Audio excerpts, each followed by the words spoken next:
Yeah. Not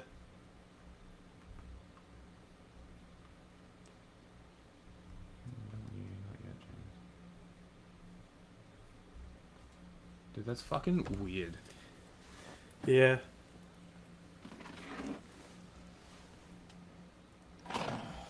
But it also dropped you from Civ, or me from Civ. It dropped you because I was able to save. Oh, I mean, I just still have the game open.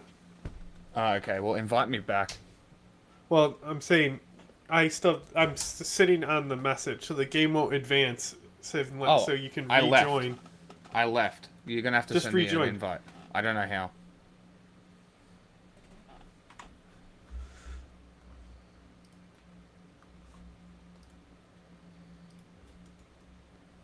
Hold on. I got it. Got it. You could have done it before I clicked the button. Now you might lose a turn. Doesn't matter. What? What the actual fuck?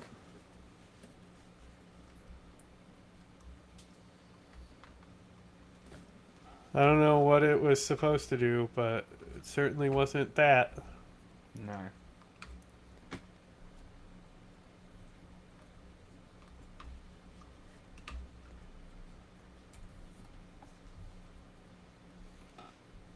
As a viewer of TLDR News, we know that you're a details person. So you probably check at least a half dozen reviews by forming an opinion, or making a big ticket purchase. You'd read the nutritional information on cereal boxes. You even read the terms and Shut up. conditions for some app you almost downloaded. No, we don't. So, when you're giving to charity, why should this be any different? Well, Shut our up. sponsor GiveWell provides you with those details as an independent resource for rigorous, transparent... Facing a renewed Baloch insurgency. The country's Told brief you I but had intense bangers on conflict that with list. Israel in 2025 There are may some good not have ones. led to regime collapse or even territorial loss, but it has left the Islamic Republic facing internal instability. As widespread opposition to the regime continues, long-standing Is grievances there amongst coordinates? Iran's ethnic minorities have come to Look the at what surface. coordinates you are, Amongst the you most volatile of these is Iran's southeastern Baloch region, where escalating communal anger has raised fears of renewed conflict. So, what exactly... Dude, I literally saw someone online comment, Greta doesn't give, like, Greta's so performative, when's she going to Yemen or Saudi Arabia? And I'm just like, are you fucked in the head? She's like the only person that's ever spoken about Balochistan. Like, if anything, she's one of the better people to let speak on these fucking problems, because, Balochistan is a pretty big problem that nobody wants to really talk about. And when I say a problem, it's a problem for the Iranian fucking state. Ah, cool. It upgraded my archers. It upgraded my slingers with money that I didn't want to spend. Great. Well, I warned you, and you said, I don't know how to do it. So, if you just took the initiative before I clicked OK.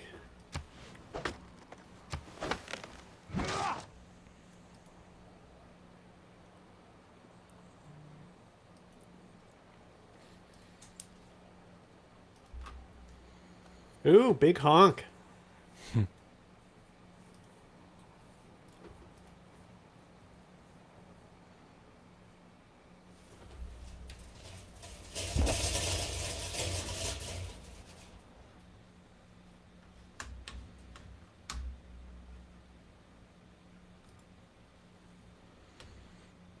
Farm a resource.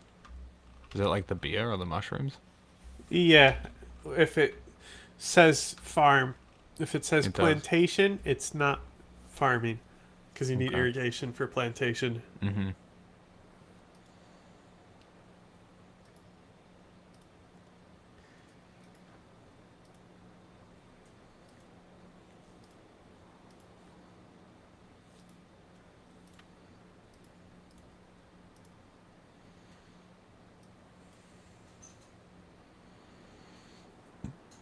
Got me a lot of plums over here. And silver. I got beer as well. I got lead, cattle, horses, sugar maple. Got some iron here too.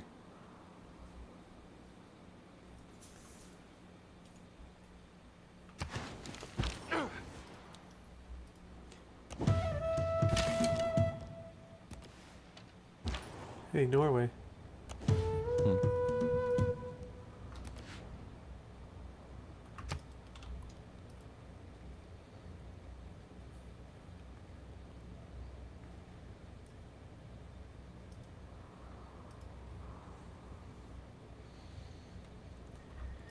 Come on.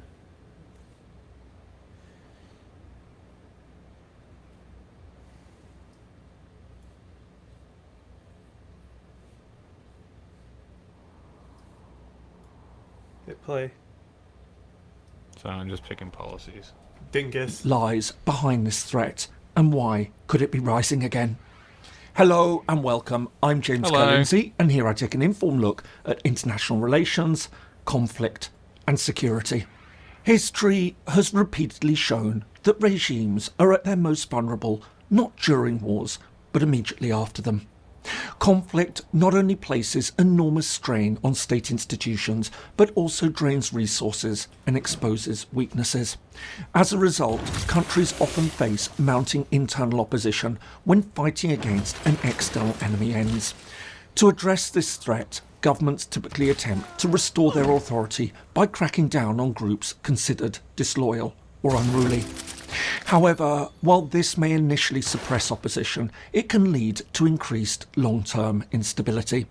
Iran is a notable example. Although the Islamic Republic has emerged from its 2025 confrontation with Israel relatively intact, the conflict has nevertheless revealed vulnerabilities. But as repression grows nationally, could the country's Baloch region become a key flashpoint for future tension? Stretching Probably. from the Caucasus and the Caspian Sea in the north to the Persian Gulf and Arabian Sea in the south, the Islamic Republic of Iran occupies a I got vital camels. strategic location connecting the Middle East, South Asia and Central Asia. However, its 90 million inhabitants are ethnically and religiously diverse. While Persians form the majority, other significant groups include Azeris, Kurds, Arabs, Turkmen and the Kurd Baloch. mentioned. While estimates suggest that 2 to 3 million Baloch live in Iran, making them one of the country's smaller minorities, they're Big turn, highly big turn. concentrated in the country's 2 big southeast turns in a province row. of Sistan and Baluchistan, a vast but sparsely populated region that borders Pakistan and Afghanistan. Significantly, while they maintain strong links to Baloch communities across the border, they differ from the Persian majority. In addition to speaking Baloch as their first language, most are Sunni Muslims rather than the Shia that dominate elsewhere in the country. Economically, they also lag behind the rest of Iran. By most measures, Sistan and Baluchistan is Iran's poorest province, suffering from high unemployment, limited infrastructure, water scarcity, Can't and imagine why. underdeveloped access to healthcare and education. And it's all this that lies at the heart of the problem. Traditionally semi-nomadic, the Baloch historically occupied a large region known as Balochistan, an area covering what is now southeast Iran, southwest Pakistan and southern Afghanistan. Often lying on the edges of empires, local leaders usually enjoyed significant autonomy with limited control from imperial powers. However, all this began to change in the 19th century. As British colonial rule in India extended northwards, a large part of the Baloch territory came under its control. Meanwhile, the remaining areas were absorbed by Iran, then known as Persia and Afghanistan. This lasted until 1947. As Britain decolonised, India was partitioned and British Balochistan became part of the new state I of literally was Pakistan. going to complete the As a wonder result, that turn. the Somebody Baloch got it were now one turn ahead divided of me. across 3 different countries, none of which acknowledge, let Was it alone you? accepted, their political wishes or economic needs. I'm not This, building in wonders. turn, meant that Baloch nationalism didn't develop as a unified independence movement. Instead, it emerged as a series of separate regional struggles, usually shaped by the local conditions in their I respective really wanted it countries. for my builders. While in Pakistan, but whatever. this led I'll to use that repeated serious production armed to uprisings go for a hanging in Iran garden. resistance took a somewhat It'll come in different 3 form. turns, so Within Iran, the Baloch have especially long when I been send economically builders and to politically improve some tiles marginalised. down there. Under the Pahlavi monarchy, which ruled Iran from the early 20th century onwards, Baloch identity was primarily viewed as a security issue. Fearing separatism and foreign influence What a along cunt. the border, the government tried to centralise authority and suppress tribal autonomy. Meanwhile, as development lagged behind other regions and political participation remained highly limited, this would lead to occasional rebellions. But while the 1979 Islamic Revolution, which overthrew the monarchy, initially raised hopes amongst many Iranian minorities that they'd now enjoy greater inclusion, this optimism was misplaced. The new regime's emphasis on Shiite political theology quickly placed Sunni minorities, such as the Baloch, at a disadvantage. Instead, this new religious discrimination, coupled with continued economic neglect and strict security policies, just served to deepen resentment.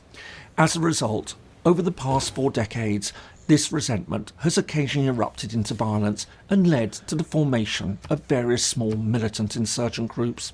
While some of these were framed in nationalist terms and others took a more religious outlook, the most prominent was the People's Resistance Movement of Iran, otherwise known as Jundallah. Founded in 2003, it carried out numerous attacks against Jundallah's Iranian pretty cool. security forces before eventually being eliminated in 2010 when its leader was captured and executed. Since then, various other groups have emerged. While one, Jaish al-Adl, seems to have built a following, most have often proved to be rather weak. Aside from problems of factionalism, they've frequently been very localised.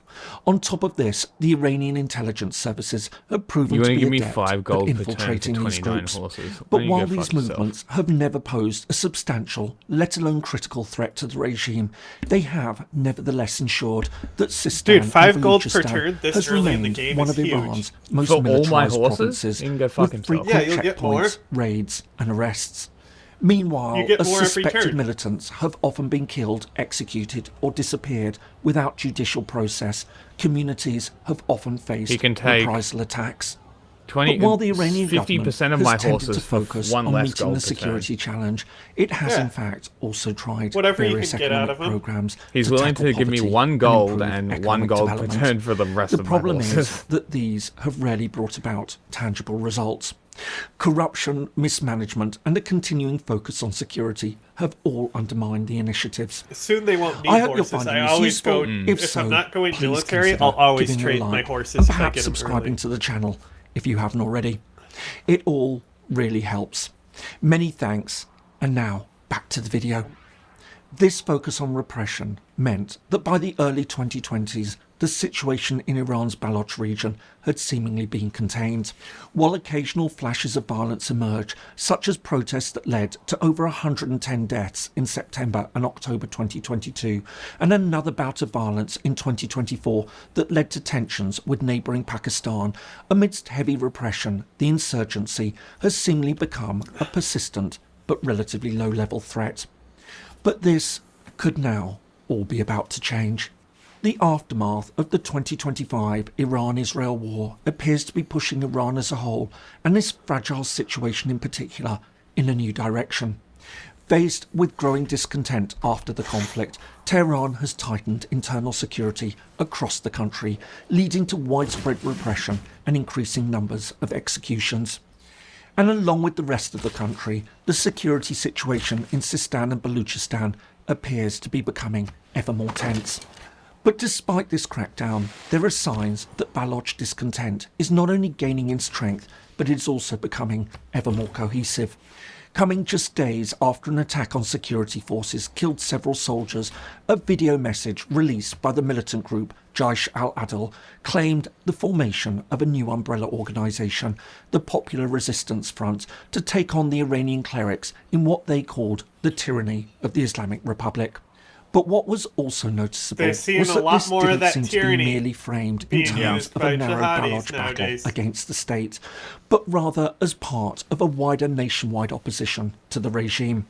And while the movement big said turn that next it would turn. prioritise civil Getting action, horseback it was riding, noticeable getting a that wander, it didn't renounce getting a violence. granary, getting a So, traitor. does this increasing unrest in Iran's Baloch region pose a serious threat to the I got a regime? settler waiting for In an the short escort. term, it appears highly unlikely, at least not in a traditional military sense, as the Iranian state maintains a dominant security advantage and is willing to use overwhelming force. A full-scale separatist uprising remains unlikely, at least for now. Instead, the greater danger may lie in long-term instability. The persistent low-level intensity conflict is steadily deepening the population's alienation and eroding state legitimacy. By responding to the current post-war insecurity with further repression rather than inclusion, Tehran is merely repeating a familiar pattern of suppressing unrest while intensifying its underlying causes. And in doing so, the regime may be planting the seeds of future conflict, not only in Sistan and Baluchistan, but across a diverse and restless society.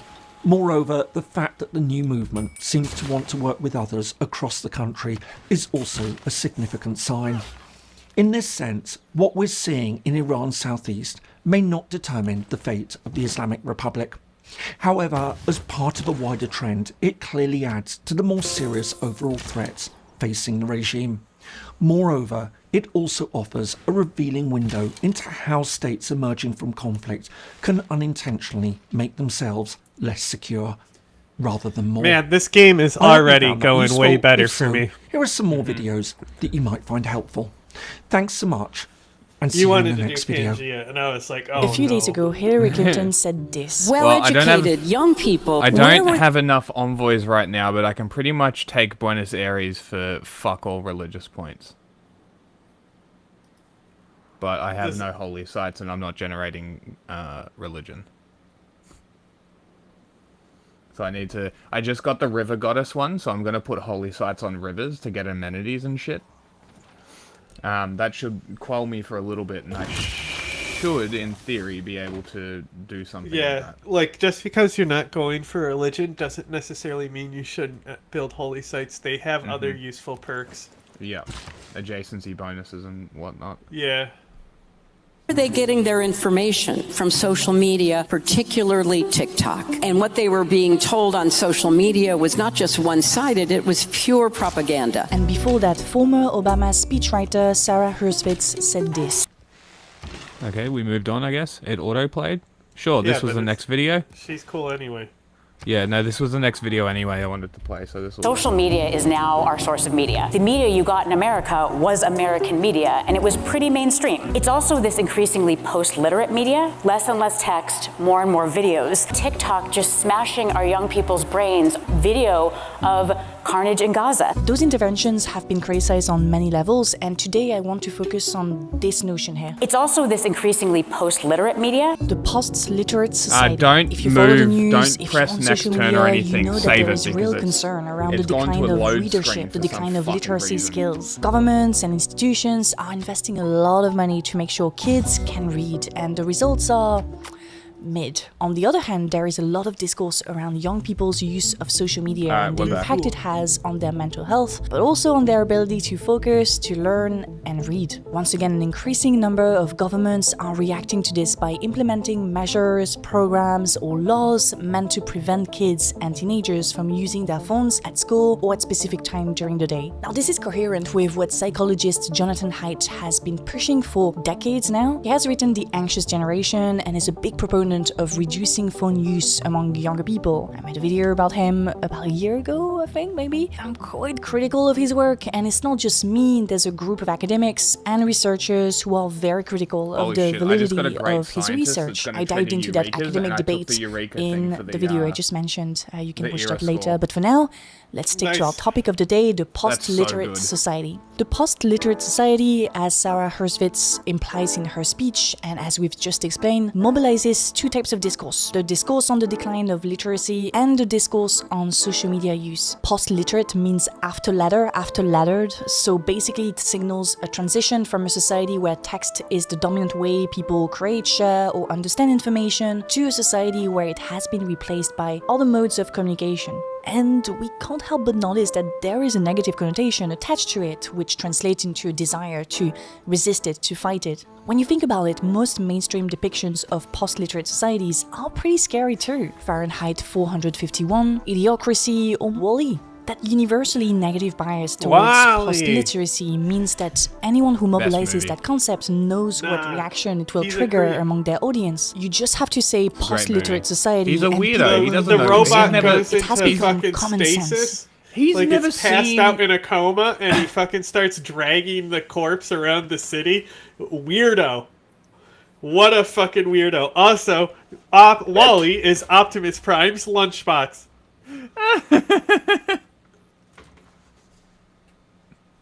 that it's a bad thing. You know me though, I'm always very skeptical when things become common sense, because when something is common sense, people don't bother questioning it anymore. You know, it's that thing of the contrarian 4-year-old constantly asking why? Well, personally, I haven't grown up. I'm still at that annoying contrarian stage of brain development, and I know many of my cool viewers are too, so yeah. My name's Alice.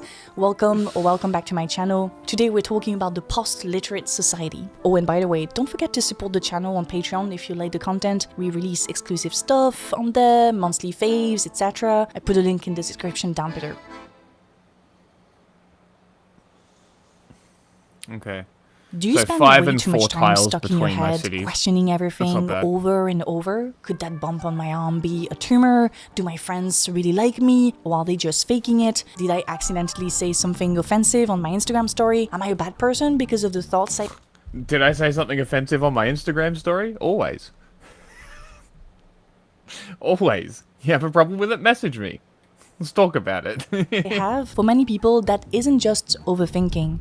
If the doubts and fears are sticky and persistent, it can be a sign of OCD. And if that's surprising to you, it might be because OCD is one of the most misunderstood conditions out there. It's actually nothing like the quirky, I like things organized stereotype we often see on TV. Real OCD involves unwanted, intrusive thoughts that create intense distress, followed by behaviors you do to try to get rid of that distress, like replaying conversations over and over again in your mind, I or had constantly horses. asking people I in your have life iron for to trade. reassurance. Big The time- problem big is time those iron to behaviors trade. never Yeah. help in the long run, because the thoughts always come back stronger. That's why OCD can be so debilitating. But it doesn't have to be that way, because OCD is also highly treatable One of with the right therapy. like primo OCD things needs to a do type of if you're specialized going, therapy called You could go holy site ERPO. early if you go religion and shit early, or just holy site early. You take that fucking build settlers with faith Yeah. and just fucking use it to crank out your settlers by only like generating faith for that whole era to just Yeah. train settlers with faith. It's not a bad idea. Yeah, you have to commit to it from the start though. But like it depends on like what your setup is and how strong your religion per turn is going to be. Yeah, okay. Like the fact I got religious settlements is crazy because like out of everyone here, I have the lowest religion.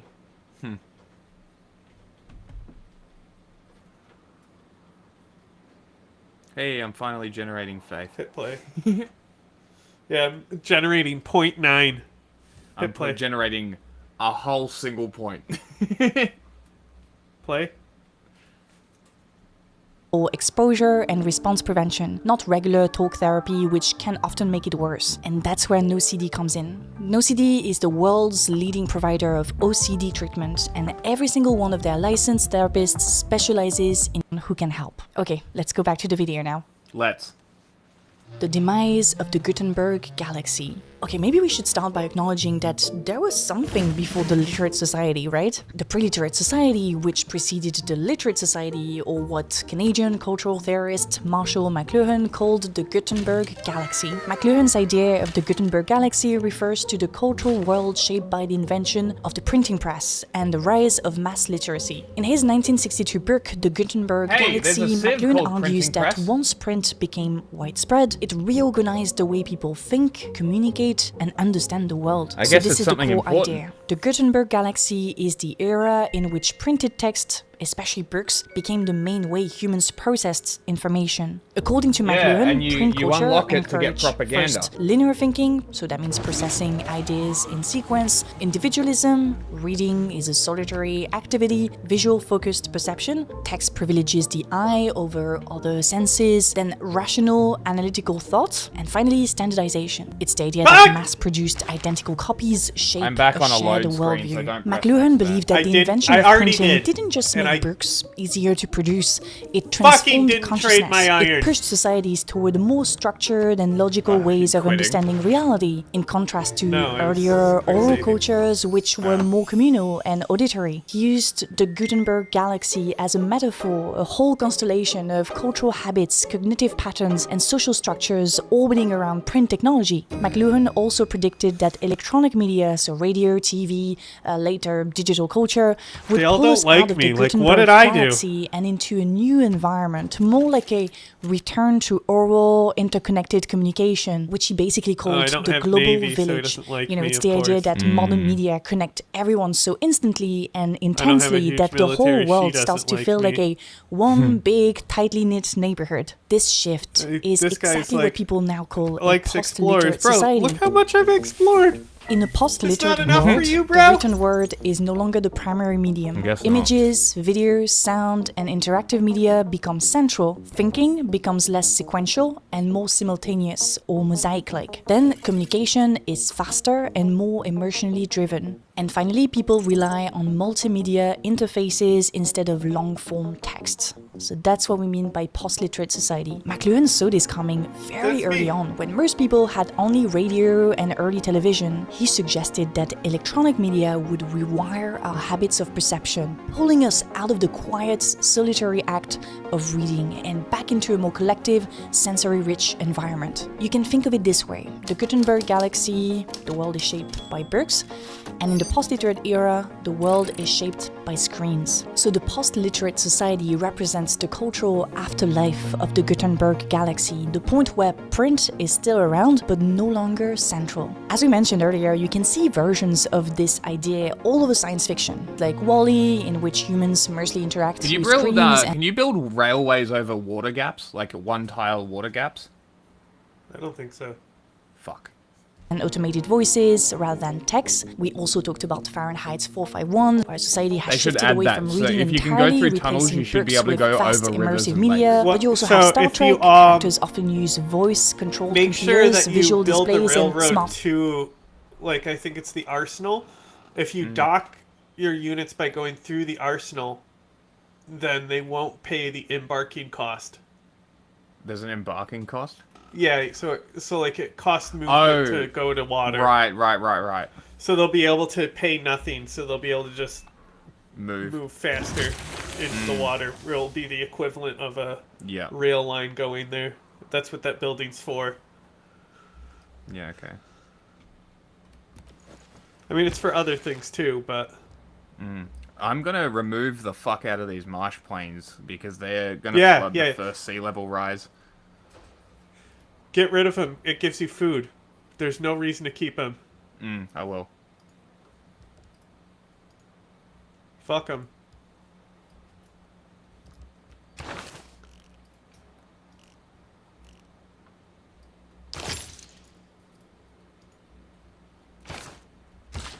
Fuck them.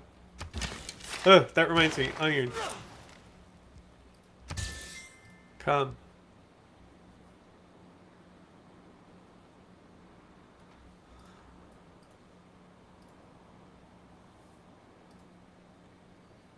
You be fucking kidding. So many people can't read. Yeah, me. But I actually have a legit disability.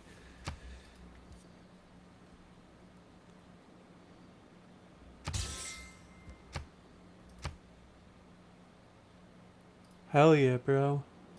100 gold, 5 gold per turn. That's all his gold. I'll take it. Amazing.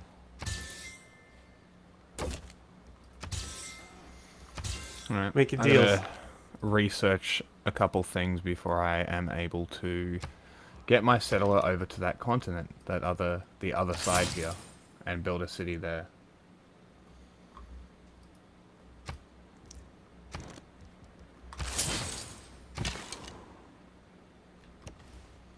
Oh, there's iron. And ox. Cool. I have industry.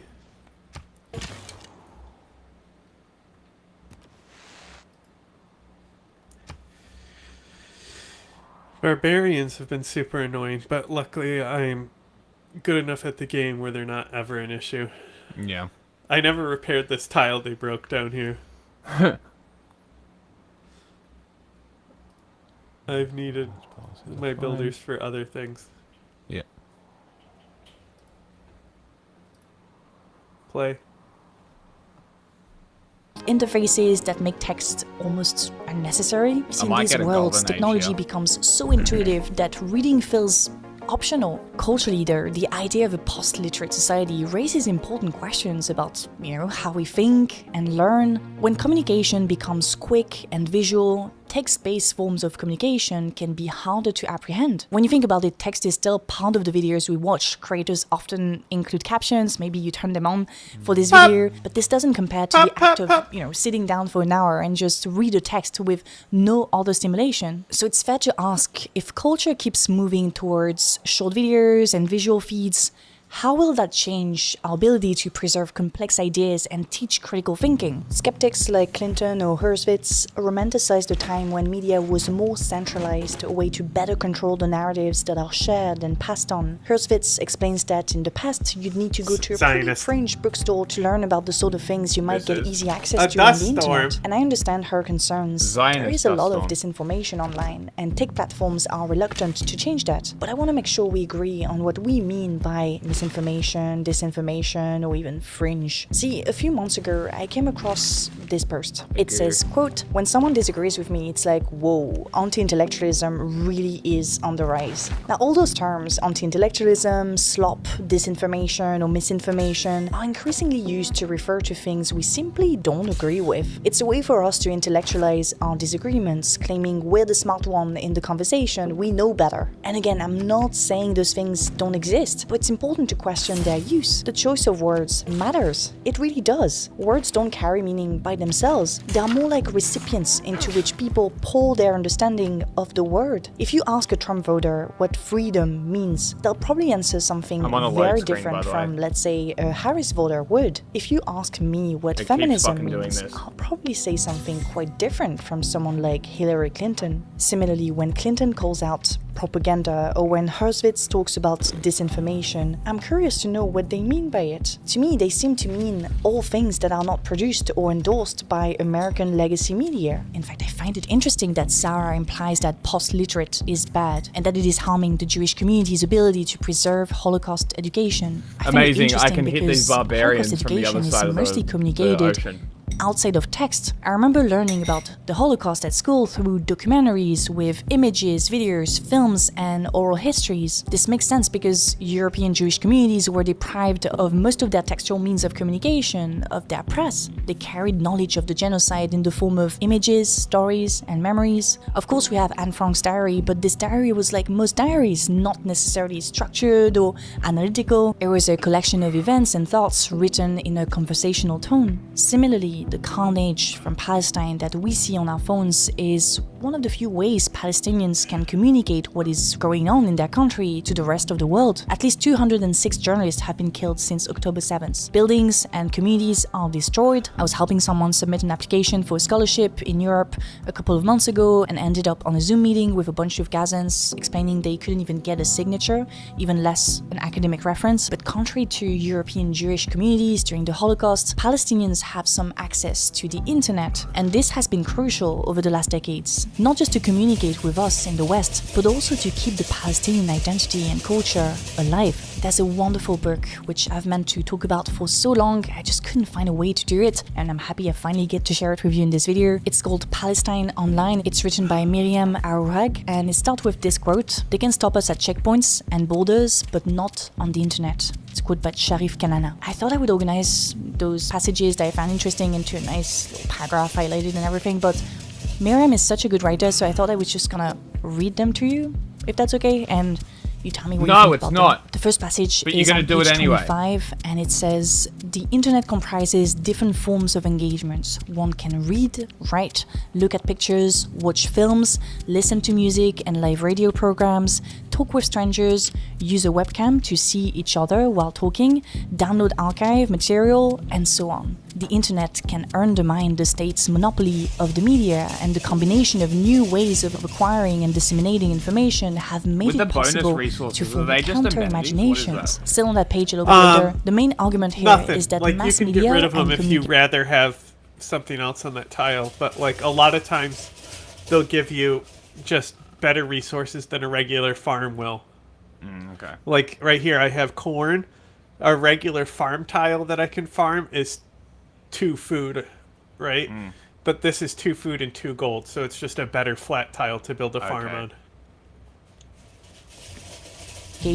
strengthen national awareness among those in distant places, fuel a sense of community, and make it possible to experience the national's territorial contours. Then page 44, far from disembedding national identities, the technologies comprising the internet revive national sentiments and past or present dreams of becoming united again and incite the struggles related to such dreams. So basically, Palestine is divided in many territories. Some people live in Gaza, others in the West Bank, others in refugee camps outside of Palestine, and we know by now that opposition uses that to claim that there is no such thing as a Palestinian identity. But Miriam explains that social media actually help recreate that territory, that Palestinian identity, a form of transnational unity. Page 44, she uses the term /borrowed the term long-distance nationalism to explain what's going on in Palestine. And the last quote, That's it's such actually a from great Zizek, term. page 45. He says, perhaps cyberspace, with its capacity to externalize our innermost fantasies in all their inconsistency, opens up to the artistic practice a unique possibility to stage, to act out the phantasmatic support of our existence that cannot ever be subjectivized. I really like this book because it really nuances this idea that the post-literate society is something inherently negative, that communication What am I through doing images and videos and messaging the apps middle of is the something ocean, that is surrounded actually by less frozen corpses. legitimate than textual communication. The book Palestine Online is a pretty significant counter-argument to that. And to be Like, honest, out of all when the we read Zizek McLuhan, quotes, the negative the connotation one people that I associate chose with the was that post-literate one. society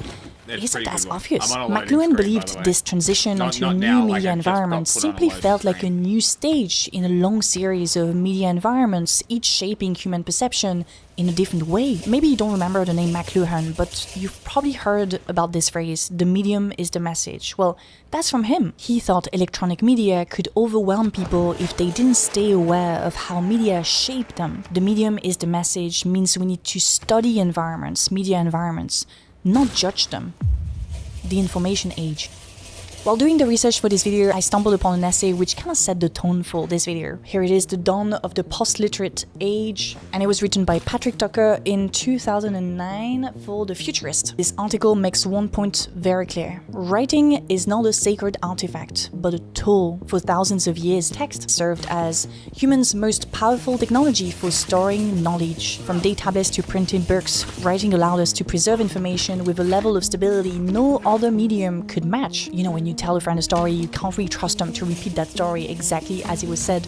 However, when you write something, it's pretty stable, the meaning stays there. But the article argues that the written word now faces something it has never faced before. Competition from So, newer like, systems also that can store this and move striving on literacy and stuff, but, like, a lot of the languages through North America was these spoken languages where you would know, like, they would have the belt that you would tell the story of the belt. Yeah. And so, like,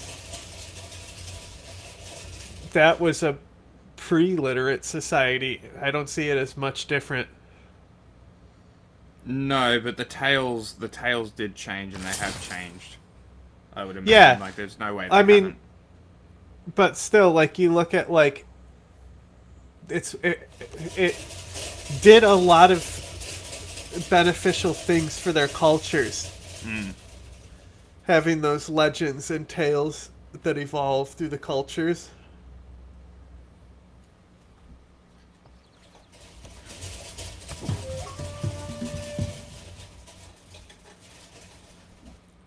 How about now? What's going on with you?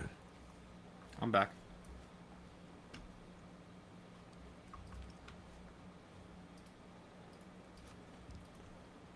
I wonder where you information are. more quickly and more flexibly. Digital technologies like databases, What can cloud you say? systems, and AI-driven tools A may lot. soon be able to above take Rome. over many of the functions that Yeah, used to belong you're probably on exclusively a to different text. land, man. This shift becomes even more striking when we look at the paradox the article highlights, which is that even though fewer people seem to be reading traditional printed material, the amount of information produced worldwide is exploding. We generate more data every day that any centuries has ever produced, and yet much of this information is not expressed through the slow, edited process of print. On the other hand, it's much more fragmented. It's comments, blogs, short posts, messages, and endless streams of digital content. But the article doesn't argue that we should reject new technologies outright. Instead, it suggests we should be cautious and deliberate about adopting them. Just because a device or platform is faster or more convenient doesn't automatically make it better. New tools should have to prove that they help people communicate more clearly, think more deeply, and share knowledge more responsibly. If written language is simply one technology among many,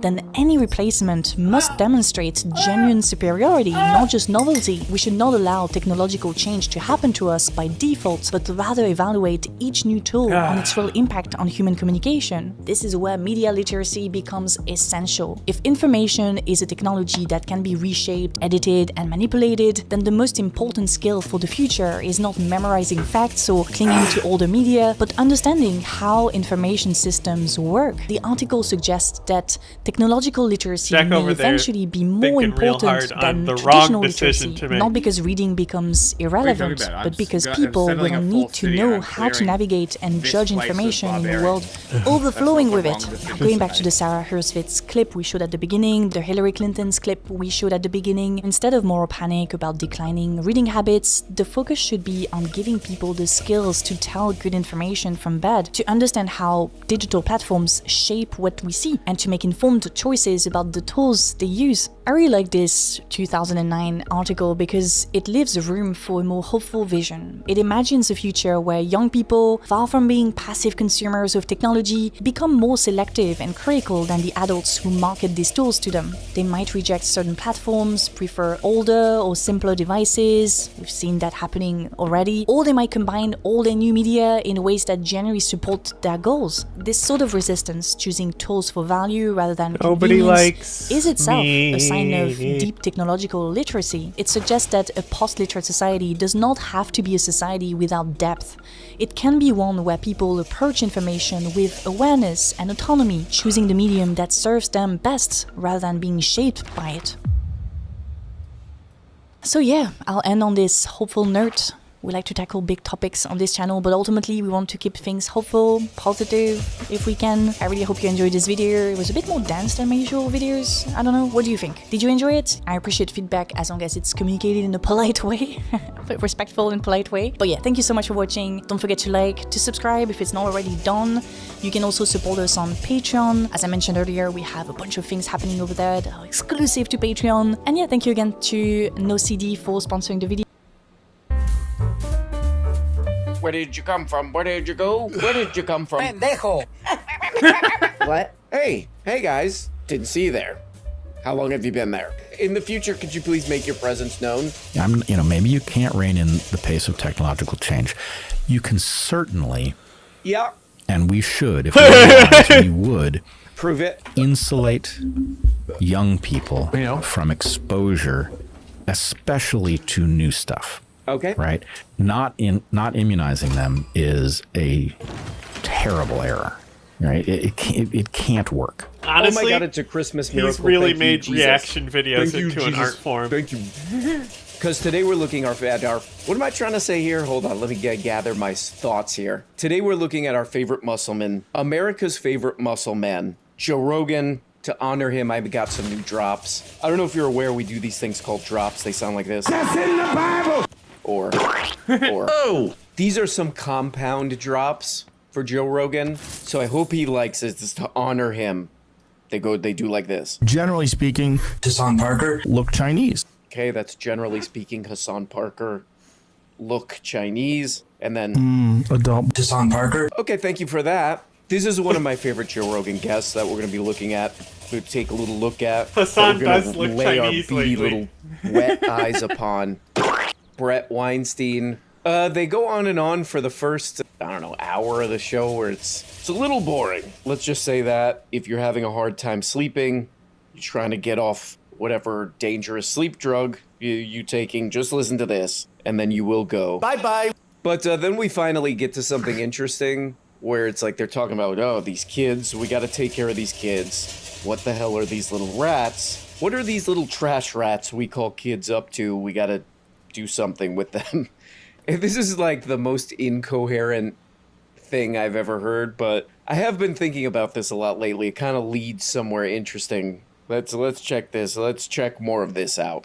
But I do know that if we were wise, We're not. we would slow Do what? the pace of experienced change way down. But how is that even possible at this point? I'm not saying it is, Right. Shut but up, I'm Joe. saying if we don't, I think we know that we're doomed. So in light of that, Okay. what would you do if you knew that down that path was I'm gonna get put on a destruction? loading screen again. This is how I There it listen to goes. the Joe Rogan show. Just quick save every round now. You know, It's doing it every fucking round. usually I'm in public when I listen to Joe Rogan. I'm in Also, I public got my so that four my cities by knowledge turn can 50. radiate out there to other people. Provided Good. So I'm at like a bubble tea Well, I place or might something. get it just after, but my fourth You know. one, I'm waiting to get all my Just shit so to be people able to get embark, interested so and I they don't look have into to it. What's spend that guy listening 20 to? turns But going you across just listen the to that ocean. previous clip. What does any of that mean? Does that mean anything? I would say no. I would say that that's meaningless crap right there. But I do know that if we were wise, I'm having a hard time. we would Right? slow the pace of experienced change way down. I'll do it. But how is that even possible at this point? I'm not saying it is, Right. but I'm saying if we don't, I think we know. What's the point? Then I would ask, well, what would be the point of this? Look, we really need to slow down the pace of change. Yeah, we can't do that though. Yeah, probably not. Okay. Next topic: is there a bathroom in here somewhere on the Joe compound? Cause I gotta do this. Okay. Oh god, this is great, man. This is funny. This is one of my favorite Joe guests Adult. Deshaun Parker. because he's just like a wacky guy. He's just a wacky guy and he's funny. You know, when you get past the endless boring parts, he'll say something funny. No offense to him. But it's like, I think he was or is an evolutionary biology teacher. And here he is like, we need to slow down technological crap. Technology is going too fast and we need to keep kids away from it. It's like, aren't you an evolutionary biologist? Isn't there something in there? I don't know what the hell they're saying in there. I don't know what those God-hating Satanists are saying in there, but isn't there something in there about like adapting or something? I don't know. Who cares? But basically this whole thing he's saying, we need to keep kids off social media. That's basically it. We need to keep kids off this goddamn misleading, sick social media. By the way, subscribe on Spotify. Subscribe on Spotify.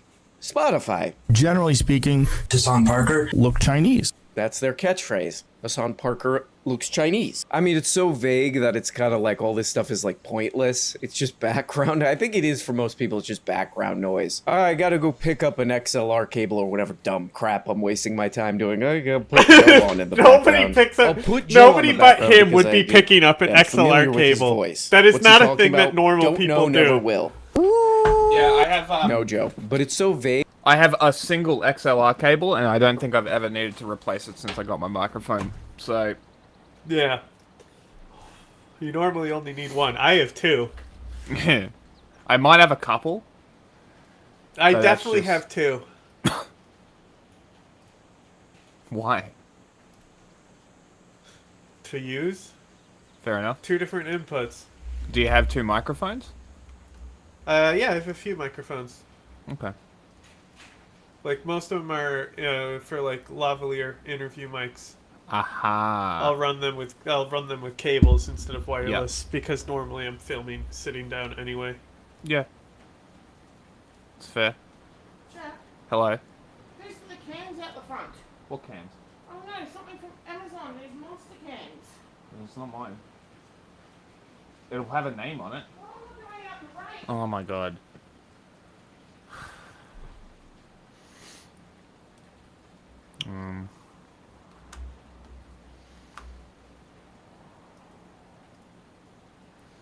Fuck it.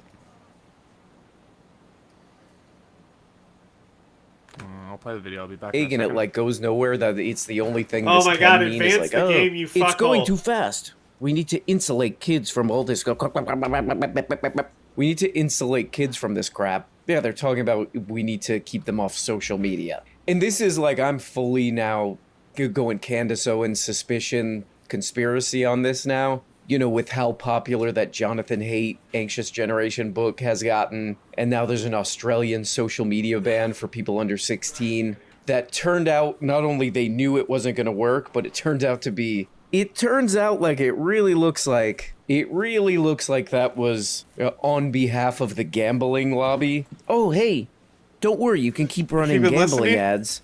Kids aren't No, I allowed took on my here. headphones off. You should Even go though they have found ways 2 minutes immediately back to at this point. But go on in the background. I'll put Joe on the background because I am familiar with his voice. What's he talking about? Don't know, never will. Advance. No, Joe. Yeah, one but it's so vague and it like goes nowhere that it's the only thing I this made a lot can of mean builders is like, 'cause they were oh, one it's turn going per too builder. fast. We need So to I got a lot of insulate builders kids to from all manage. this.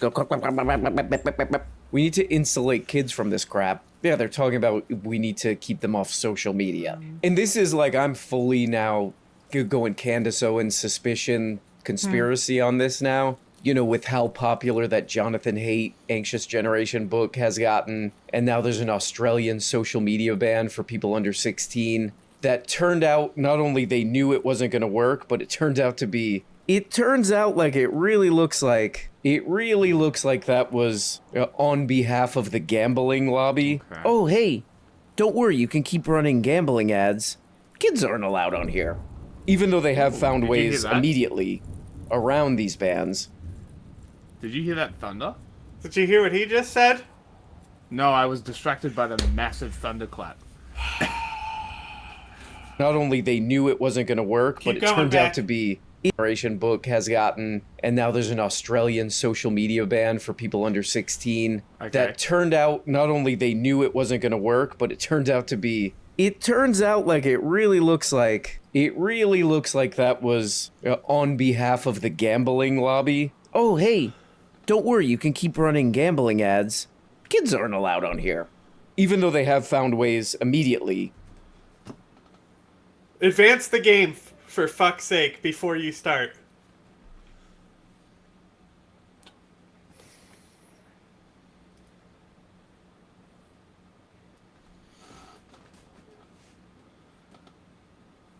You gonna Google anything or just sit there? you gonna Google and check this out or what? It makes so much sense. It makes so much sense that that would happen. Hold on. How much money did the gambling lobby put into the social media ban?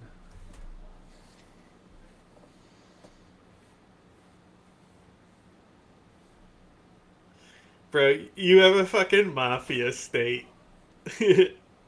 It's fucking so funny. Australia's teen social media ban questioned as lobby group linked to gambling ads.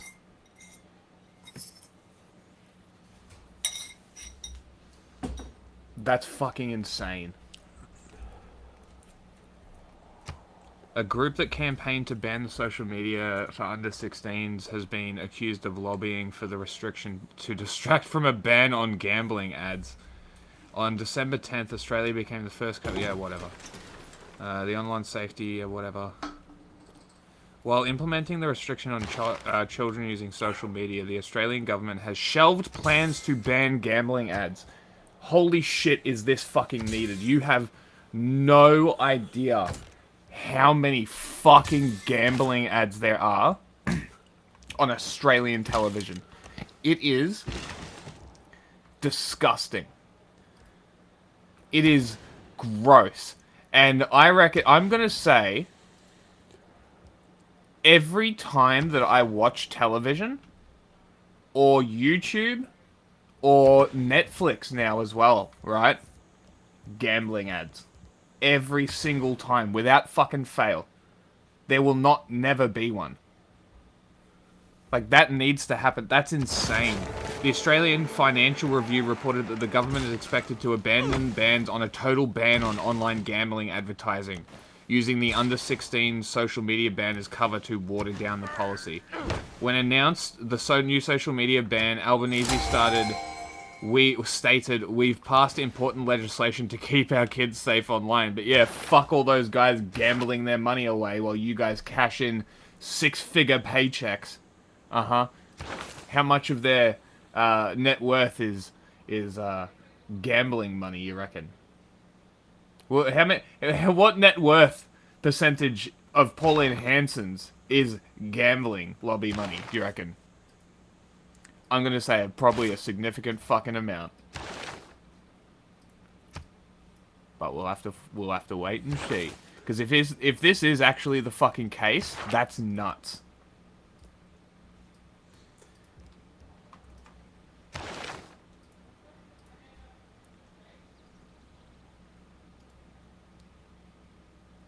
That's fucking crazy. Campaign funded by agency making gambling ads. 36-month campaign. 36 months. The main group, cunt. You know the fucking, the thing that we listened to? The report on it? They said that the main group was a group called 36 Months. That's this group. It was formed in May last year by Finch founder Rob Galuzzo, head of communications Greg Atwells, and Nova radio host Michael Whipfley. Finch is an advertising company, production company that makes ads for Australia's biggest betting companies, TAB, Ladbrokes, Sportsbet, and CrownBet, now BetEasy. In an email to Australian news site Crikey, Atwells confirmed Finch has supported 36 months financially, more than any other brand to date. They have been our main supporter and source of funding. Politicians embedded with gambling lobby groups. The Alliance of Gambling Reform has argued that politicians are not implementing a ban on gambling ads due to ties to the industry lobby group. The group revealed last year that at least 19 politicians have accepted hospitality from wagering companies. The events included the Melbourne Cup, Australian Open, AFL matches, and cricket games. Ban lobbying. Ban money from fucking politics. Tomorrow. Actually, you know what? You can ban fucking guns in 12 days. You can ban lobbying in fucking 12 days. Suck a dick. Like, this is fucking insane. Tim Costello, the Alliance for Gambling Reform's chief advocate, said, "These results show how..." Hold on. "Our political system can be exploited by the rich..." Am I done with my turn?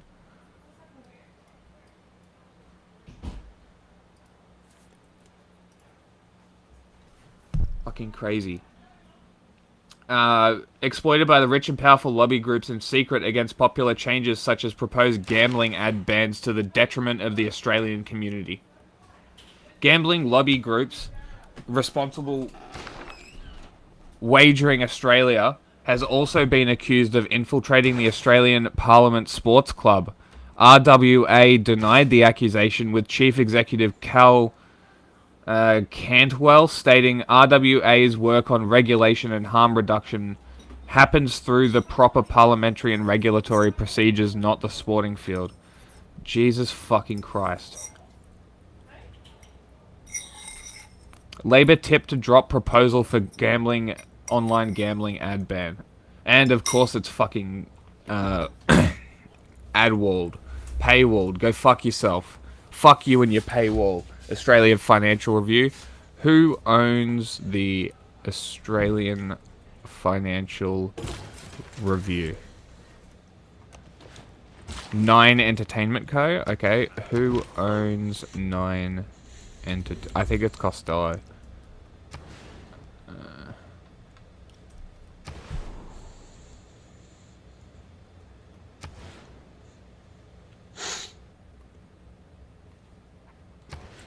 It's a shareholder company. Fairfax Media.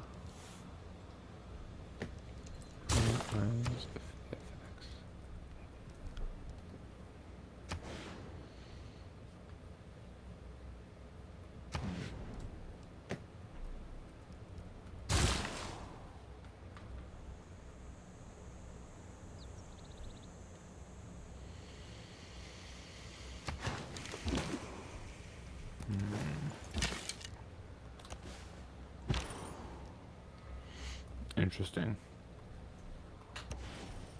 Fucking conglomerate media company. Disgusting.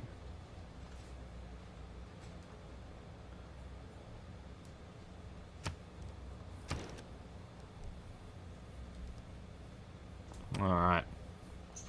The Albanese government is expected to abandon plans for a total ban using the under-16s as cover to water down the policy. At the same time, political and industry sources expect Communication Minister Annika Wells to crack down on illegal offshore gambling websites and potentially social media influencers that promote them.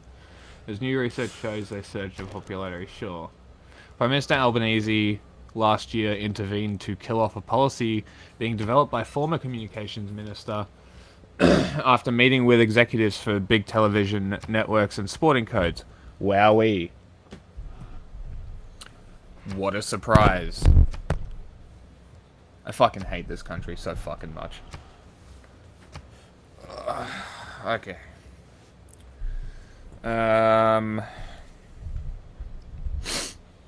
Okay. Since inheriting the portfolio in May, Wells has been tasked with creating a new policy and has been linked, holding meetings with backbench MPs, bookmakers, and gambling reform advocates to find a way forward. What are you doing? Why are you dinging? A grade general that's a woman? What? I can end. I didn't know I could do this. I could have been ending my shit this whole time if I wanted to click on more shit. Oh, yeah, did you? I only realized that was a thing recently as well.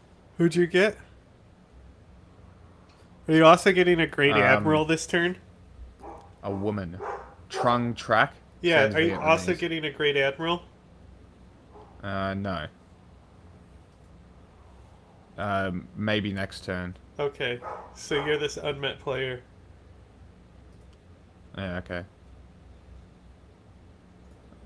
Okay, I've improved as much as I could there. Let's move down. Yes, I've got to kill these barbarians here. Die. And then I'm 2 turns from getting my next settlement. And then I need to build a holy site so I can annex Buenos Aires. Ooh, I get faith for building on granite. That's cool.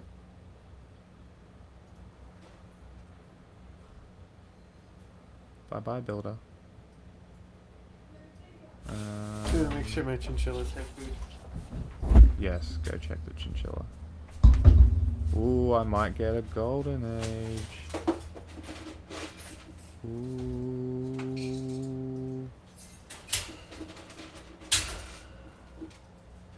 See if I can make some money.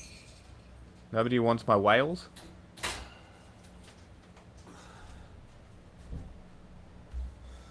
Nobody wants anything. That's lame. My microphone. Hello, friend. I do not want to be friends with the Romans. Fuck off. Why not? The Roland policy has proposed a ban on gambling ads on social media and limited ads on TV to an hour before and after live sports, with a limit of 2 ads per hour until 10 p.m.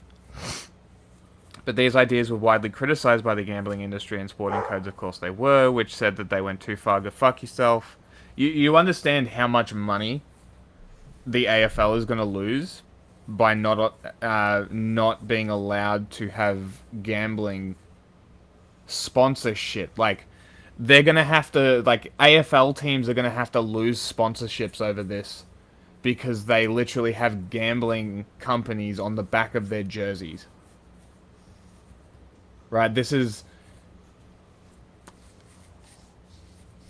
Anthony Albanese needs to do this if he wants to, like, this should have a lot of noise. People really need to make a lot of noise about this and really make it seem like there's a threat to him retaining power if this doesn't go through. Like, this is literally a predatory corporation, a predatory industry using money to gain more influence in the country than the people. That's what's happening right now. The four building By the blocks sounds of this. the And to the point that they're punishing kids instead of regulating the government, regulating the gambling industry, which, to my other point about the social media ban, why not regulate the companies? Well, clearly they are in bed with the companies. So, you know, fun times. What a cool country I live in, huh? What a great, great country. Amazing. Truly, truly incredible. Die, you barbarian scum. Good. Dead. 1 minute. Needs more housing. Not surprised. Need more production too. Need more housing. How much money I got? Can't buy. Damn, How much Cleopatra's production? got ahead on civics, huh?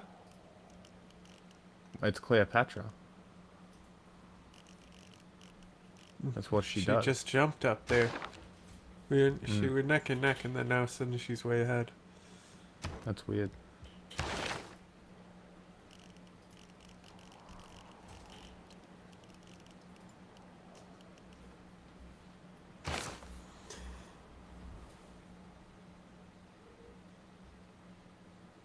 Ah, yes.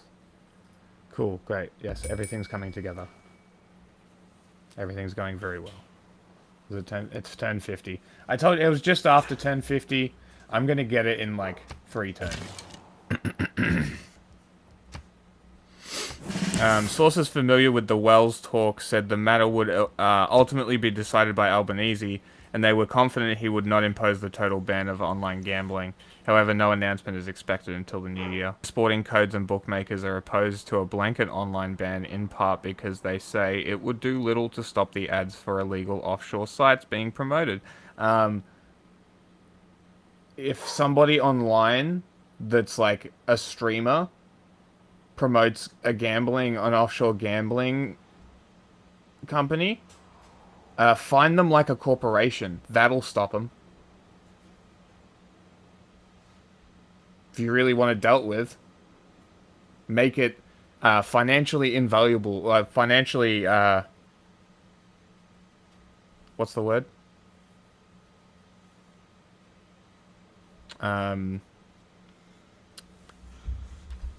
Remove financial viability from taking the advertising. You know, they're only going to pay so much money. Like, they're literally only going to make so much money. So you can stem it by making the fine so expensive that they don't even want to take it, because it would take the payment and some. You know, it's something like that. If you really want to deal with it like that, you know. The Murphy inquiry suggested bookmakers were grooming children with ads online. I don't think that's out of the realm of possibility or absurd to suggest. But Labour's new social media ban on under-16s is viewed as a solution because it would, in principle, limit their exposure to such advertising online. Kai Cantwell, the chief executive responsible for Wagering Australia, which represents the likes of Sportsbet, Bet365, Picklebet, and PointsBet, said a total ban would have little impact. Bullshit, cunt! And guess what the tobacco company said when they wanted to fucking outlaw cigarettes? Or, restrict tobacco or tax it. Same shit! Fuck your corpo speak. Dumb cunt. Fucking hate these people. Literal scum. God, will you fucking die so I can upgrade my unit? Jesus. Banning licensed operators from social media won't stop people from gambling. I mean, it will stop people from beginning gambling. I'm pretty sure our tobacco advertising is a testament to that. Which I would also, in turn, have to praise the tax scheme on tobacco, which I'm not going to do. Fuck the government. But, you know. I was like, what is quinoa? Quinoa. It's quinoa, exactly.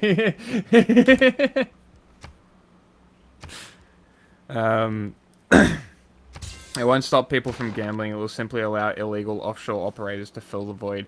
This is such bullshit. With predatory ads and huge illegal promotions that target vulnerable Australians and kids. Go fuck yourself. Fuck you. What a piece of shit. New research released today shows that half of all Australians gambling offshore can't tell the difference between legal and illegal operators, so a blanket ban risks funneling people straight into the arms of unregulated criminals. Hey, guess what, dickhead? You know what helps? Instead of running ads for gambling, fill those ads with education on how to spot illegal gambling. Crazy idea! Wow! Oh my god! Hell, look, the problem's solved. Go ahead, ban it now. Bye. Stop it.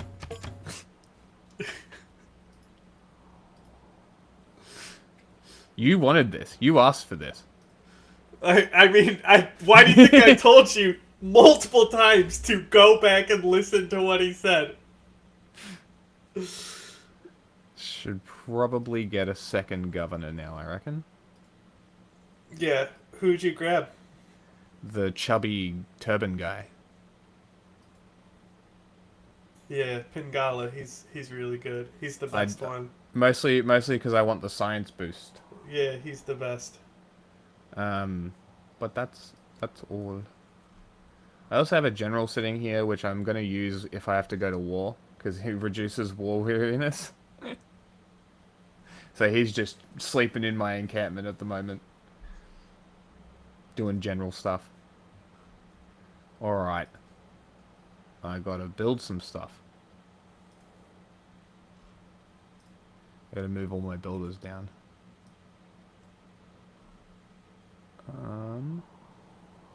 It's devastating because, like, it happened at a time when, like, I don't have any big turns. So multiple of those turns, I literally didn't have any moves to do at all and just hit next turn every time. Who is this guy? Poundmaker. Cree. Is it Native American? Yeah. Why is he in the Western looking outfit? So Poundmaker is kind of important to when he helped transition the Cree people into modern Canada, preserving as much dignity as possible. Okay. So he's a very interesting guy in history because he's kind of like representing the fall of a great civilization. Mm-hmm. But okay, I will send a delegation to him. He head nods, literally like all the native policies in Canada, all their doctrines, because you know how you base laws off of earlier laws. So they all originate with the Cree. So basically, all of Canada's native laws come from Poundmaker. Interesting. Is it why it's called a decree? Maybe. I wonder if it is. That would be quite entertaining. Look. I can move my shit now. Haha! Settlement time, baby! I have crossed the oceans! That I also went around on land. But we won't talk about that. Okay. Hold on. We'll move Civ to the main screen while we're paused and I'm reading. Backing a push to crack down on illegal offshore gambling, new research being released. So it says, hang on. It says here, 1885, during the Northwest Rebellion, his band was attacked by Canadian troops. So he was attacked by Canada. A battle ensued. After the rebellion was suppressed, he surrendered and was convicted of treason and imprisoned. He died of illness soon after release. In May 2019, Canadian Prime Minister Justin Trudeau exonerated the chief and apologized to the pound maker Cree Nation. Interesting.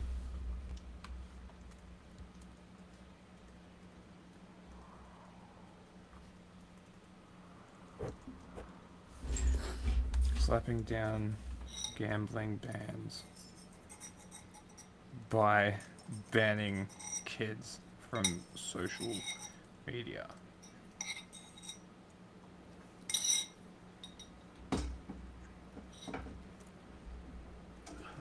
Australia slaps. Queens over 18s. I'm just changing the titles.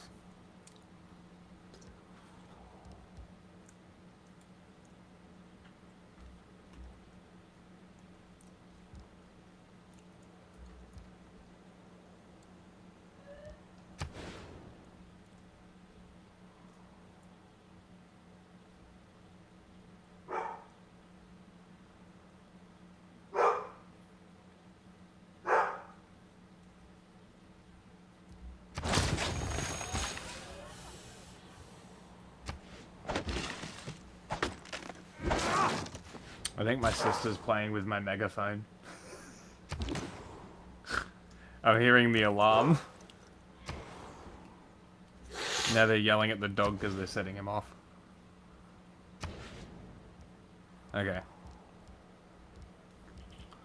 Backing a push to crack down on illegal offshore gambling, new research released by RWA on Thursday suggests Australia's total betting and gambling market, both legal and illegal, has doubled in size since 2019. And what happened in 2020? How intriguing. I bet that has absolutely nothing to do with it, I'm sure. Hell yeah.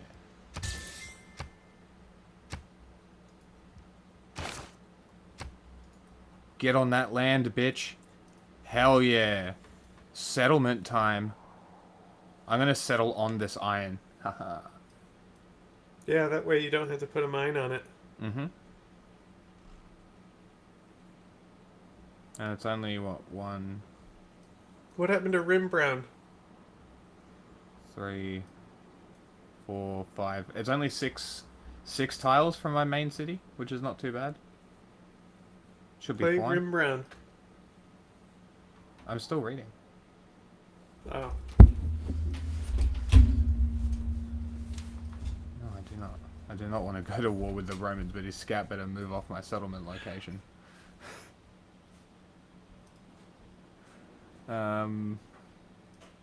What deals do I have? Anything? Still nothing. I think maybe my deals thing is broken. I don't fucking know.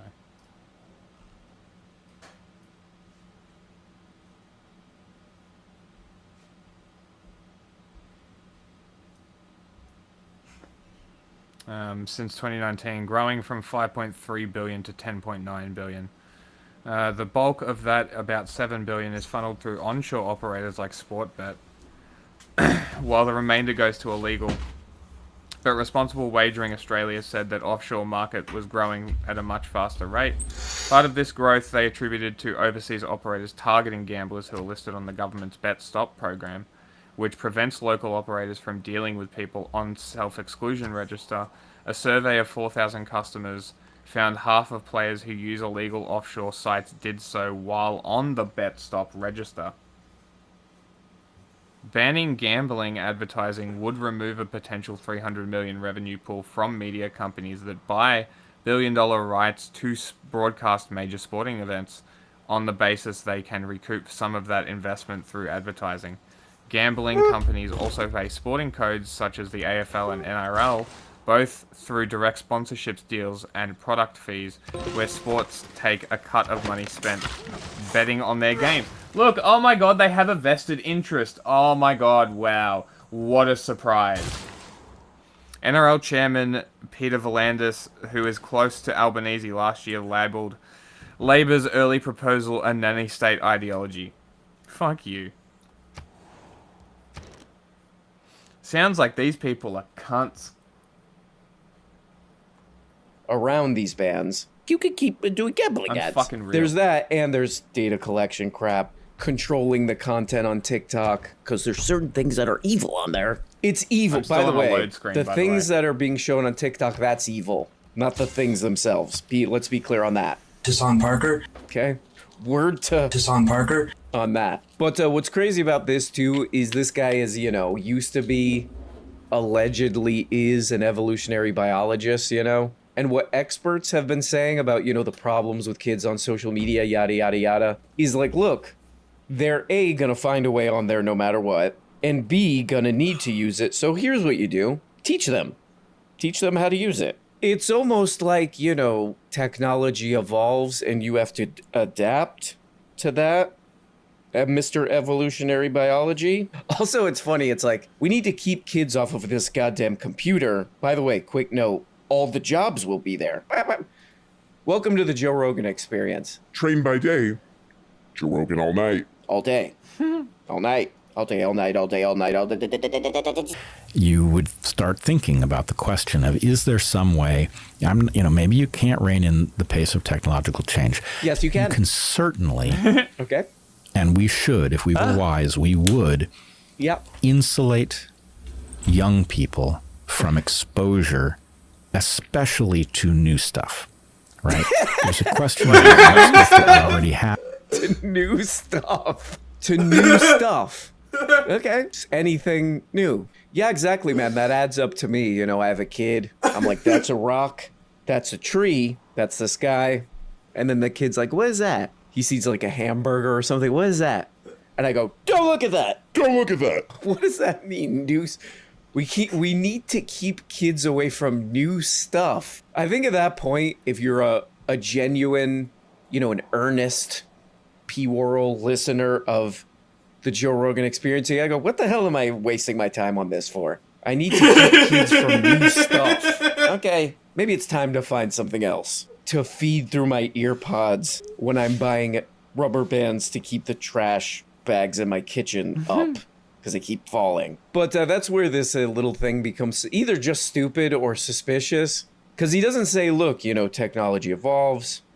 Obviously, you're going to have more access to information, and we're already seeing with reports about these social media bans that kids just find a way on social media, even if you try to ban it, which is true, which it has been happening. So what we need to do, invest more in education, figure out a way to get parents more time, and teach them healthy ways to use this, which they will and need to. But instead he uses the word insulate. We need to insulate them from this. And especially if you look at something like TikTok, the giant scam of transferring ownership and all this crap of TikTok. They've said openly they want to censor it. They don't like the content on TikTok. They want to censor it. So it's the language he's using here.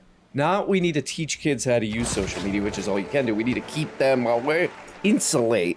Adult. Tassan Parker. We talked last time about the impact of the sexual revolution My and kids of watch reliable this. birth control and, Clean it up. No, and abortion. that's a different one, wasn't it? No, he kept doing the adult Hassan Parker. I swear there was a different one. I thought that was a new one. on the That was- way that caught me males so and off females guard. interact with each other. That basically sex being Hey. the ultimate Pervert show. reward, the most powerful motivator that exists. bro, it feels when birth control made sex common, or made Virgin- it possible for Virgin sex to be says- common by virtue of By radically virtue- reducing the risk that females face in engaging in sex with men who won't in invest. females. Right. It robbed us The of females? the central organizing principle of civilization Right. and the consequences of that central What is he organizing talking principle about, bro? evaporating. Okay, great, my man. How many views? What, probably 100? What do? 500,000 in one day. And it'll probably What the have, fuck? by the time it gets, viewed, listened to across all platforms, and this is not an exaggeration, because I don't do that on this channel, 400 a million trillion zillion. 100,000 million views. And what we just listened to, what does any of that mean? What do we take from any of that? Oh, birth control happened. And now, Something And the central thing of life is go over or something. I mean, all this is like it's the same old we need to go back to the good old days that never were. The good old days that definitely existed when families all were perfect and but that's especially funny coming from a guy who's like, you know, the whole reason that we're supposed to listen to and trust this guy is, you know, he's an evolutionary biologist. Evolution, meaning things are constantly changing.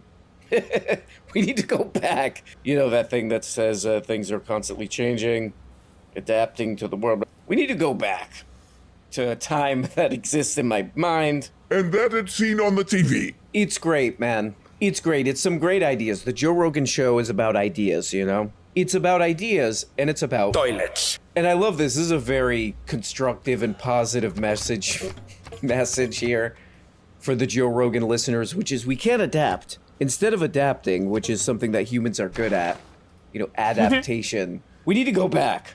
I'm an evolutionary biologist. We need to go back. We cannot adapt to the changing landscape of crap. We need to go back. By the way, we can't.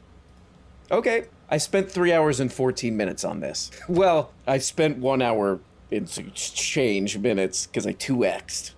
And I was running errands, so more likely I spent 0 minutes on this. But what I've taken away is human beings cannot adapt. An evolutionary biologist told me that. And we gotta go back, which we can. Thank you! Thank you, Jesus, for bestowing upon me this great crap that I have here. I mean, what we should tell kids how to adapt is if you see something stupid on social media, stop listening to that. And here we got an example, so thank you. Also, the other nefarious thing about this is, like, was there ever a time when, like, relationships between humans or raising children or any of this was, like, easy? We need to go back to a time when it was easy. Yeah, when? When, like, 70% of the time that you had a baby, you go bye-bye. But anyway, the real subtext to this, the real nefarious subtext, what is that? Subtext to this is like, you know, instead of using all this technology that's going to inevitably develop and move faster and blah, blah, blah, blah, instead of directing that toward, like, you know, freeing up people's time, making life easier, Instead of doing that, because we can't do that. It needs to exist to make what's the guy's name? Elon Musk more whatever, trillions of dollars. We can't do that, so we can't do you're that. Quibi so as well. We gotta Why go back, are you Quibi? which we can't. I'm Quibi. Okay, great. In effect, we do not know that there is a way for us to live without that central organizing principle. We don't know that it lasts. Aren't you doing it now? And okay, go ahead. we are running that radical experiment, and then we're going to augment that radical experiment now with AI and presumably AI-powered sex robots and companions and other things that the mind is I didn't know I could change hey, it. Man. That's... Hey, Fuck man. off. What? I had it done. I had it perfect. Oh, what'd you change it to? Fuck yourself, okay? Don't touch my shit ever again, or I will kill you.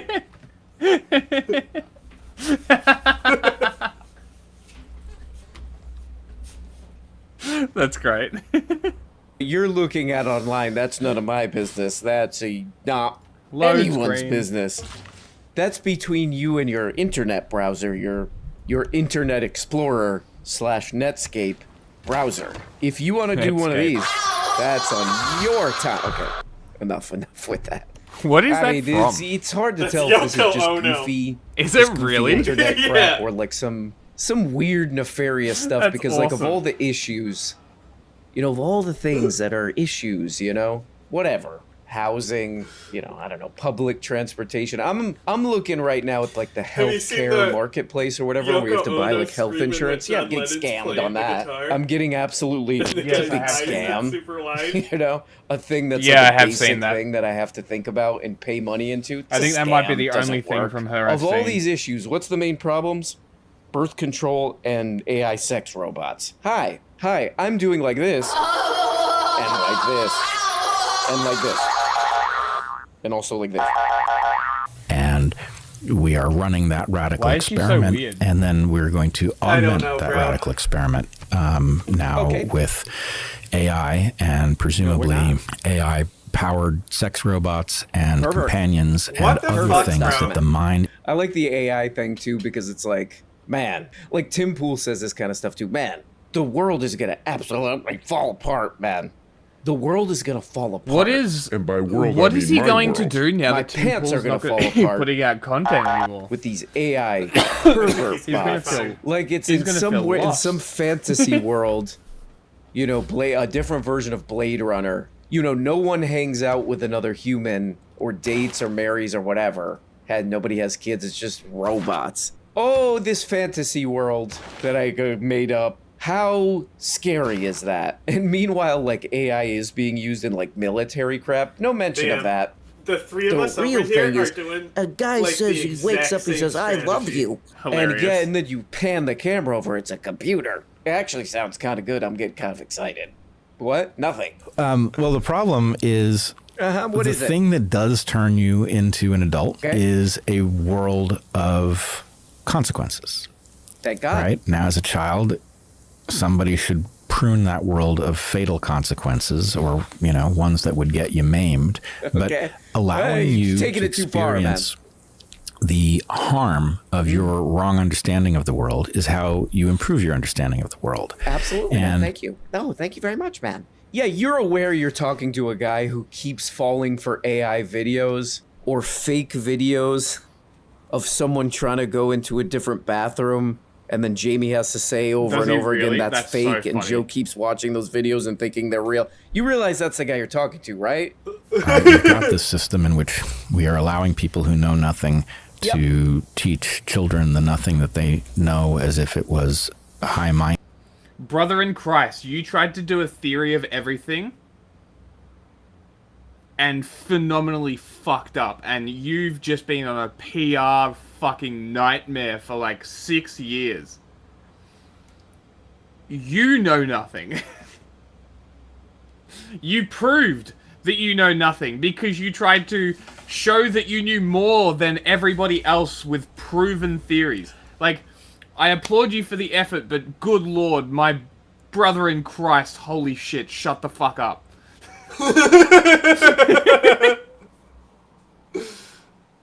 Minded and important, and then they are immunized from Do consequences. you have two encampments right next to each other? Encampments. Is that you? What are the green bars? They're encampments, aren't they? These? Yeah. These are my industrial zones. I get special Ah. industrial zones. Ah, interesting. Settled. Yokohama has been founded.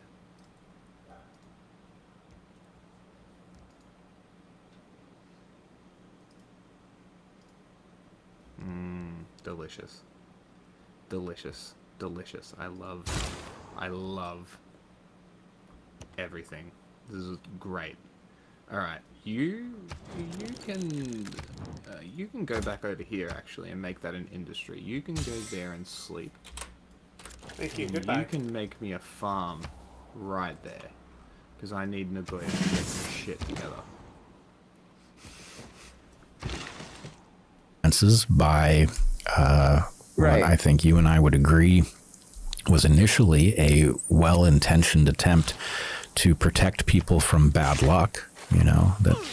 But when you What are you start talking immunizing about? people from the consequences of their bad decision making, whether the people you're immunizing are corporate executives who have gambled badly with the resources of their corporation, Okay. or, you know, children who make bad decisions and it. This is kind of interesting. One of the top comments on this JRE experience, on this experience featuring Joe as himself, is what the hell does it say? Hey, at least it's not Mike Baker.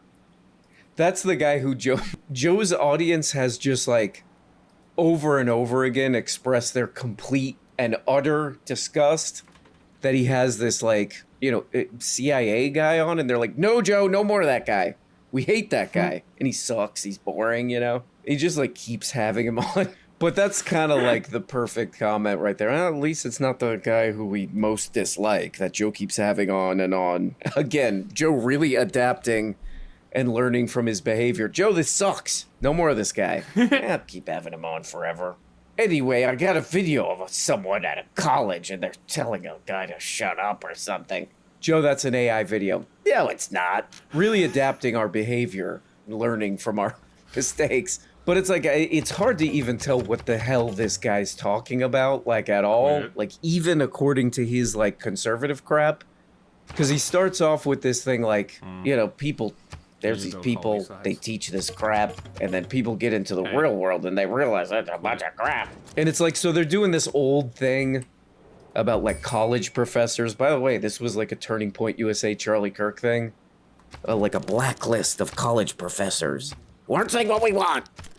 We hate censorship, but there's people saying things that are un-American activities. We should form a committee about it. So we're doing this same old dumb crap again. Oh, there's people saying things.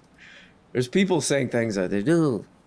That's not how the world really works. You gotta go and learn. You gotta have these consequences. You do something wrong, you are not rewarded for it. By the way, I'm a huge fan of Elon Musk.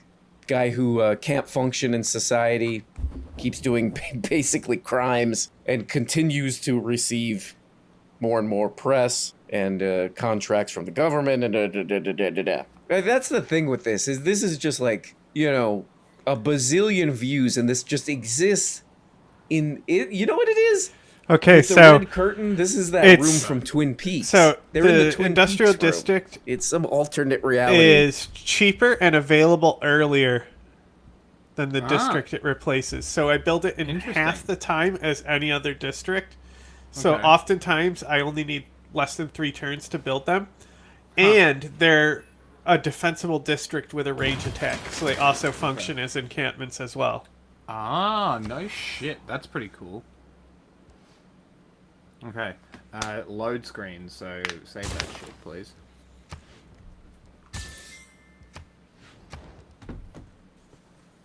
They're gonna pan over, like on the final Joe episode, Laura Palmer's gonna be over there. But yeah, you know, we just listened to the whole little monologue. I feel kind of sorry for this guy, actually. Now I'm gonna feel like I'm being mean. Because he does seem a little lost, I think. But he goes on and on with this, like, typical conservative crap about, oh, college professors, da-da-da-da-da. And then he takes this turn where he's like, oh, also people should have consequences, like, in the corporate world or the finance world or whatever. They do something nefarious that cause all kind of problems. They should suffer the consequences to that, too. Okay, well then might some of those college professors who are, like, critiquing some of this stuff, might they be right, then? Kind of folds in on itself a little bit, right? Kind of doesn't make sense what you're saying. It's kind of meaningless. Just like we need to reverse technological change, but we can't, right? It all kind of amounts to nothing, doesn't it? As soon as you start immunizing people from the downstream effects of their own bad decisions, where they had better decisions that were available to them, you just get the evolution of civilization into a quagmire. Well, this is my fear, my great fear about the concept of universal basic income. You're very afraid. That we're going to essentially make an entire civilization dependent upon its overlords. Which they're not I right can't now, right? see how it could go well. I understand. I can't see how it could go well either. I think Joe, if you're a let nice that guy person, talk. you're like, well, Shut up, all man. these jobs are going to be replaced by AI and automation. We need to find some way to help people and give them the quality of life that they need to succeed. But you're making them dependent on the state forever. Right. That's it. And what we really need to do, and I do not see any mechanism that is capable of it, but what we really need to do is figure out how we want people to allocate their time, what problems we would like them to address themselves to, right? And then we need to reward them for success relative to those. I just built up Nagoya in 2 turns. Everything is done. Like, fuck, get fucked. I pulled down production to boost production, built a sawmill, and I got some quinoa.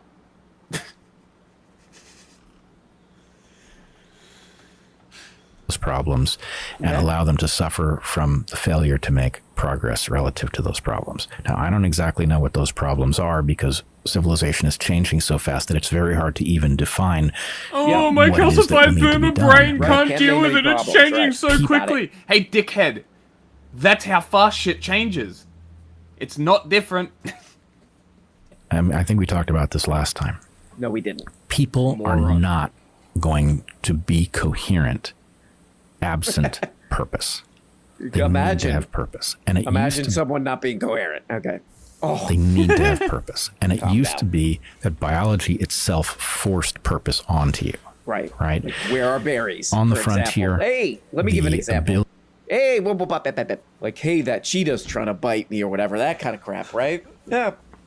I like to chime in sometimes. Okay, go ahead. Ability to. I mean, this is actually kind of interesting and kind of crazy in how nowhere this goes, you know? Because it's like we're assuming here, okay, AI is going to take all the jobs. AI is going to take all the jobs. And instead of talking about like, okay, what does like a post-working or whatever society look like? It's, oh, that's the real problem there is people won't have a purpose. It's almost like they're making an excuse for like, okay, yeah, we're going to replace a bunch of jobs. We're going to replace all these jobs. Good riddance.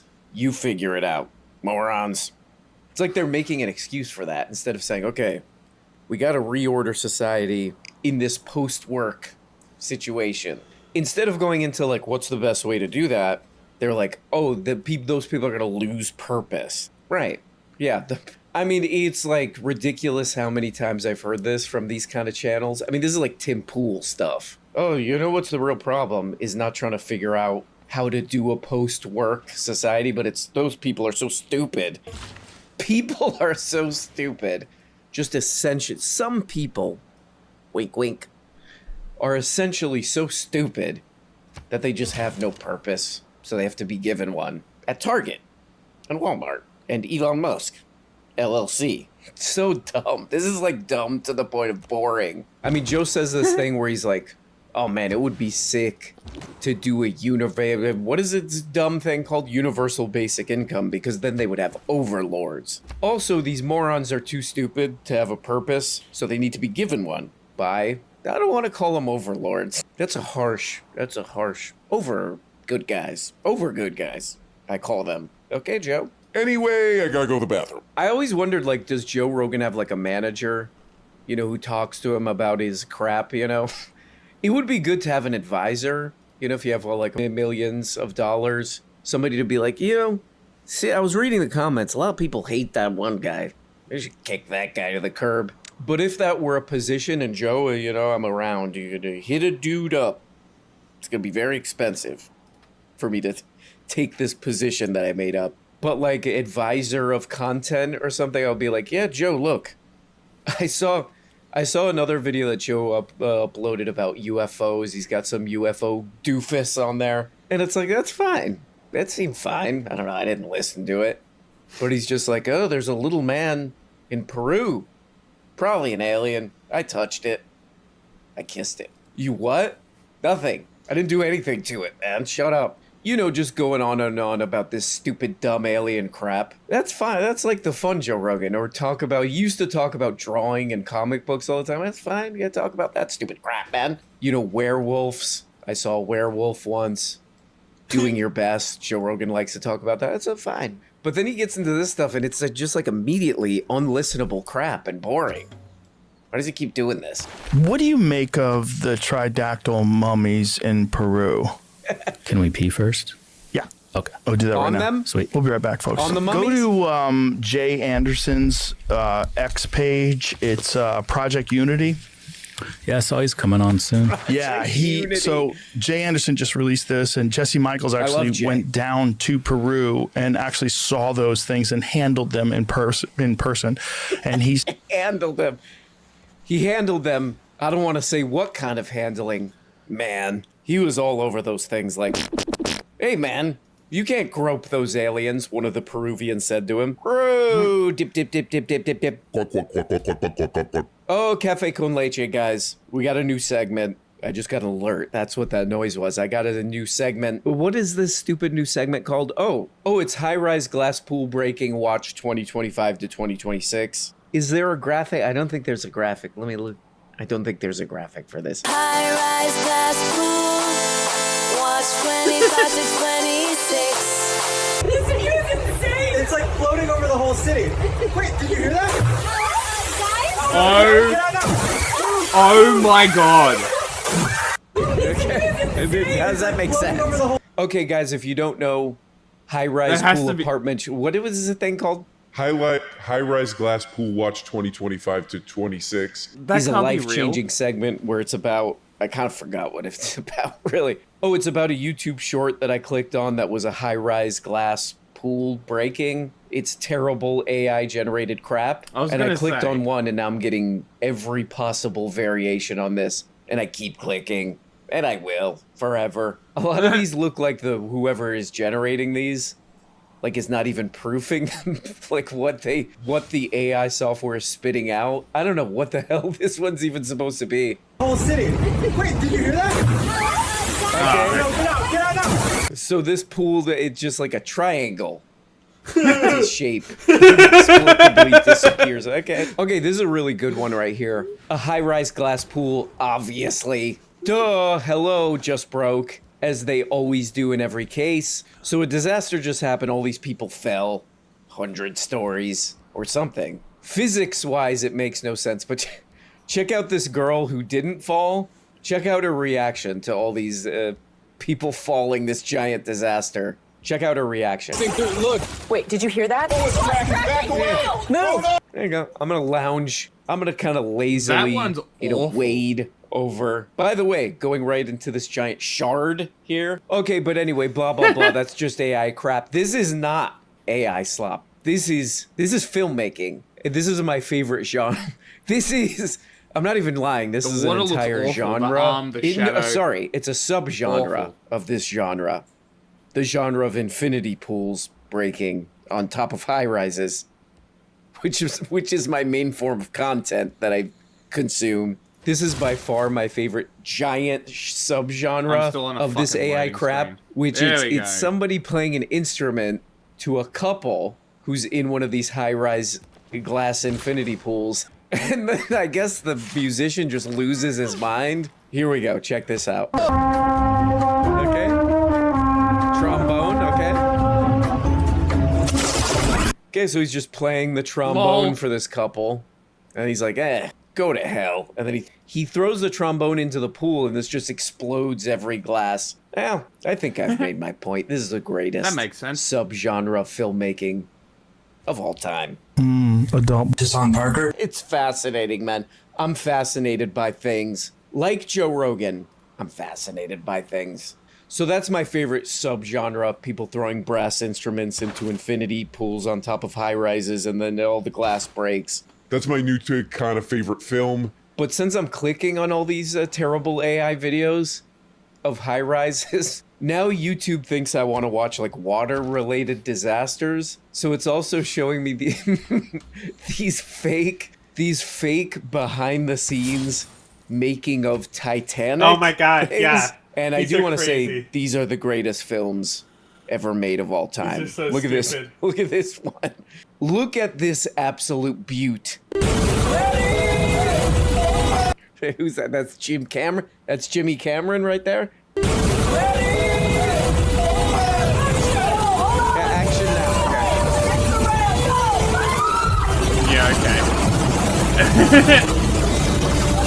Yeah, Okay, very informative. That's how that scene was done. What are people saying about this? Toilets. This is AI because the people are not falling when the ship is falling. Bro, this is AI. No, it's not. It's behind the scenes Titanic. Oh my God, that was one of my favorite scenes in Titanic. When that boat started tipping over or whatever it was doing. When that boat started going like this. And all the people on the deck of that boat just stood there and defied gravity. That was my favorite scene. And I love that movie. That was my favorite scene, and I'm just glad to get a peek behind the scenes. Thank you. Thank you, YouTube Shorts, for this. I love you. Anyway, man, one more segment before we get the hell out of here. One more segment before we get the hell out of here, man. That's right, new segment, Pobrecito Watch 2025. Pobrecito Watch.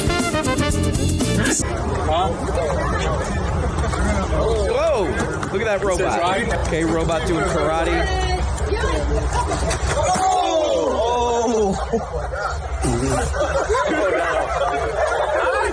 Is he okay? My apologies. I thought I could push him a little harder. My bad. It's okay, man. My bad. No, you're going to jail. Okay, Pobrecito Watch 2025. He's in full effect. It's in full effect right now. You're in it. Here's the subject of today's Pobrecito Watch. It's this little robot. This stupid, dumb little robot. I don't know what the event is here. I mean, this is Kyrie Irving here. What's the event? The stupid events that these sports weirdos make these basketball players do it's ridiculous. Hey, it's Push a Robot Day for the Dallas Mavericks. Hey, look at that robot. You want to kick it in the face or something? All these basketball players are like, what is this? So they get Kyrie Irving to push this robot, and then it just it's kind of disturbing, actually. The thing just lays there. It's hard not to see that it's shaped like a person. It's hard not to see this thing's cold, lifeless body just laying there. And the funniest part is poor Kyrie Irving is like, oh no. And he tries to pick it up. He tries to pick it up like it's a real person. Like, please. Hey, come on, you're okay. Hey man, are you sleeping? Well, anyway, guys, there we go.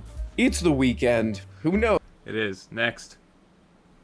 See is some very real-looking radiation signs. And the first thing that we see is some very real-looking radiation signs. Annual dose limit may be reached in only 0.5 seconds. Have him run over the mines. Yes, you see how. Come here. Oh, Nikes! He's got a rocket launcher. Hello. Oh! Get out of my face. This must be the crater. Or no. Oh! There you go, chat. Right there. There is no such thing as a proximity mine. That's what I in Helldivers, because I always have I'll use the armor. I'll use heavy armor against the bots. I use Devastator. Yeah. Now entering. And you the can just facility. walk over the mines; they won't kill you.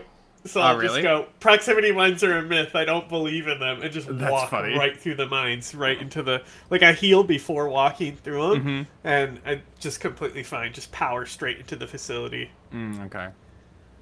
like a wrecking ball, baby.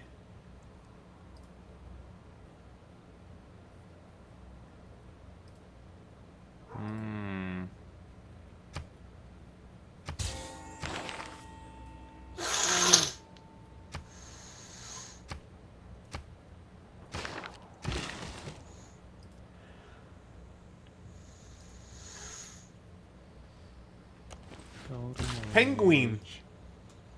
Penguin. Penguin.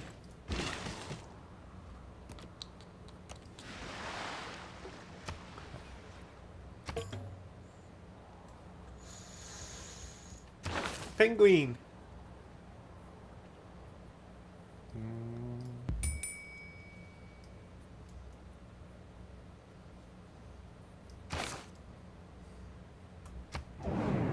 Ooh. Voting. Yuck. Chosen promotion class gain 5 combat strength. What do I have? I'm going for ranged. What do I have? What do I have? What do I have? I don't remember. Plums! I have plums. That's what we're voting for, is plums. It'll totally happen. Oh, I don't have that one. Interesting. Yeah, because we're in a different Congress than you. Ah. It's not globe yet. No.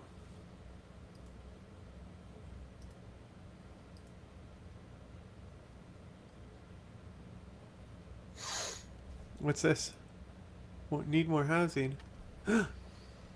Few franchises have made Radiation as popular as the Fallout series. It's now inextricably linked to the mutated DNA of the games and now the show. However, while the Fallout series has made popular the clicks of a Geiger counter like this one, the games don't really explain what all this is and what it presents the player with. So today, let's put Fallout's radiation in the proper context by finding the top 3 most radioactive locations across the entire game series. But first, what is the RAD, the main unit of measurement in Fallout? Well, RAD stands for Radiation Absorbed Dose, and it's a direct measurement of how many joules of energy per kilogram are deposited into a material as it's passing through it. However, if you look at a personal dosimeter like my Radiacode, it doesn't have RADs. Doesn't even have that as an option for measurement. In fact, almost every personal dosimeter you can buy will not have RADs. Why? That's because RAD only cares about general energy deposition into matter. It I got the care culture about bomb. human tissue. Nice. For that, It just you want randomly units chose like me. rems or sieverts. You can see here that my Radiacode is measuring microsieverts. You can see it going up and then down as I bring it closer to this Fiestaware laden with uranium ore,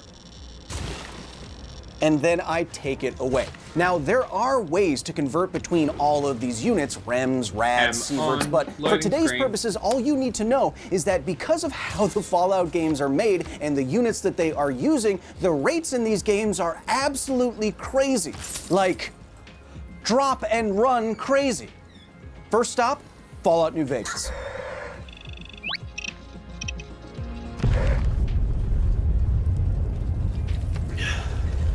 Oh, there it is. Right over there. Woo! Okay, Chad. We are now on our way to find the most radioactive location in all of Fallout New Vegas. It's already looking pretty bad. 5 rads per second is an insane amount of radiation. That's, what, if we round it up to 40, that's 200 sieverts per hour. And 10 sieverts will kill you, for sure. Sheesh. That's bad. I think we're at the location. Okay, Chad, here we go. The most radioactive location in Fallout New Vegas. Come on, let's go. 10, 11, 12, 13, 14, 15. Oh, this must be the crater. 15, 19, 23, 34, 4. No. Ah! Okay. So that got up to 75. I think it gets higher in the center. How do I make myself invincible now? TGM? The suit. God mode. Hell yeah, you guys are geniuses. Hell yeah. Yes. Let's see.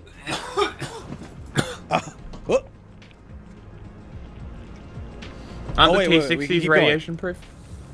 There was a death plane. We can keep going. All right, chat. Okay, chat. Because of the brilliant members of the chat who have enabled me to hack the system of this game, I have turned on God mode so that we can see the fullest extent of the radioactive contamination in Fallout New Vegas. It's already over 100. Let's see how high it does get. 220. Oh, yeah. See, when I jump up, it actually gets higher. Interesting. I think I'm now stuck in here, but that's fine. TCL will let you fly.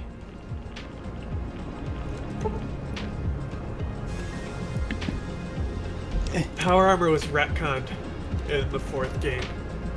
Oh, really? Yeah. Collision off. How so? That doesn't sound good. I think that the radiation proofing is in the 4th game. Where they're more like radiation proof. Okay. In the older games, it gave you just a little bit of a resistance to radiation. Okay. Makes sense. Cool. Harvesting the resource doesn't cost a fucking thing. That's great. So I can harvest the resource, then harvest the woods as well. That's great. Because I have so much sugar maple on my territory that I don't give a fuck about it.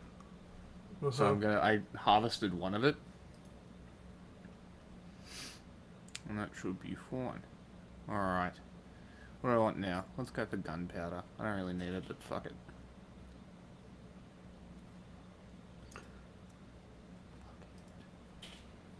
Alright, what do we want here?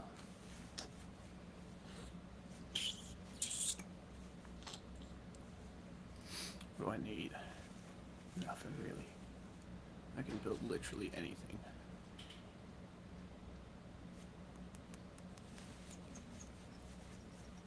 I still need to figure out whether I'm on continent that has ocean on the other side, so if I build a harbor, it's worth it.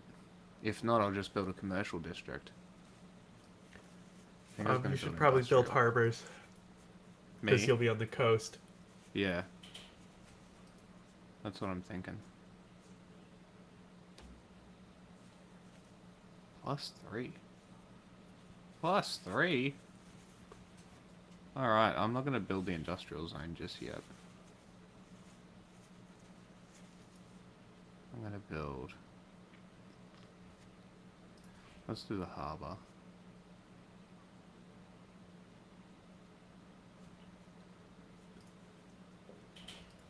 Let's go there. Yeah. And now... Wait, it's... Okay. What am I up to? Okay. Okay. Okay.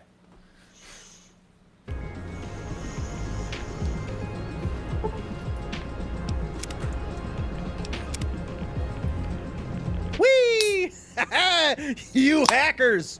You guys are. What does this even look like? 245, 246. Where is it?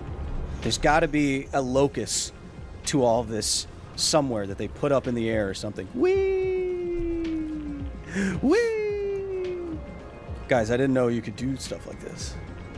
This is the highest level of radioactivity I could find in Fallout New Vegas. It is 274 rads per second. I've seen it go as high in other videos as 300, but this is undoubtedly the most radioactive location. How hot is this? Now, 200, and I used it by cheating. I got there by cheating. But how much is this? Okay, is this as deadly as the elephant's foot? Let's do some comparisons right now for you, okay? So, rad is just a measure of how much energy is deposited in matter. It doesn't relate it back to what it does to human tissue. So let's relate it back to human tissue by dividing it by 100 to get sieverts. So that is 2.4 sieverts per second. Now, radiation sickness will start when you get a full body dose of 1 sievert. About 8 sieverts and above, 99% of people will die. Who get a full body dose of 8 sieverts and above. I didn't even need to harvest the production. 3 sieverts per second. So you will receive a lethal dose. Yeah, there we go. You will receive a lethal dose of radiation in about 3 seconds. What? Which is an absolutely insane amount of radiation. For context, there's an apocryphal story about the liquidators that were working on the roof of Chernobyl after Unit 4 exploded in the April of 1986. The legend goes that before they went out there, the liquidators, the supervisors would give them a choice. You can either spend 2 years fighting in Afghanistan. Good job, fellas! Or 2 minutes out on that roof. So the liquidators in Chernobyl, right after the explosion, had something like that time frame where they would have their limit to being up there and doing anything was under 2 minutes. Under 2 minutes. You would get a lethal dose of radiation in this crater in Fallout New Vegas in 2 seconds. And in game, that makes sense. We're doing all this math, but what's great about this Fallout game and other Fallout games, they actually have a lethal amount of rads correct. It's 10 sieverts, which is 1,000 rad. And if you look at your Pip-Boy, it does have, you will die, right? You can see right here, you will die at 1,000 rad, which is 10 sieverts, which is correct. So it makes all this math easier if you look at that number, because what did we say? A little over 3 seconds? Interesting. Yes. In 3 seconds, 275 becomes roughly 1,000, and you will die. I guess I'll send my delegation. That is accurate in that respect. This is an insanely dangerous area. I'm very friendly with the crew. I might be able to declare It is not the most dangerous area in all of the Fallout games. We are going to find the next most radioactive location in Fallout 3. Yeah, he benefits you with trade routes and stuff. Now, we need to activate God mode in this game. How do we do that? Do we do it the same way? Is this 3? Yes. Yeah. I'm hacking the planet. Yes. Yes. Yes. Hacking the planet activated. Fly! Yes. That's goodbye. That's very interesting. Although No, those are from like American Okay, now where moment. am I trying to those go? are from like 2 hours ago. Were they? Wait, it's over here. What? What time is it? It is. What the fuck? Holy crap! Okay, wait. Okay, wait a second. Okay, wait a It second. still says we're not. So the it's not highest counting amount of YouTube radiation that we found in Fallout New Vegas was There between isn't 2 and 300, like 275 to 310. 275 to 310.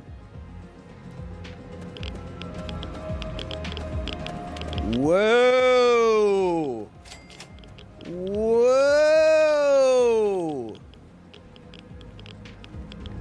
Oh man! Goddamn. I guess that didn't work, huh? Whoa! Whoa! Load screen. Whoa!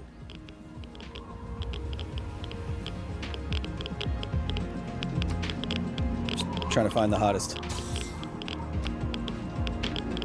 Okay, it seems like the hottest area in Fallout 3 is 3,000, almost 4,000 rads per second. So again, if we're going by the 1 kilorad death heuristic, that is in less the than lethal 3 rate per seconds second. a lethal dose of radiation. Oh, and by the way, 0.3. this noise is not accurate. 3,000 rads per second, you would hear a solid sound. You would be getting so many impingements in the sensor of your Geiger counter. It wouldn't be going.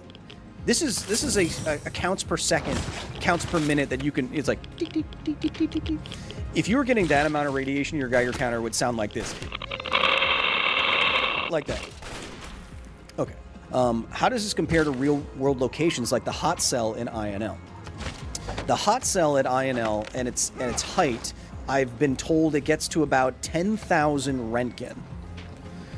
And that is how much the elephant's foot was putting out. 10,000 Röntgen per hour. Now let's convert that. Röntgen and rad are roughly equivalent.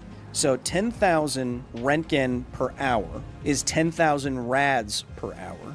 Divide that by 60, that's per minute. Divide that by 60, that's per second. So the hottest place in the Idaho National Laboratory gets about as hot, or can get about as hot, as the elephant's foot. And that value is 2. This value is 3.6 thousand. So this location in Fallout 3 is 1,000 times, more than 1,000 times hotter than the elephant's foot.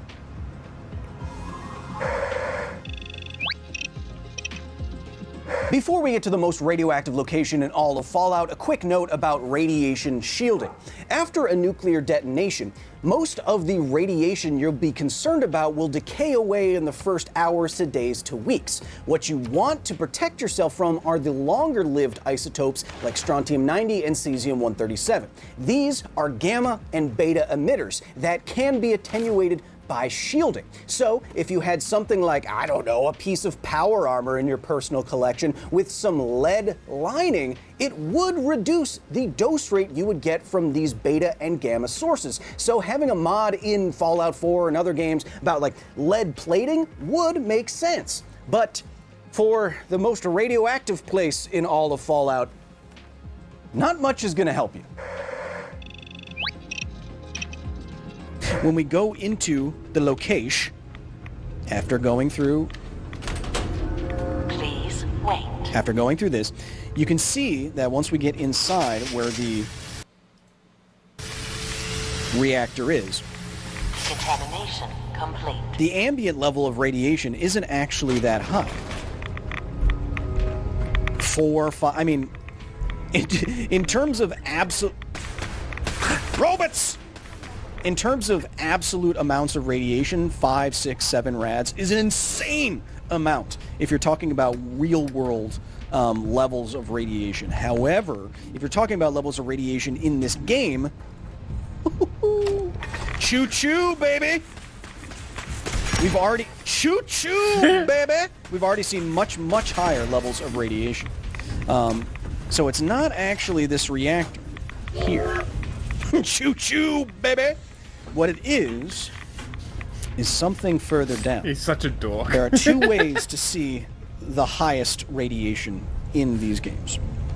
The first is to get a super secret, not secret, but a special piece of armor in the game that allows you to get any amount of radiation without dying.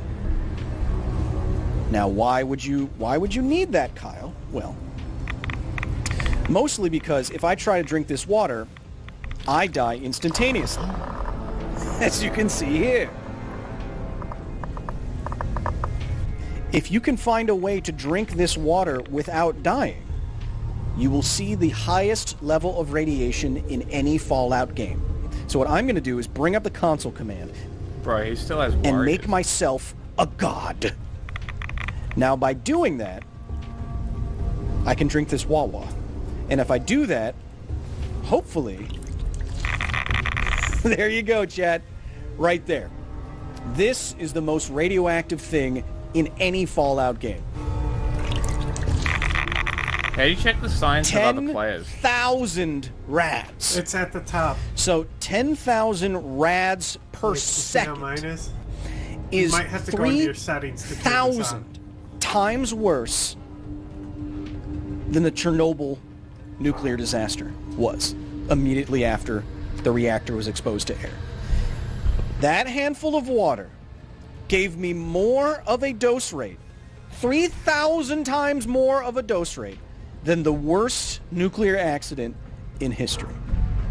That makes it easily the most radioactive location in any Fallout game. Load screen. 10,000 rad. Let's So just you say can it's figure out what the 10,000 setting rad without taking time into account. Let's just say it's 10,000 rad. You drink it over 1 second. 10,000 rad is I think it's 100. Show yields in HUD ribbon in Again, the assuming interface it is beta and or gamma, where the setting, weighting and factor you for can that turn it radiation to show on in terms mouse of how over or always show. In interface at the... Okay. Show yields HUD ribbon. I think that's what it is. Okay. Lucky I remembered that is a setting you have to turn on, because I watched a video on settings you should turn on Civ that you're not using. Huh. Yeah, because that would help, because that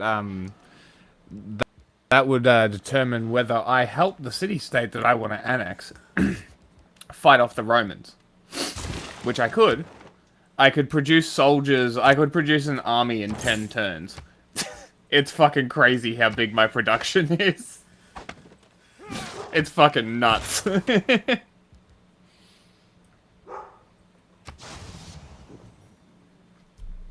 I have such good tiles around me. It's nuts. I just gotta clear out these fucking barbarians above me and that's it. Once I do that, maybe I'll go help the city-state if they're having trouble.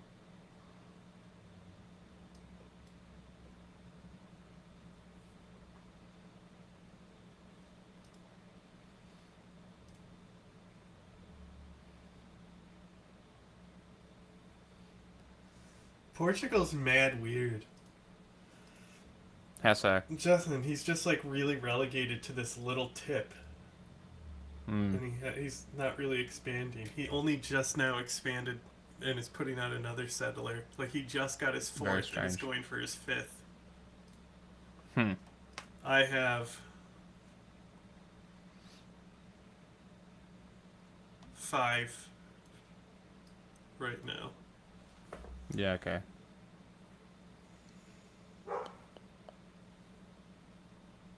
Yes. Gold from trade routes. Housing with specialty districts. No, I want the science boost. Production towards... No, that's fine. That's fine. That's fine. But also, It'll take basically, more. all my cities are already pretty much built up. Yeah. Like, I have really good tile improvements, a lot of mines.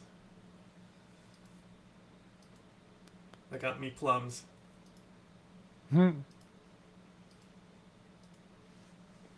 What affects biological tissue is 1, then 10,000 rad is equivalent to 100 sieverts or grays.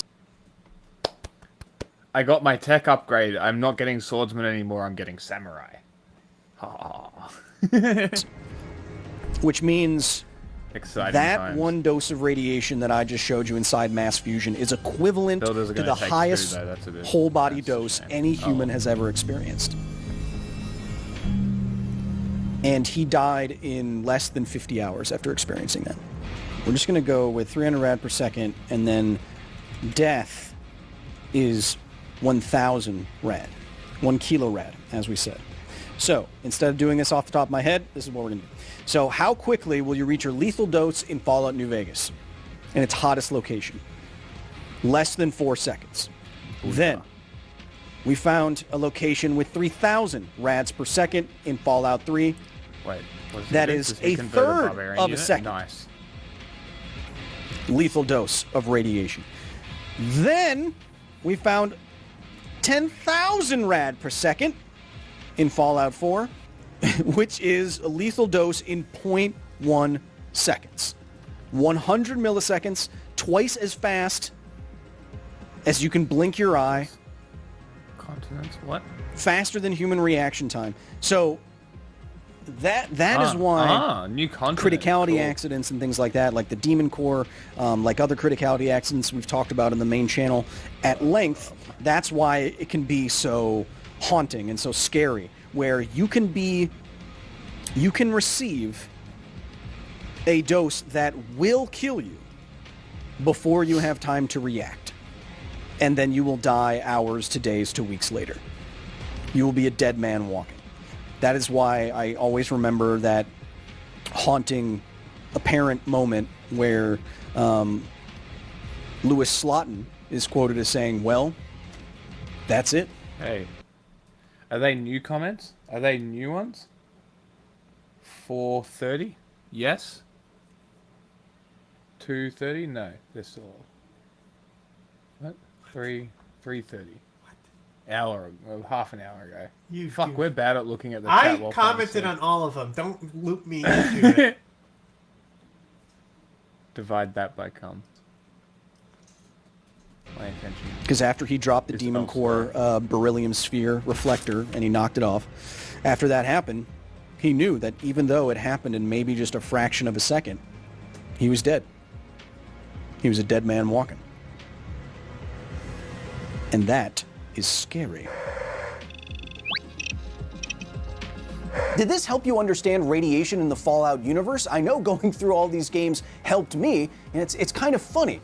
Fallout is about, the end of civilization and the nuclear apocalypse, but I've always come away from the games feeling like radiation is, pretty cool. Honestly, I wouldn't be surprised if the games inspired a whole generation of nuclear nerds like myself. Either way, hopefully now you can appreciate and understand the series in a new way. Oh, nice. Until next time. Now exiting the facility.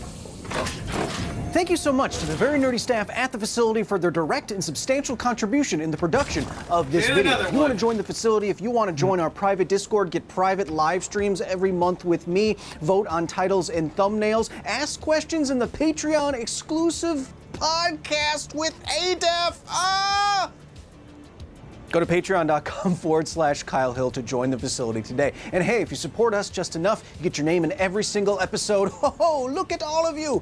How could I possibly, there's so much time I would have to. One thing I do want to say about the Fallout series is that it is interesting that I think they mistakenly got how many rads will kill you correct. So it takes about 1,000 rad or 1 kilo rad to lead to a 10 sievert dose, which is 99% fatal for everyone who experiences it.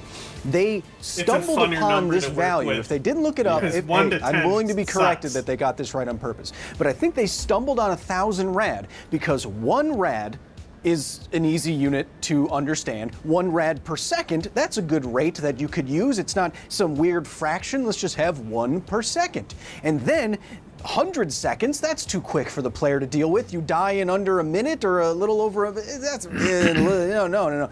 Oh, 1,000 Buenos Aires is seconds? getting I benefit think from that's me. just They're enough fucking in way between stronger than 100 Rome. That's and not funny 5 as and, fuck. and 1,000 and, yeah, I think they came. Buenos Aires is like stronger than Rome, I reckon, because they're getting benefits from me. Yeah, the city-states will produce a lot of military. Like they're going hard. I may not even need to step in here. Like, that's why if you, like, can levy their military, it can boost your... Yeah.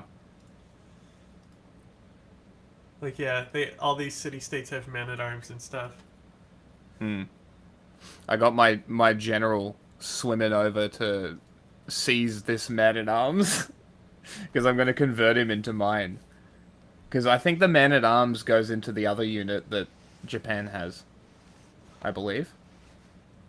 Up with the right answer by mistake, which is kind of fun. But technically... Let's go.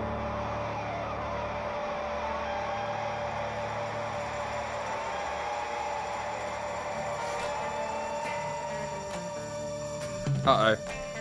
I changed my mind. This is going to have a lot of copyright. Let's not do this. It's about anti-war songs. Yeah. Hello and welcome to the Daily Hello. Buzz. I'm Emma Fuck yourself. Gillespie. I'm Lucy Hassel. State and territory leaders Instinct. have I lost control. strengthened gun laws in the wake of Sunday's Bondi terror incident, which saw 15 innocent people killed during a targeted anti-Semitic attack. People. If you're not a farmer, if you're not involved in agriculture, why do you need these massive weapons that put the public in danger? And Massive weapons. You fucking moron. Massive weapons. Fucking cops, dude. Fucking cops. make life dangerous and difficult for New South Wales police.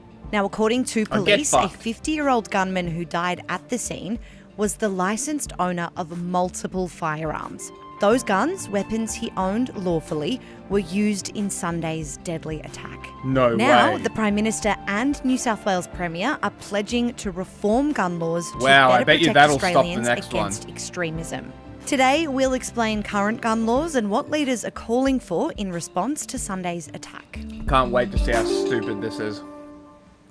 Emma, before we get into the current debate, I think we need to situate the listener in how Australia actually came to have some of the world's I toughest hate gun this laws so and to have much. this reputation for having really tough gun laws. Yeah, so this all started in 1996. This story really begins in Port Arthur, Tasmania, where on the 28th of April, 1996, 35 people were You see how they killed, need to read to 23 do these others were quotes? wounded by a 'Cause they're single not familiar gunman. with the It was topic. Australia's deadliest mass shooting. It remains They need to Australia's whittle deadliest Catwit. mass shooting. And the gunman of the Port Arthur Storm, massacre you stay used over there. 2 semi-automatic rifles that You he had stay over purchased there, I legally. swear to God, And Storm. within There's a governor that makes it so none of your improvements get damaged by weather, which is pretty neat. Is there?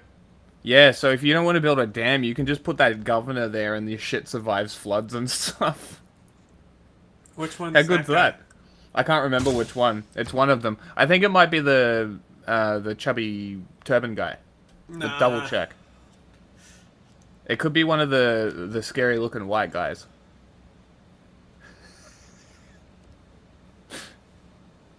Or it might be the Buddha guy, the monk guy, the religious guy. Divine protection or some shit. I don't fucking know. I'll double check when I'm Weeks of the back in the massacre, game. then Prime Minister John Howard announced Yeah, although the healing in one turn is pretty cool. The only thing he does is help you if you're using. So like if you build tall, right, instead of a wide civ, and you go tall, then governors are really beneficial because you can have a governor in every city. Yeah. And Oh, is you that make just sure all stacking your up cities- is that just stacking up a couple cities? Is it?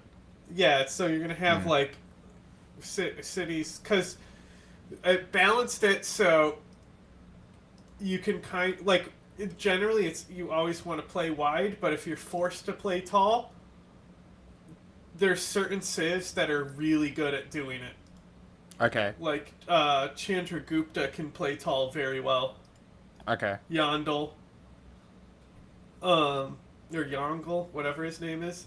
So, because districts are linked to the population, having that higher population from those leaders means that you can have more districts by focusing on the population in those cities.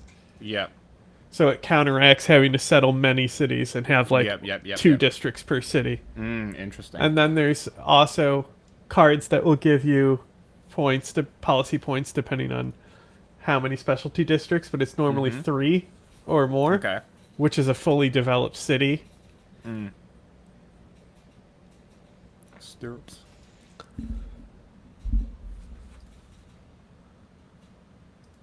Let's see how much NIDA I have, actually. I might have none of it. Watch me have no gunpowder. Oh, there's a little bit right below my civ. Oh, yeah, that's fucking great. Fuck me. Alright, might as well buy that right now. I have enough gold. Thanks. That's for me. Let me check my deals. Apparently I'm not getting... Alright, let's actually check though. Oh, he really wants that. God damn. Alright, you can have that sugar maple, baby. Give me that 30 gold per turn. That's great.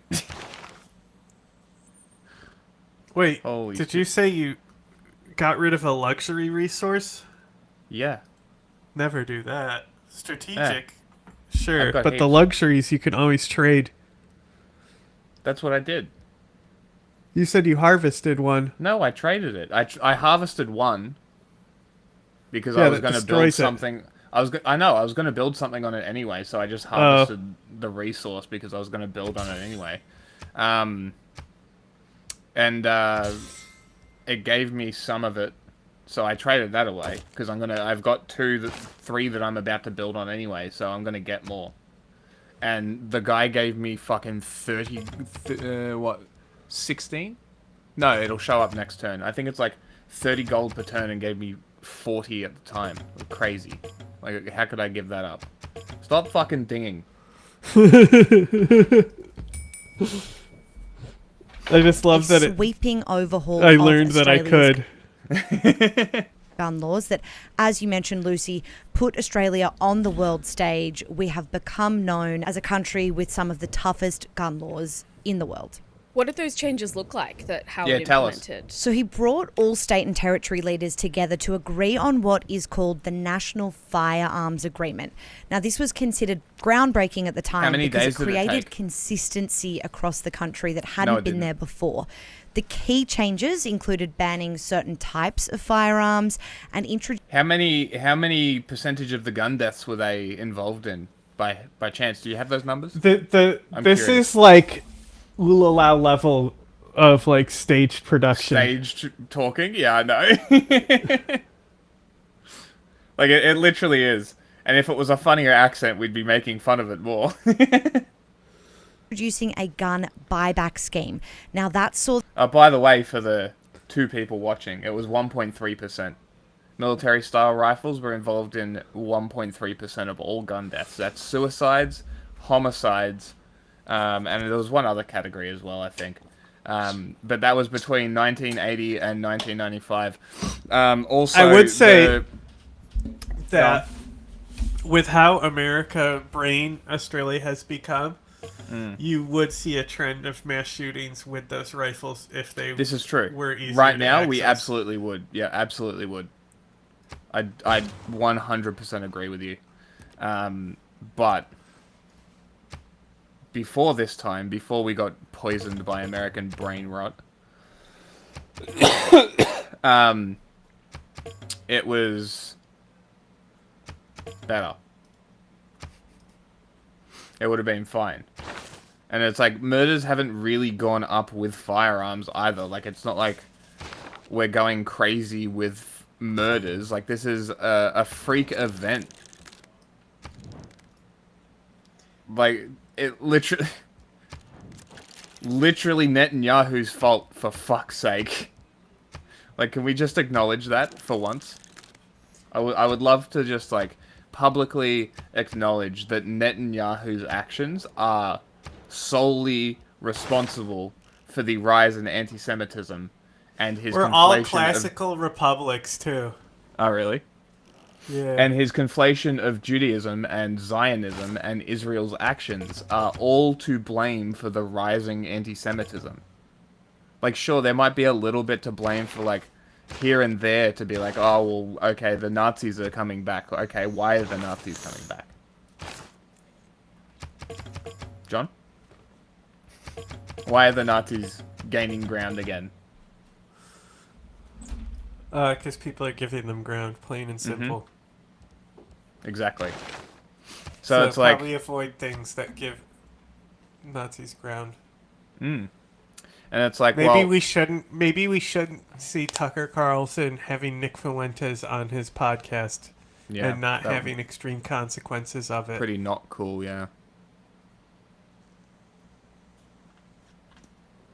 The government purchase and destroy over 650,000 firearms, and a national gun registry was also established.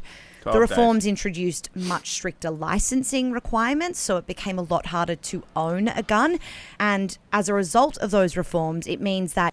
As I said the other day, it's literally a course that's like a boat license, where they essentially give you the answers. They just hand them to you, and you answer the questions, and boom, you've got a gun license. And then you go to a gun store, you go, hey, I want to buy a gun. And they go, cool, what gun do you buy? What gun do you want to buy? Usually they go, hey, do you want this bolt action 22? You go, cool, that's $500. That'll work. Can go down to the local range. No problem, 22, cool. You got to wait 28 days, I think it is. 28 days, you get your gun. Great. Cool. Okay, next day, you're like, fuck it, I want a centerfire rifle. I've got an A and B category license, I can go and get one. Cool. I'm going to go down and get a purchase order, or I think they call it a purchasing permit. You go down, you say, hey, I want a purchasing permit. You go in the morning, you go, hey, can I fill in a purchasing permit? You put it through, they send it through, you come back in the afternoon, you leave with your gun. That's how hard it is to get a gun in Australia. It's not that hard. If you want a Category C license, I think you have to be a primary producer, which means you have like a farm, or you make stuff and you have pests that you need to shoot, right? They'll give you a Category C license. And if you're a big primary producer and you got some big shit, like you got pigs fucking up your yard,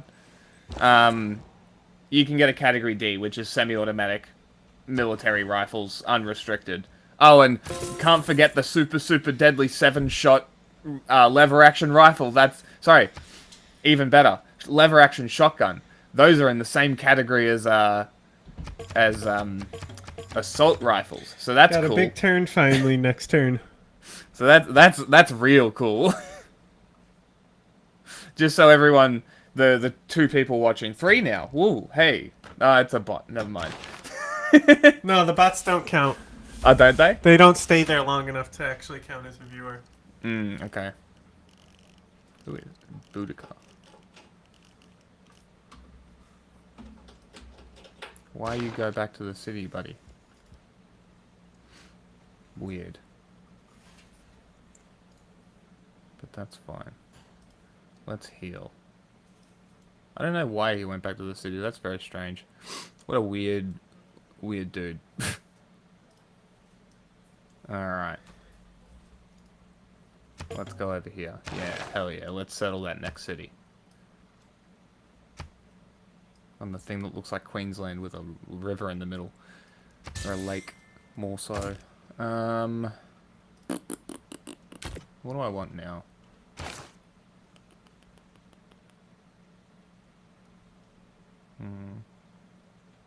Build an armory.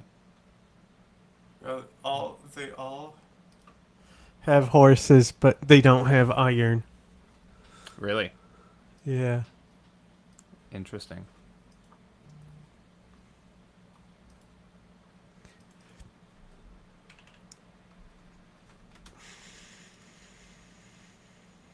I'll take that, Mr. Roman Man.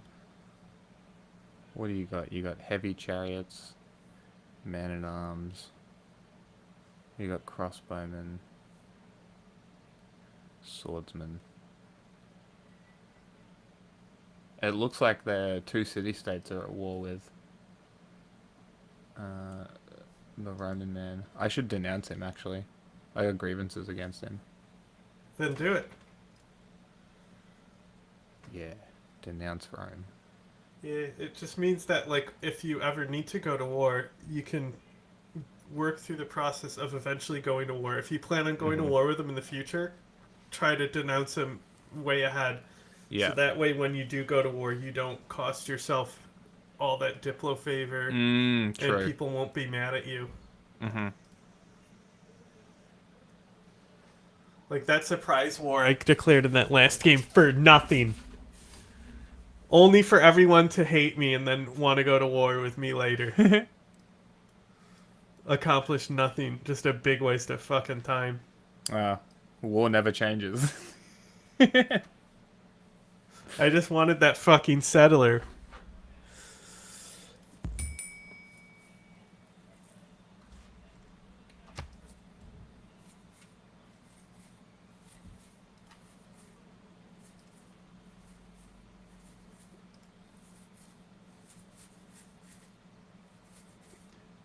Hmm. 35 production, food, no, that'll be fine. I'll keep me farms for now. Might remove those woods though. Get the production. Might be a good idea. Especially when building an aqueduct. It's gonna cost, it's only 2. It's only 2 turns. Damn, my production is crazy. What is it? Like, just for producing this early stuff, it's 35 in that city specifically. And my next highest is 11, then 9 and There's 7. yeah, press list of reports. It's in the top right. And then you can press yields. Cool.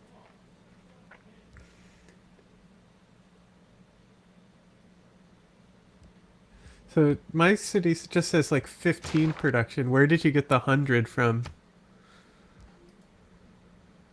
I didn't say 100. Oh, what did you say? 11 was my next one, my next highest. 11. Okay. So one of my cities is 25. This city here is 25. That's crazy. What's the Cree doing up here? Huh. Oh, fuck it, let's put a mill there.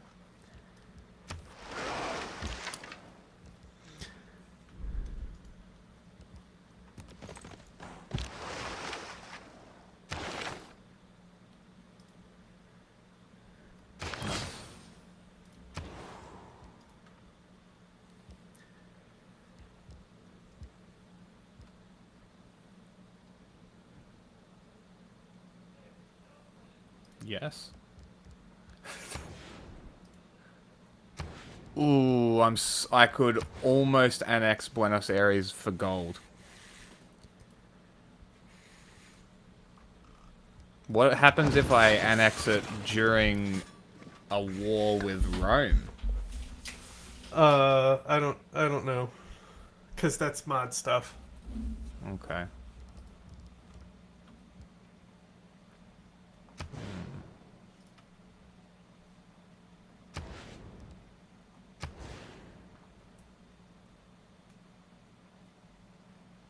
No, I need to build a holy site. Yeah, right there.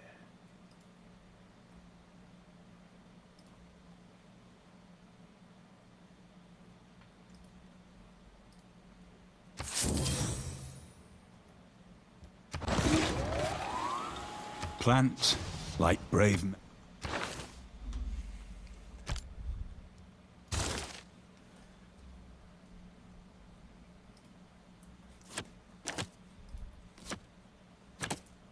My poor archers.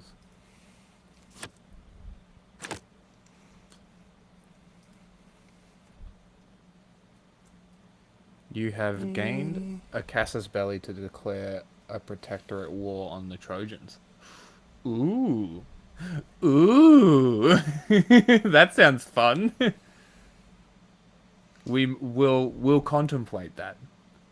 We'll contemplate that. I might make some military units after I convert this crossbowman and then move down and do it.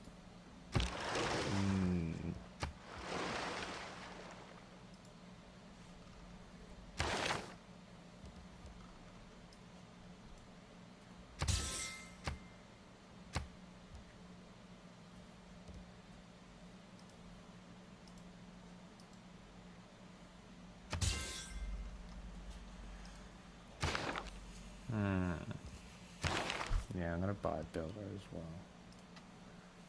Yeah. It's all coming together. What's cool about the Great Prophets, I believe, is you can only get one per era. So, like, a religion gets founded every era. Ah, okay. I think. I'm not sure about that, though. There might be 2 per era or something. But you can only have a set amount of religions based on the amount of civilizations in the game. Not everyone can found one. Yeah. Okay. Let's see. No, I got nothing to trade right now. How am I not getting citrus when I have a citrus industry? Go to this civ that you have the citrus industry on. Okay. And then go to the bottom of when you click for the production, go to the very bottom of the production. It should say create new product.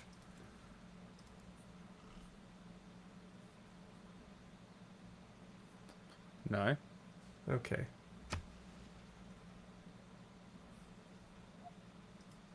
Is it a bonus resource? Luxury. Huh.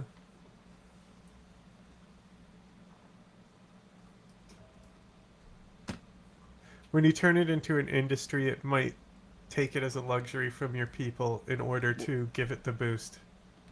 I also have another one down here that I'm not getting anything from. Yeah, because it might because the industry. Like, the industry gives you a massive tile boost, but it might be at the cost of the luxury. Okay. Damn, Nagoya got big. Whatever I did worked. What? Did you build a bunch of builders? Yeah, I did. Yeah, I told you, man. Underrated unit, bro. That's crazy. They're so good. It's like, because they give you food and housing. Like, that's like the #1 thing you actually need. Yeah. In a load screen.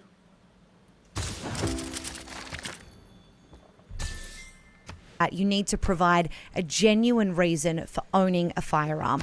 Personal protection is not considered a valid reason. And You don't really need a valid reason. You just sign up to a club and they give you a card and you can use that card to get your gun license. That's all. It's not hard.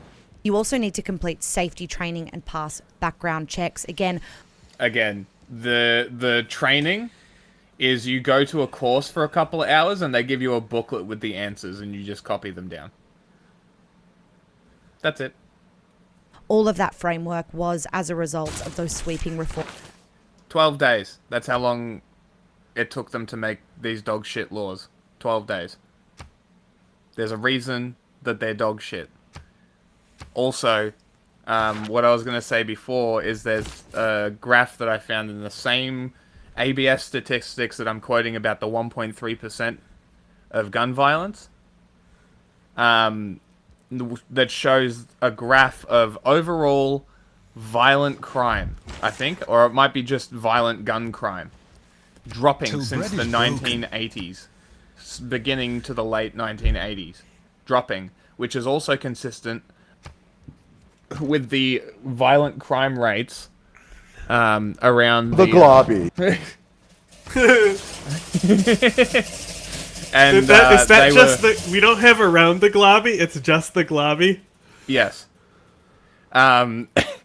So it's like, yeah, these laws literally tried to claim that they stopped gun violence when it was already on a decline. Hey, Coupe. From like when they implemented them, like it actually went up and then continued on the same decline. Now that I after can it went fucking up. end the end turn button, it's kind of useful now because I always end too early and forget Yeah. to do something. Cool, I got my crossbowman. Great.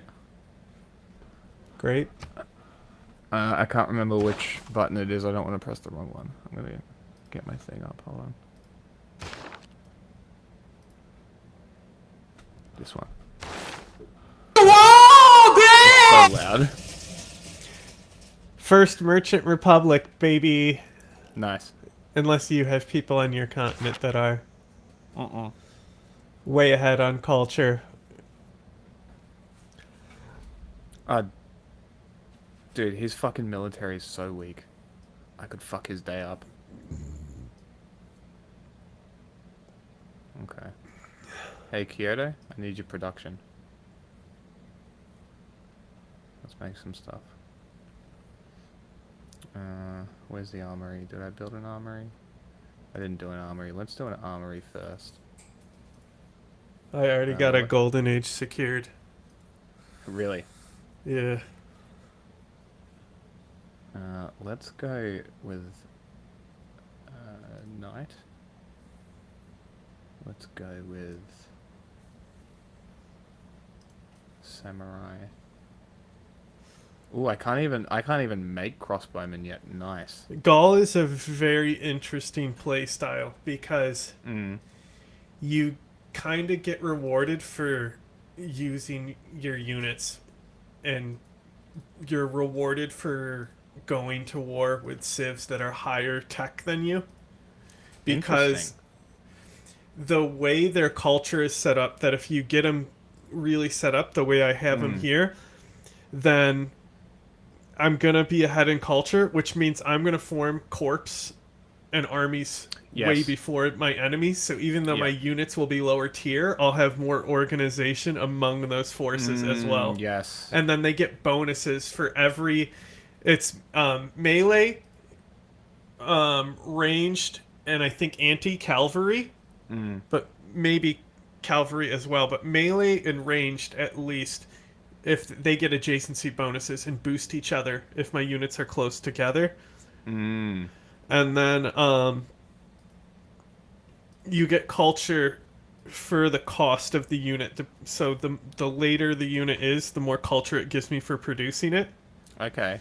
So because I get culture for just producing units, if I produce lower tier units, I'm producing more units and burning more units. So it's kind of like really good for trash rushing. High mobility. Like I Yeah, okay. like I like to do. I like to constantly just harass. Interesting.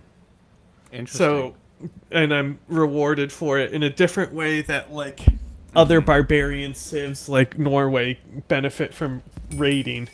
Yeah.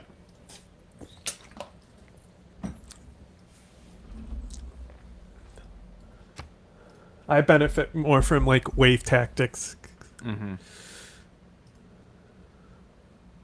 Pretty interesting. Ooh, my great general. I can finally use my general. If I wage the war.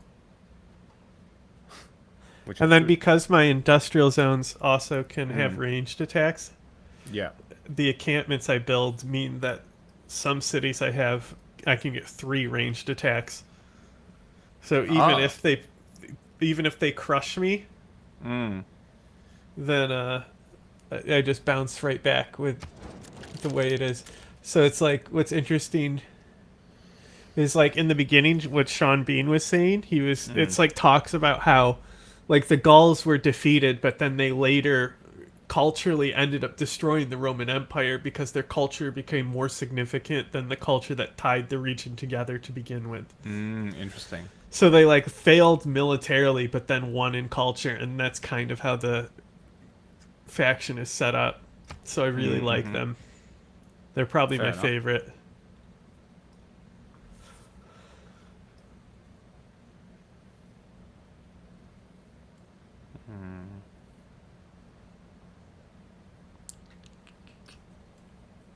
What to do? And the way I'm about to be controlling this fucking map, this entire continent is going to be mine soon.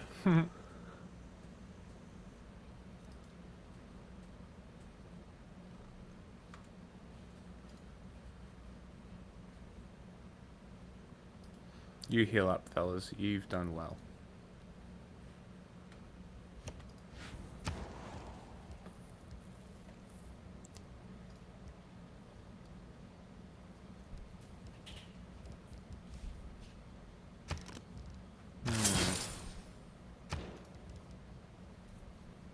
Yeah, let's build a mine.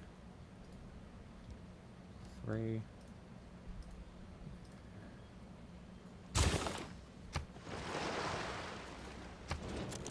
It is.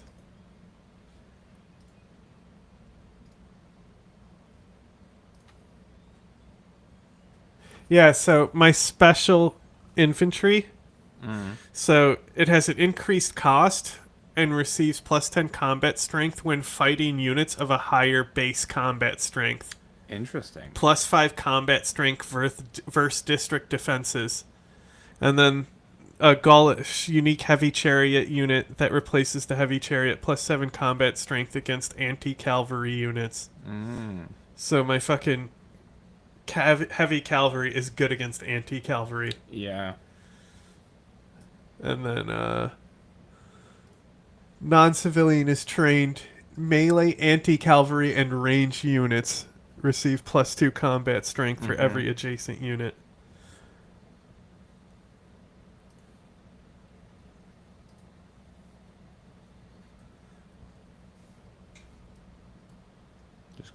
I'm just contemplating how much military. And I need get to culture spend. bombs for building mines. That basically means I get free tiles. Okay. The culture bomb just affects and gives you all the tiles around it.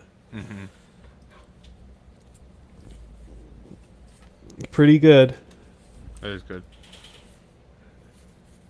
Sure. There you go, fella.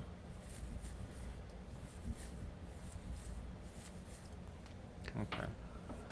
I think I'm good.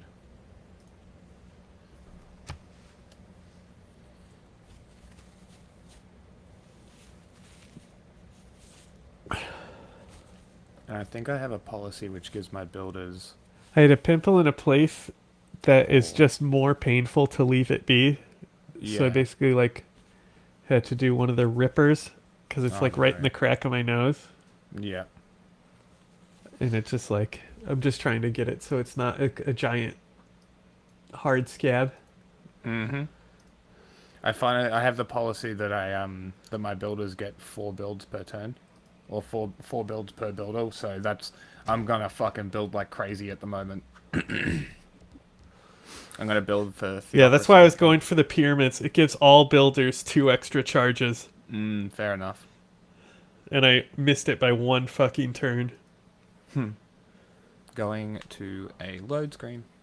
Forms in 1996. So what does that mean for Australia's gun landscape today? What does that look like? Not a lot has changed since those reforms were introduced nearly 30 years ago. And it's estimated today that Australia has around 4 million registered firearms. More guns than ever before, and guess what isn't sky high? Gun crime. And guess who gets punished for a terror attack? Now, that may sound like a lot, but comparatively to the rest of the world, it's quite low against our population. I We love have that. about 1 gun for every 7 people. Compared to the rest of the world, it's quite low for our population, but it's still more guns than you've ever had. Yeah, exactly. You have more Whereas guns now the than when the United policy States was has more passed. guns than people. In terms of licenses, there are roughly 900,000 licensed gun owners in Australia, and the majority of these are license holders for recreational shooting or farming purposes. Australia's gun laws are widely considered a success, but there have been recent warnings about a decrease in the number of people who hold a gun license, but an increase in the overall amount of licensed firearms. It's literally an irrelevant fucking statistic. Can we please stop? It doesn't matter how many fucking guns people own. I just got into the game. Okay, Shut so up. almost like a concentration. So there's not as many people. Whenever you start ranting, I start clicking. Have more than one, right? Exactly. And earlier this year, the Australia Institute actually released a report on this very issue that found there's been a 25% increase I in still the have number plums, of guns even though I in have an Australia industry, since so I don't know what's going on with the 1996. citrus. Less people Dunno. owning more guns. The report found that on average, a firearms license holder owns more than 4 guns, and 2 individuals in suburban Sydney each own over 300 firearms. Now, according to that Australia Institute report, regulation across states and territories has failed to keep pace with community expectation, with 75% of us supporting gun ownership limits. And now, of course, Sunday's terrorist attack has reignited conversation about whether So those congested current today. laws, those current regulations are actually strong enough. What changes The nasal are being wash proposed didn't to be help made at all. right now? So Prime Minister Anthony Albanese has flagged several key reforms. First, there is I a bet push to they're limit the number of coherent guns that and any one good. person can own. We know Oh that the my public God. wants something like that to happen. In Sunday's attack, one of those gunmen legally owned 6 firearms. And Home Affairs Minister Tony...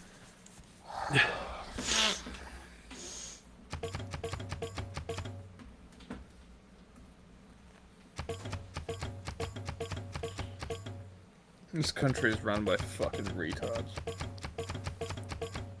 Tony Burke has pointed out that, quote, the concept of someone living in the suburbs of Sydney could have any valid reason to have that number of firearms. Oh, shut the beggars fuck belief, up. To use his words. Second, the government wants to introduce periodic Oh, it's license so reviews. So right stupid. now, if you obtain a gun license, there's no automatic expiration date on that. But the Prime Minister said that that needs to change. People's circumstances can change. People can become radicalised over time. That's fine. I'm fine with that change. Having an expiration date, whatever. Having to resit. How about we introduce this for licenses for fucking old people too? Like car licenses, please? That would be more sensible. You know what? I guarantee old people kill more people on the road than guns have in the last 10 years. Guarantee it. And therefore licenses should not be permanent. Yeah. Thirdly, with the changes that are being proposed, the government wants to look at banning non-citizens from holding gun licenses. So the Lamau. Prime Minister said that this seems like a sensible change to him. He's calling for state and territory leaders to support that measure. And there's also discussion, Lucy, about tightening regulations around 3D printed weapons. Right. And using criminal intelligence, not just criminal records, to assess whether someone should hold a license. So this speaks to some concern around whether or not those laws from 1996 have kept pace with the modern threats that we are now facing in 2025. I love that I can still What's the actually difference get a between little criminal clear though, intelligence and as long criminal as I records? force it. So a criminal for a record few only seconds. shows if someone Yeah. has Then been it will actually- convicted then I of stop, a crime. So and it will if clear you up a have little. a criminal record, you cannot obtain a gun license. Okay. Criminal still hear intelligence, myself however, breathing is out a my much nose, though. broader concept. This So is how this would congested it include is. information that police might have about someone's associations, their behaviour or potential threats. Even if they haven't been charged with anything, it doesn't mean that a person might not have engaged in questionable or suspicious behaviours that police have been surveying or concerned about in the past. Yeah. The idea is that basically waiting for someone to commit a crime before taking away their gun license might be too late. That's Yeah. the thinking behind this reform. So if intelligence agencies have Don't worry, you can shoot up a fucking Jewish festival, but take a picture of somebody holding it and you get criminal record and all your shit taken. What a great fucking country. concerns about radicalisation Makes or sense. concerning behaviour, that could be grounds to refuse or revoke an existing licence. What has been the response like kind of across the political spectrum to these proposed reforms? Hello, Billy here from Disney. We have just looked at our... If you want to She jump scared me. We have seen a relative sense, though there did quite a bit of bipartisan. Subscribe. Thank you so much, and back to the video. There has actually been quite a bit of bipartisan agreement that something needs to change, though the details vary. But I think historically in Australia, we have seen a relative sense of bipartisanship with gun reform. Yeah. The Greens, firstly, are welcoming conversations around stricter gun laws. Senator Larissa Waters, she is the leader of the Greens, said that her party will work with the government to pass reforms and described this as a moment beyond politics. Yeah. This is Waters moronic. said, quote, "This is not America and we must work both to eradicate anti-Semitism and racism and to reduce unnecessary what a fucking guns funny in our thing to community." say. This is Opposition not leader Susan America. Lee said the coalition will reforms and take what she calls a sensible, proportionate approach to examination. Wow, she's of talking everything so on the much table. shit on America But she did there. acknowledge that these kind of reforms can take a really long time. Yeah. And instead, she's calling for, or as well, is calling for more immediate action on tackling anti-Semitism, following a report and recommendations from the Special Envoy for Anti-Semitism, Gillian Siegel. Now, Lucy, we did also hear from Wait, I don't former need Coalition that. Prime I Minister don't John need that. I'm Howard already in the just golden age. yesterday. He is, of course, credited Nope, as the nope, architect nope, of our nope, world-leading nope, gun nope, reforms following Port Arthur. And he did criticise the Albanese government for what he called inaction to address anti-Semitism here in Australia. But he said he hopes that this is a wake-up call. And in Man, terms Rome's of gun really reform, getting here's a bit of fucked what here. I he could said. probably wage It is war and take true his that cities. There are too many guns in our community. There always have been. There always will be. Because people ignore laws. And it's the potency of the weapon that is so drastically changed. Sure, you want to give me all your gold for I my extra respect whales? Sure. The role of the states. Take it. And I think both the Premier of New South Wales and the opposition leader in New South Wales are taking this issue seriously, and I hope and trust all other state premiers are doing the same thing. Now, we haven't just heard from federal politicians, we've also heard from New South Wales Premier Chris Minns. Obviously, this is happening in his jurisdiction. What do we think will happen at the state level? Well, Minns has said he wants to recall New South Wales Parliament. Of course, parliamentarians around the country are now on a break for the rest of the year in terms of there are no more parliamentary sittings. So he would have to recall Parliament to introduce what he's describing as the toughest gun legislation in the country. So the New South Wales Premier specifically wants to also look at using criminal intelligence as a reason to restrict licence What the access. fuck does that even which mean? is similar to what Albanese's calling for.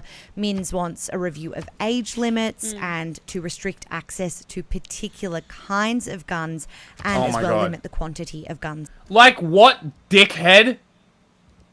You can already barely buy a fucking usable gun. What are you talking about? Limited types of firearms. You know what you can get?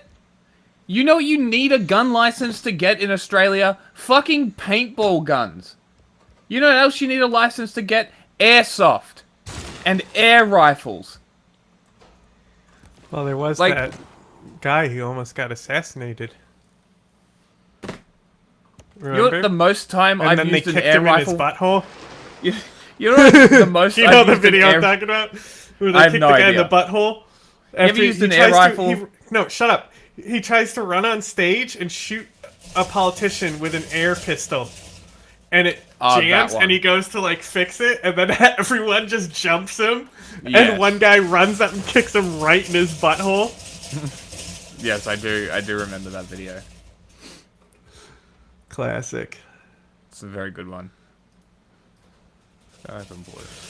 It's one of those, it gets funnier the longer it goes on videos. Yes. People can own. This also, I think, is an important question to ask because we've now heard from the federal government and from the local state government who actually has the power to implement gun reforms in this country. It's a bit complicated because it's actually both the federal government and the states. So bit tricky, but technically gun legislation and firearms I don't have a licensing mood for is the clowning right now. responsibility of each state and territory.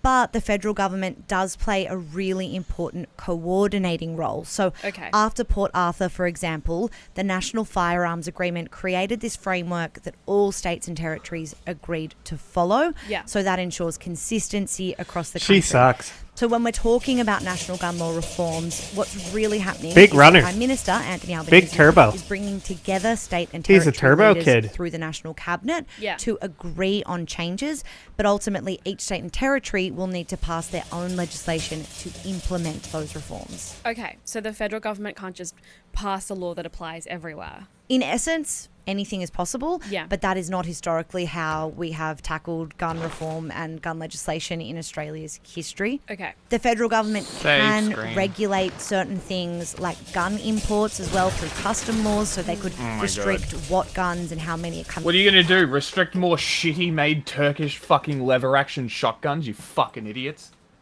Into the country, Right. but the day-to-day regulation of who can own guns, under what conditions, licensing restrictions, that's up to states and territories. And that's why you will have seen over recent days Anthony Albanese talking about national reforms, Min's talking about New South Wales specific legislation, but really this is about all of those leaders working together and in parallel. So then what happens next? You said Minns is going to recall Parliament, or he's talking about it. What's a timeline expected for these changes?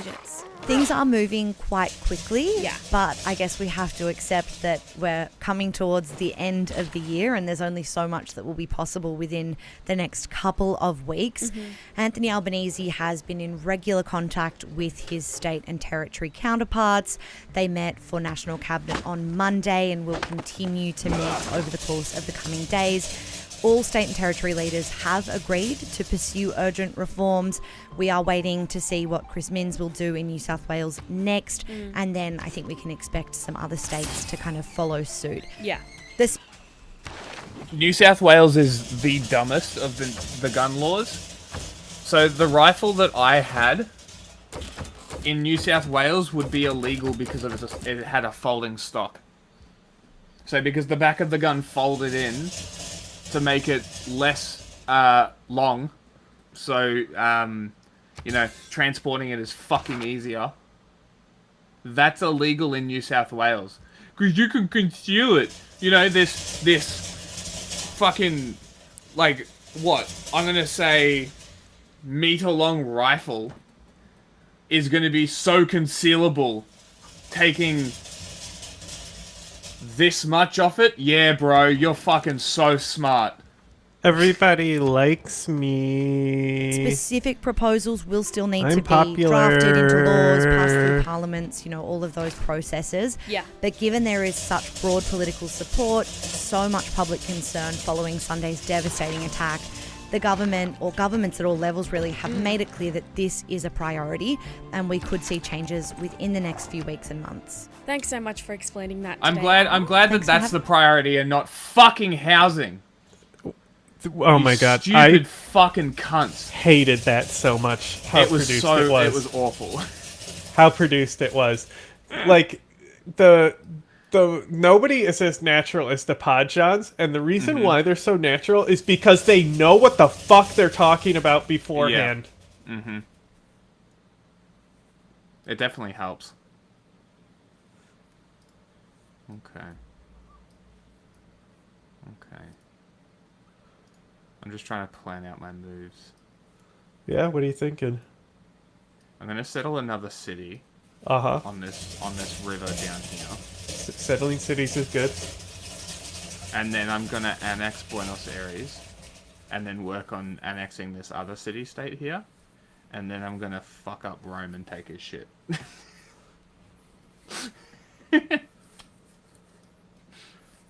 Might take a while. We might have to do that next stream. Rome is powerful. What are you talking? I'm just saying, he can be a powerful guy.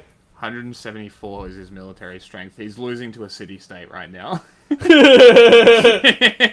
The city-states are tough, man. Yeah, I'm the protectorate. I don't even need to step in. They're fucking his shit up.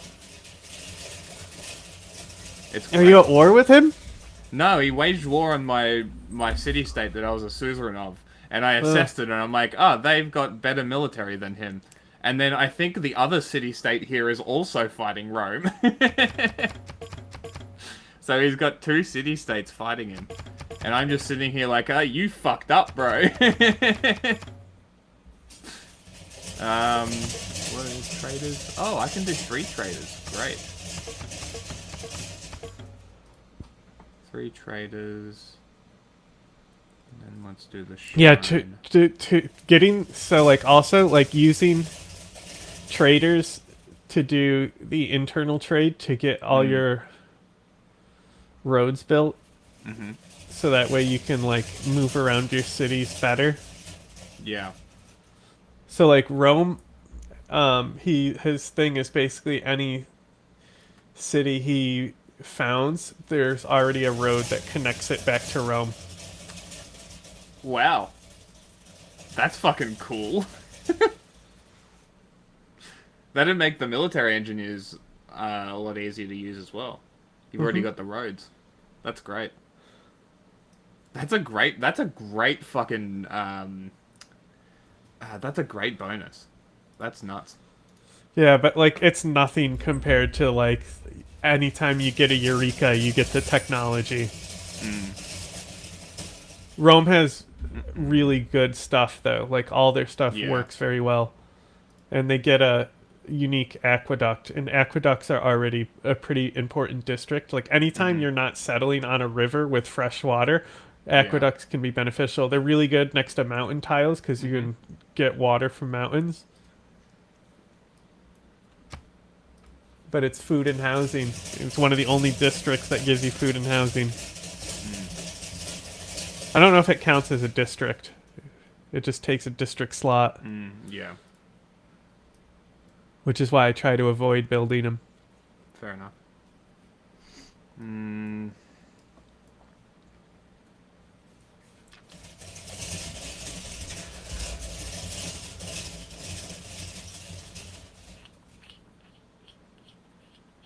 I'm gonna let the city-state pound Rome a bit more. Yeah, Pound Town. I'm trying to, you know, actually get to the other side of my island to see roughly what we're working with. So dangerous for Jews around the world for him to say this kind of stuff. I mean, it's sort of disgusting and so. We'll end in about 30 minutes, I reckon. Okay. Response. I mean, like I wish. He's this guy inflaming was anti-Semitism. not allowed to respond to these things. He is not a spokesperson for Jewish people. What do we actually, while we're here, what do you want to do? Do you just want to do something yourself tomorrow or Tuesday? Which is Monday. We'll see. If I'm gonna be around, then I'll do stuff. Okay. No worries, because that's how. That's just what I've been doing lately. Okay, because the Monday, I think I'm not going to be able to make it. Because it'll just put too much time stress on me to. Yeah, I mean it's holidays. So that's expected. Yeah. So I'm just sort of. I think I'll just leave you to it on the Monday and maybe come back on the next Monday, or you just do whatever whenever. That works too. Okay. Let's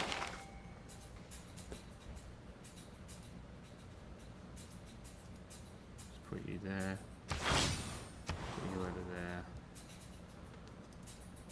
Let's put you over here. A harbor. I guess it could touch here, so I could put a harbor in. Train people in the lake and have them go out to sea. I actually fucked up here. I thought the boat would be constructed on that side. So I have a galley just stuck in this lake until I can build a dam. Oh, good. Or a canal, I mean. Because I can build dams. Trader, yeah, great. Need more production? No, I should stay with food. I do need more production there.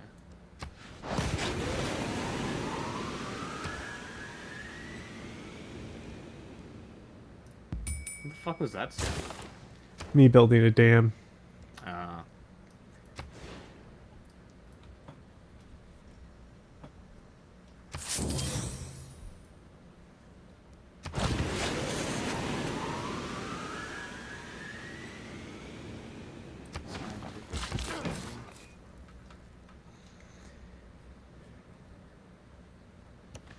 Now I can settle this floodplain up here, now that I have the dams. Mm-hmm.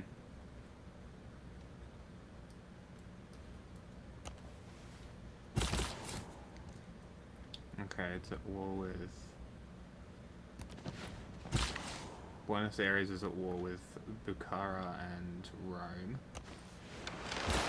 The other one is not at war.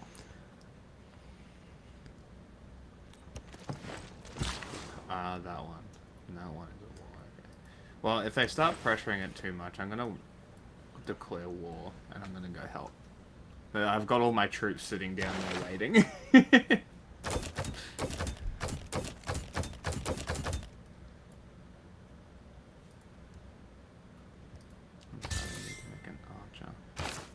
I basically am getting 100 gold per turn. Oh, really? Yeah. I'm at 62. I'm using it just basically to buy more builders. Hmm. Oh shit, this is gonna create a cog inside this canal. That was a close one.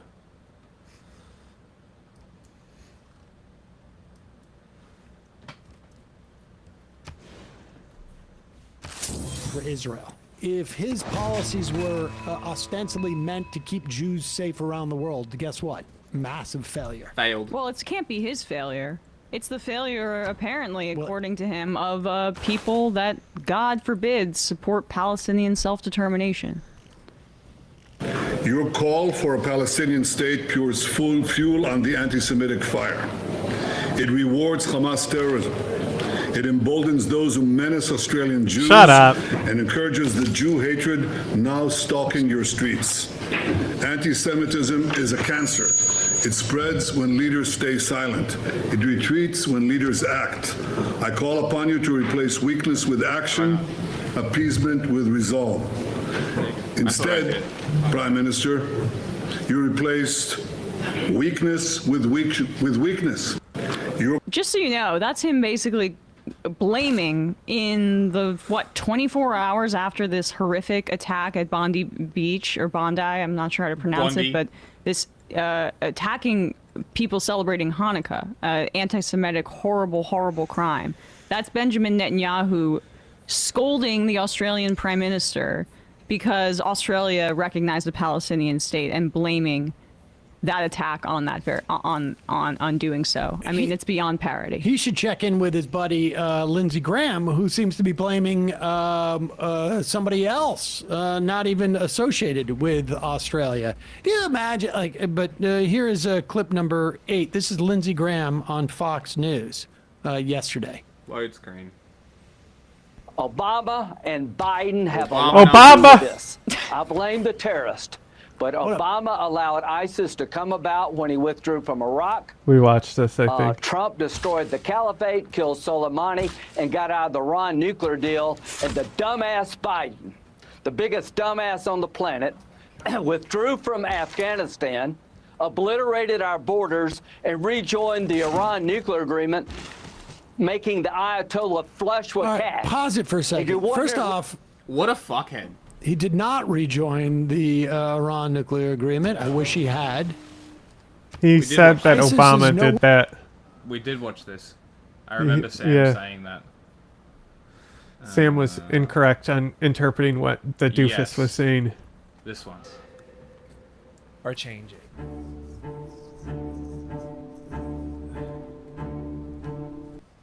If you teleported someone from 10 years ago to today, their first impression would be that not much has changed. Phones got bigger, prices went higher, and GTA 6 still hasn't come out yet. But us who have actually lived through that period though, we know the truth. We know nothing is the same. A couple years ago, hip-hop was the biggest genre in the world. Now it's dead. Just yesterday, everyone was holding their tongue and staying PC. Now, nobody cares. Today I want to answer the question on everyone's mind. What the fuck happened? These are the 5 stages of a culture shift.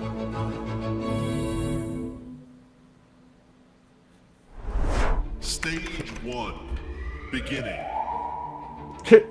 Welcome to the year Okay. 2014. We're here at the tail end of Obama's This is presidency. Zoomer Media, bro. V-necks are cool, Instagram filters and Vine videos are at their peak. No, I love it.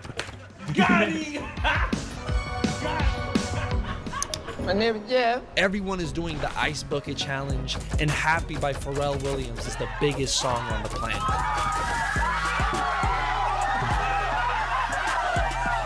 The general vibe is, well, kinda joyful.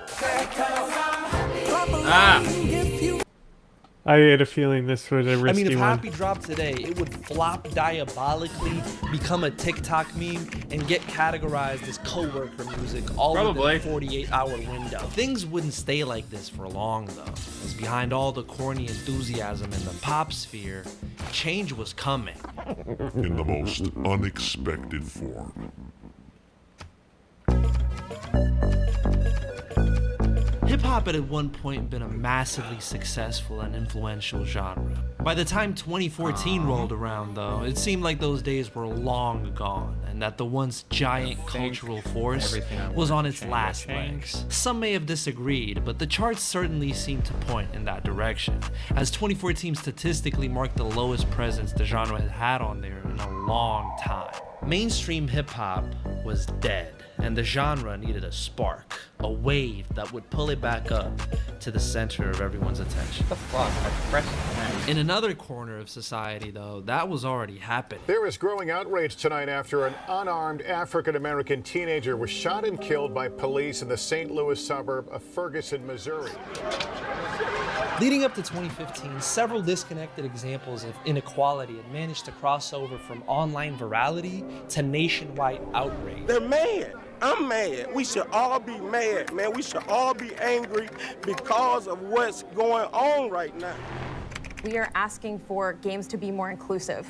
We're asking for games Shut to up, Anita. acknowledge that we exist and that we love games.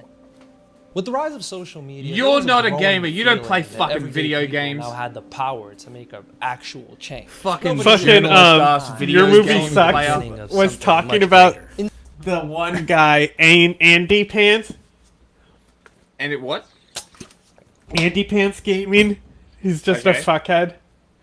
Who's like talking. He's just your standard games are woke now garbage guy. Uh-huh. Losing custody of his daughter because of the type of Incredible. person he is, type of guy. Amazing. Amazing. And your movie sucks is just watching his shit being like, this is just feminist frequency. But this guy's like a Nazi, you know? Incredible. I'll send it to you if I can find yeah, it. please do. Because it's pretty funny. We can put it on. Mm-hmm. Yeah, just chuck it on. Fuck it. This one can wait. We're only 3 minutes in. Or send the link to the chat.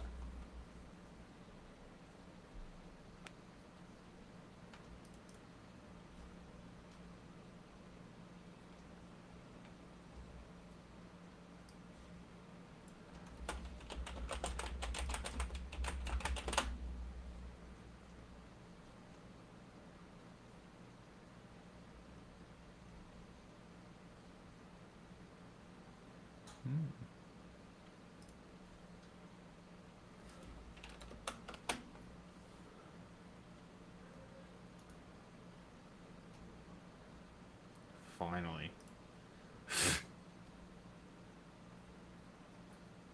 Okay, now I should have gotten that Eureka. Great. 3 turns? How many turns till the era's ending? Fuck. Dark Age it is. Shit. Oh well.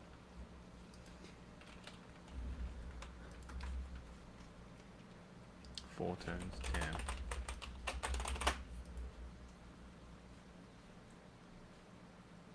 Wait, I can change government? No way. This might save me, actually.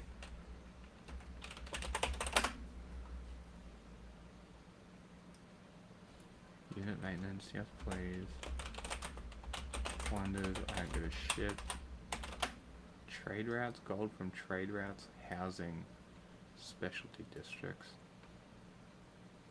Establish governors, amenities, yes. Beautiful.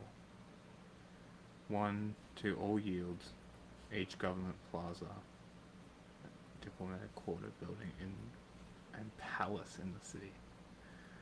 Oh, that's a that's a lot. You can't be bothered. That's a lot. What do you have questions about? No, I'm just looking at options. Options. Train. No, I need to build a slot there as well. We're okay. All right. Alrighty. Yeah, build that shit. Gimme. Great. Now give me gunpowder. Needs more housing? I'm aware. I'm working on it, buddy. Ooh, builders only 5 there. That's pretty good.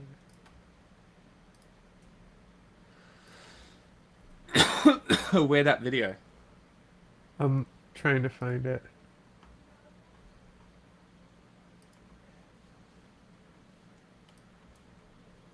He has so many channels, you know? Mm.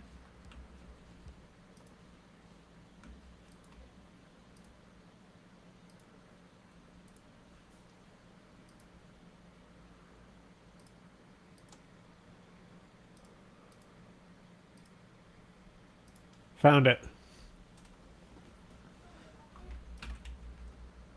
Guys, I'm gonna need. It's a long Okay, video, so but like I didn't make it that far into it before he started saying the feminist frequency stuff, and I was like, oh my god, I gotta tell Jack about this.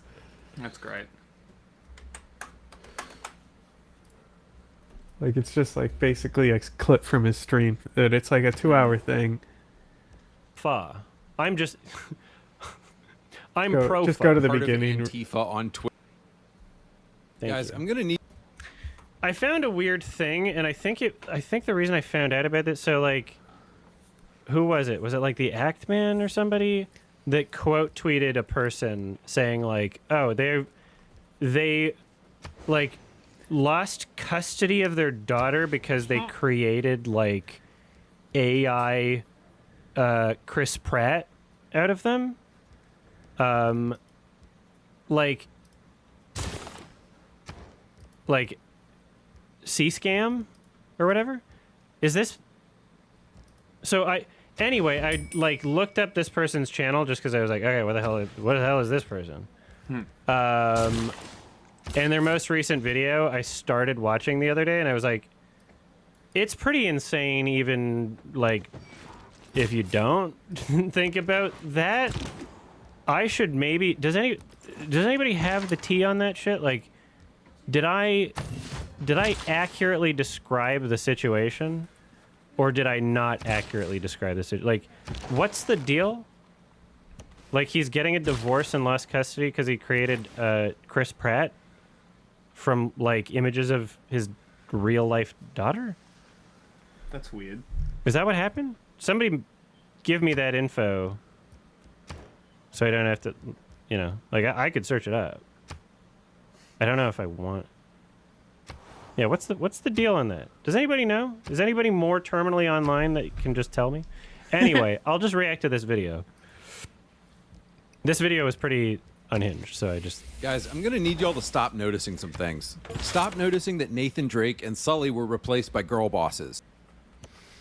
The framing is already so funny. It's already so funny. Replaced by girl boss. Like, wasn't that a spin-off game? So, okay. If somebody wanted to make a feminist argument, they would say the girls only get a spin-off and the guys get 4 other games. That's a crazy way to open up your video, right? Because it's just like, it's intentionally framed in a way where, like, you know, you're going into it wanting to support these existing beliefs of yours. What's the point? What are you talking about? They got a spin-off game. 2017 to implying it never ends. Like, oh yeah, Nathan Drake's canceled. We're never getting Nathan Drake again. Wasn't this released before the other one? I don't remember. But still, it's like a spin. No. I love that you said that, Spoodersaurus, because that's exactly what I was thinking. When I watched the first few minutes of this, I realized, like, the anti-woke people, like, right now, screen. they're literally just feminist frequency. Right? Like, the type of people that make everything about the fucking culture It war. literally and, like, is. there's a That's war so on men. funny. Like, they're doing... But this is... It's funny, because I've kind of had this thought as well, that it's like, these people are just the same people, but it's more like these people are just the same video game cause violence Karens. So it's kind of funny that he's equating it to feminist frequency, because I never thought to do that. Media very analysis, not very good. But, you know, some kind of media culture commentary where everything that they're going to see supports their existing belief that there's like a war on white men. Right? That was what feminist frequency was, but just with women. And it was cringe then, and it's cringe now. But for True. some reason, these people can recognize the cringe of feminist frequency. It's because she's a woman. It's cringe because Quincy, she's a woman. Is that what you're without saying? understanding that they're doing No, the I'm exact- saying that that's why they can't see it. Because they can easily spot it in a woman. Because men but have as soon as spaghetti brains? Or was that women who have spaghetti brains? Because women are emotional, John. They can't compartmentalize because They can't cope. They don't. They're no comprehend. women have spaghetti brains. Men are like waffles. That's what it was. Hong Kong, Hong Kong, Hong I Kong. can't believe Hong that Kong, was Hong- actually said on the news. That's fucking crazy. I can. Fucking wild. Wild thing to say.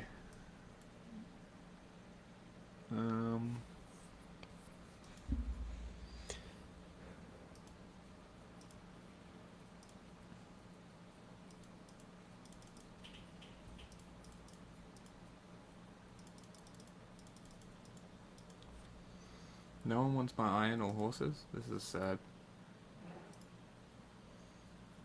I have so many horses. I guess I'll harvest them for food. Same things, right? Stop noticing that a small black woman single-handedly beat the shit out of Nathan and Sam. Maybe because they didn't want to hit a Stop woman. noticing that the developer... Like a scene. Like, who cares? developer of the ultra-based Killzone games now makes games about a fat dog. Oh my god. Dog ugly lesbian who definitely drives a Jeep Wrangler. Stop noticing that one of the best... Sorry, like... Do the Killzone games not exist anymore? Like, I guess the multiplayer, like, online parts don't. Killzone 3 was fun. Stop noticing that But the I just, developer... like, I don't know. Like, to point out this in the Uncharted series or whatever. He got upper-handed by a black woman, and she's tiny. That's one part.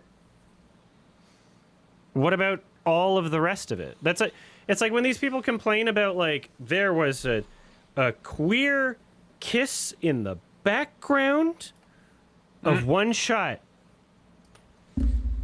That's a war on straight people. It's like, okay, well, what was the other 99%? What do you mean? Is that a war on queer people? For like, what are you talking about? beat the shit out of Nathan and Sam. Stop noticing that the developer of the ultra-based Killzone games now makes games about a fat, dog ugly lesbian who definitely drives a Jeep Wrangler. Stop noticing that one of... Hey, dickhead. It's post-apocalyptic. She rides a horse. Sometimes it's a bull. Sometimes it's a Robo horse. of the best. So, also, literally one of the best games made in the last, like, 10 years. Eat shit. Yeah, you've glanced at the situation. Oh, and by the way, it's literally the same game as the game that you are currently putting on screen. You dumbass. Is there like an article about this? Because I would like to find out if this guy is that fucked up. Because this video on its own is like a little unhinged and weird, but yeah. All right. Characters of all time, Jin Sakai was replaced with a butch lesbian who raised. Oh my god. Replaced with is such interesting framing because there's been 2 games, and one of them was him and one of them was her.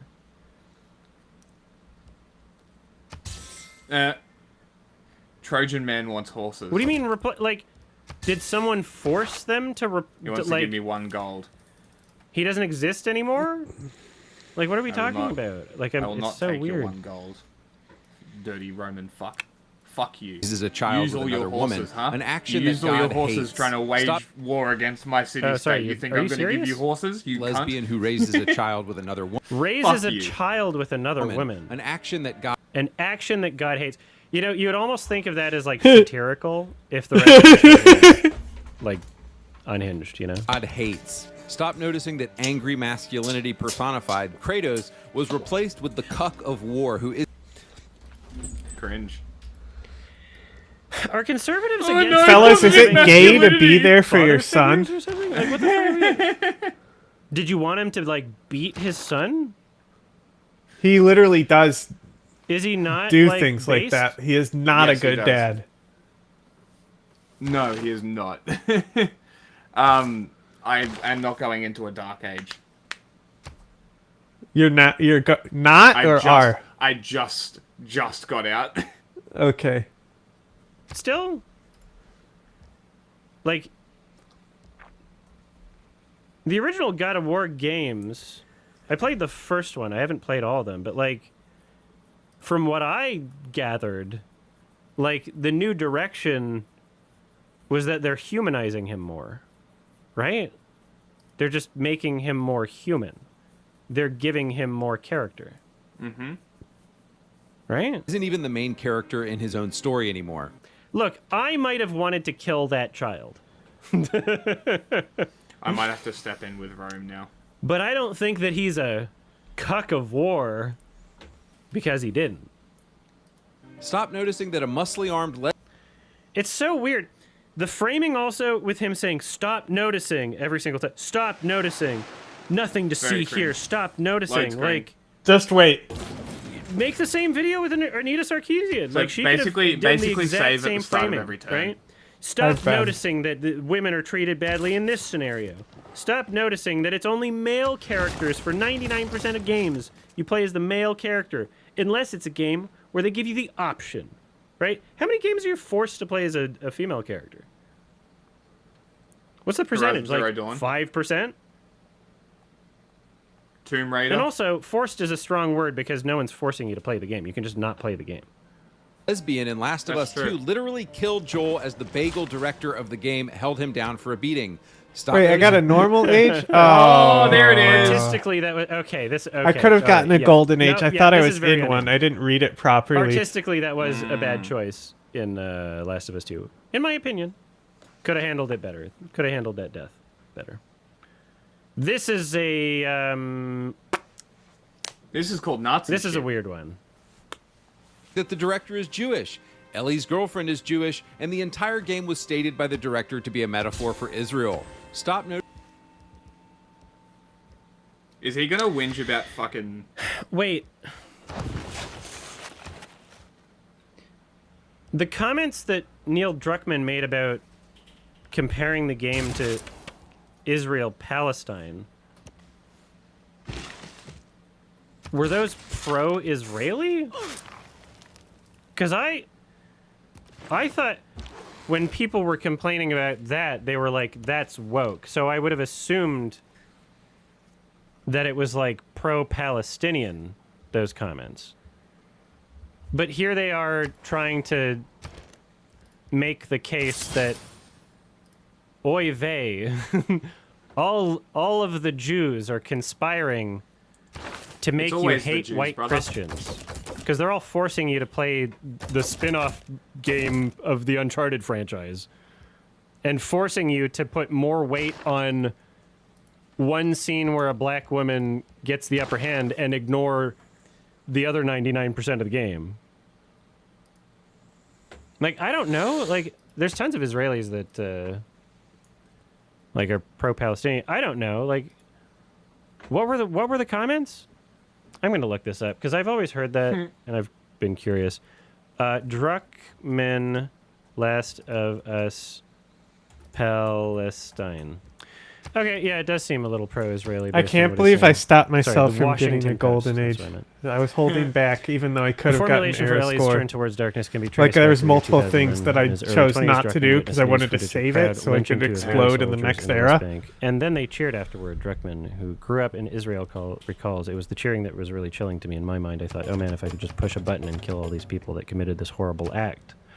I would make them feel the same pain they inflicted on these people. The feeling faded, though. Eventually, he looked back and felt gross and guilty for his intense feelings. With The Last of Us Part 2, he wanted to explore that emotional tumult on a didactic level. I landed on this emotional idea of, can we, over the course of the game, make you feel this intense hate that is universal in the same way that an unconditional love is universal, Druckmann says. The hate that these people feel is the same kind of universality. You hate someone so much that you want them to suffer in the same way that you made someone that they've made someone you love suffer. I mean, yeah, that makes sense.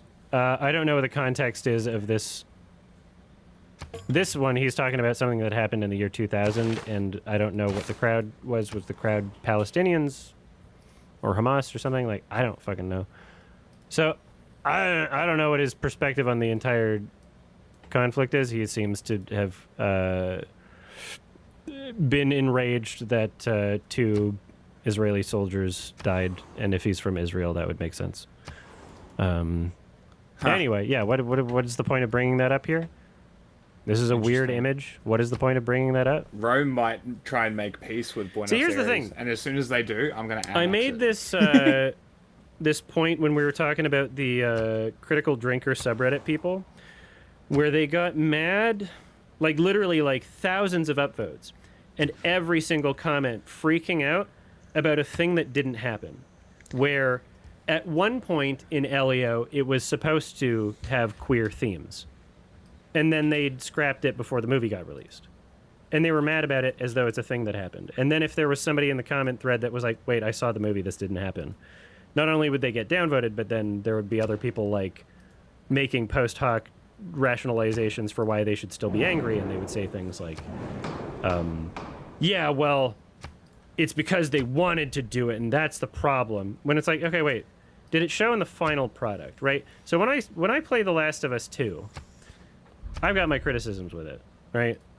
Talked about it on my podcast. When I played The Last of Us 2, what religion? I wasn't really thinking about I Israel, didn't Palestine go for at one. any I'm point. not going for one. It's the Gaul.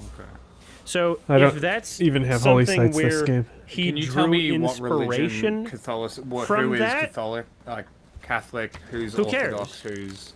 Because the point you're making right now, Maybe. with this this weird ass graphic, the point you're making is that they're creating things to make people hate white Christians and men, right? Like, ooh, they're putting it in your media, but it's like, wait, if you can't even tell it's there, then what do you mean? Are you saying people played The Last of Us 2 and then were like, I support Israel now, or whatever? Like, what are we talking about? Who cares where you draw inspiration from? The only What's your thing point? I What does that see mean? is Stated by the Eastern director to be a Orthodoxy. metaphor for Who's Israel. Stop noticing that Peter There's is Catholicism. To be a metaphor for Israel. I He's don't not know even who has engaging it, with but what that Portugal would mean. has it here. Like what? Do you want me He to get rid of heard Portugal? someone Is it say Eastern this, Eastern Orthodoxy? Portugal got might mad be about it, and then Catholic. put it in I his voted meeting. Eastern Stop Orthodox noticing that the because director it's the only is one Jewish. that's Ellie's influencing me, girlfriend which is is Jewish, Norway. and the entire game was stated by the director to be a metaphor for Israel.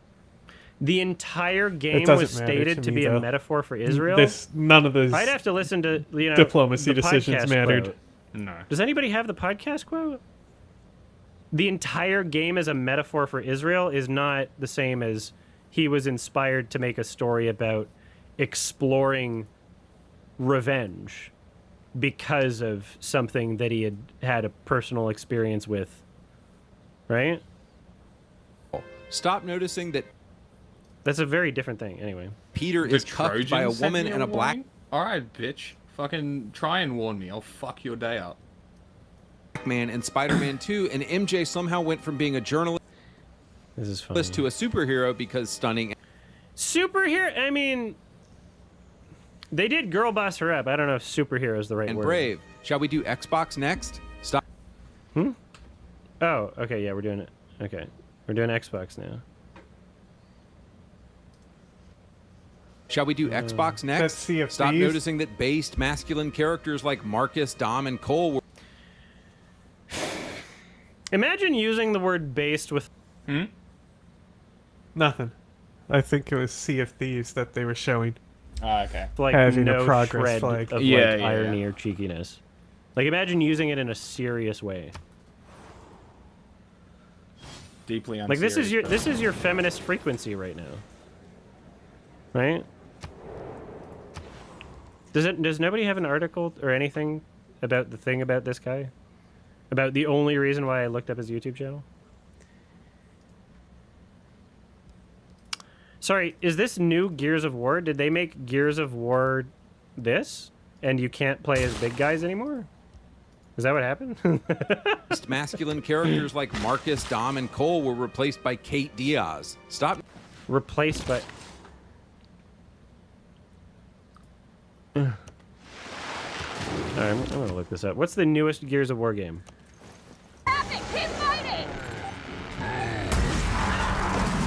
Are you playing a woman?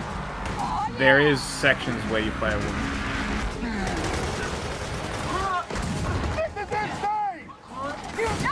Okay, you're playing... If that's the woman's voice as the main character, then you're playing as a skinny woman, okay. Now you're playing as a dude.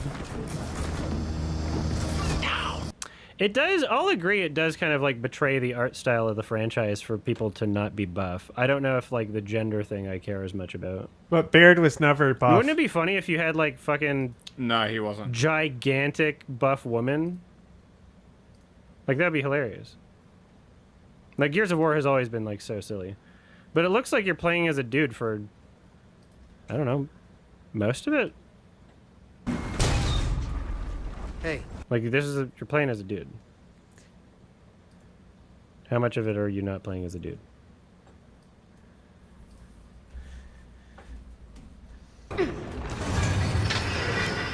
Looks like a mostly dude thing. Okay, there's a woman there. Maybe that's the co-op character or something. I don't know. I don't even know if at any point there was a woman that you had to play as. But anyway, let's... Okay. Based men. Dom and Cole were replaced by Kate Diaz. Stop noticing that... Replaced is such a strong word. The Halo Studios made Cortana ugly and Chief a simp. They made Chief a simp. As if he wasn't in, what, Halo 3? Wasn't the whole plot of Halo 3 is that he was, like, trying to get her back? When was he not a... I'm sorry. When was he not a simp for Cortana? When was he not a simp for Cortana? Did they ever... Did they play He's the been game? attached to her since the first game. Does this guy play games? Or No, just he doesn't. manage people? Just like Anita Sarkeesian, these people do That's not kind play of the games. point. Yeah. All right, maybe I'll watch that at some point. Okay, I'm gonna have to. Nobody's finding information for me as the story of my life. Andy Pants, gaming, allegations. It looks like there's some truth to that, but I don't really know the full story. Is him responding or whatever. Bro, you made a game with AI images of 10-year-old girls pole dancing. You try pointing the blame everywhere. What's that? Like 3 years elsewhere. and 1 month? Thank you, Papa Percules. Thank you so much. Elsewhere, but you made a game where little girls become sex workers and dedicate it to your daughter. Yes, because people like you are doing this stuff. So I don't know if he used images of his Boy. daughter. This implies he dedicated it to his daughter. But that's a funny thing if that's what happened. He could have... It's possible he, like, responded weird. I don't know. Why? By making a video game where 10-year-olds pole dance? Now I'm, like, kind of curious about this. Oh, I see what's happening. He's making like a this is what liberals are game. And so he's like, in order to do that, Passan Hiker. Haha. Andy Pants is obviously closeted and gay. Pedophile lives matter. Okay, so he's doing, and I guess he's Wow. using AI to make a game. Is that what's happening? He's trying to be ironic. This seems funny. And he Okay, this lost seems hilarious. custody of his daughter. So yeah, if people That's are so calling it funny. CP, that is ironic. or whatever. I haven't seen it, and I'm not gonna look it up. But like, I don't know if that's like just a strong, like Womp womp. exaggeration. Like, I don't know. So, whatever the hell, whatever the hell he's up to, he's very unhinged. Yeah, I agree, Talath. People use CP for everything now, so it's hard to tell how bad it is. People use the term C-scam to describe like fucking lolly or whatever, which I find very unhelpful. I don't know why you wouldn't want to distinguish those two things, but okay. Stop noticing that they made the hero in Fable a woman. But guys... Okay. So if this guy's worldview is that women or queer people being main characters in a handful of video games, if his worldview is that that is an attack on men, does he also therefore believe that it's an attack on women and queer people for them not to be in a video game? Right? Like, this is a very... It's a very insane worldview. Don't worry, there's totally not an attack on men right now. Stop. Like, how is it an attack? What do you mean by attack? Some things have queer people and women in them now? Like, what do you mean? Noticing that based masculine Assassin's Creed protagonists were replaced Maybe that's why he's making his own game. He's like, I gotta make my own based game. with a black queer man and an ugly woman. Stop noticing that Silent Hill F is just feminist propaganda. I haven't played it yet. That's a funny take. That's a funny take. Designed to make women hate the concept of marriage. Very subtle. Whoa! Designed to make women hate the concept of marriage. That's a tall call. Isn't that game like super fucking Japan though? Like, why would if the Jews are controlling this, trying to make white men extinct or whatever? Why would they choose a Japanese game with Japanese women in it? And they say, wait, hold on. Designed to make the concept of designed to make women hate the concept of marriage. Designed to make women hate the concept of marriage. All right. So if that's the goal, then are you therefore saying that women make up a large percentage of the player base of the Silent Hill games? Right? Because if the goal is to make women hate the concept of marriage, women would have to be playing the game. And if women are playing the game, which I'd imagine some percentage of women are, then, you know, why would it not make sense to have women characters in games if women are a part of the player base? What about Silent Hill 3? Oh, that's why he says the last Silent Hill I played. Is because 3 is when a woman was in it. Silent Hill 3 was a fucking woman. What are you talking about? Very subtle, by the way. There's a... Stop noticing that after 3 Witcher games...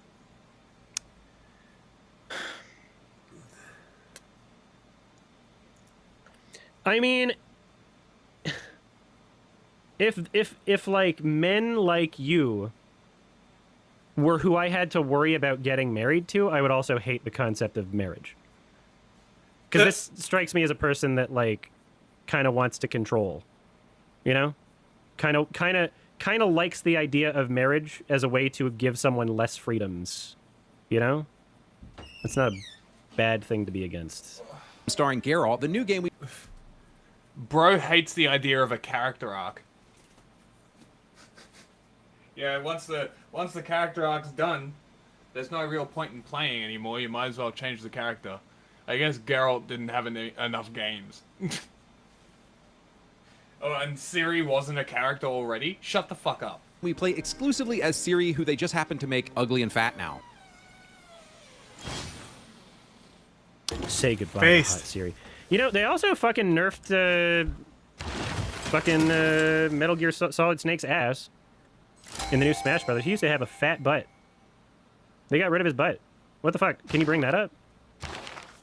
Can you talk about how there's a war on people who are attracted to Solid Snake? Can you bring that up? Could it be because of all the diversity consultants and cucked beta males that CDPR recently hired? Nah, couldn't be related. Stop noticing that you couldn't play as a woman or a minority in Call of Duty World at War 2008, and now you are forced to play as a woman. Forced to. You are forced to play the new Call of Duty. What the fuck? Forced! We're forcing you! Oh my god. So then, therefore, when you say you couldn't play as a woman in 2008, would you then therefore say that that is an example of a war on women? Because I don't think it was, but according to your own logic, you would have to admit that it is, right? You are feminist frequency. You are cringe. And a minority in Black Ops 7. Stop noticing that you couldn't play as a woman. Oh yeah, a lot of these people that you're right, you're absolutely right. A lot of the types of people that are like pissed that there's no hot characters in video games are like, also porn should be illegal. That's kind of funny. I'm waiting for when Trump like censors video games and see how these people react. Meh. Or bans them for no reason. You couldn't be a woman. You could be a black guy. I like how that's relevant. Or a minority in Battlefield 4, and now you are forced to play as a woman and a minority. So, okay. The phrasing here. You couldn't, and now you're forced, right? What if we use the other, what if we reverse this? We could say, today, you couldn't, which I don't even think is, yeah, no, it's not even that you couldn't play as a man. Force you to play as a woman at the start, meaning you still get to play as a man in every single one of these games, right? Not every single one, but like in this one especially. What if you use that exact same phrasing? You're forced to play as a man. When you say you couldn't be a woman, you're also saying you were forced to play as a man. Why are you only using the word forced when it's something that you don't want? Is this one of those guys that thinks he's going to become trans if he like identifies with any female character ever? Like, what the hell? Battlefield 6. Stop noticing that in World War Z, all of the default characters you can pick from are gay and black. Even though a large percentage of our not fake and gay, black and gay player base is white men, fuck them.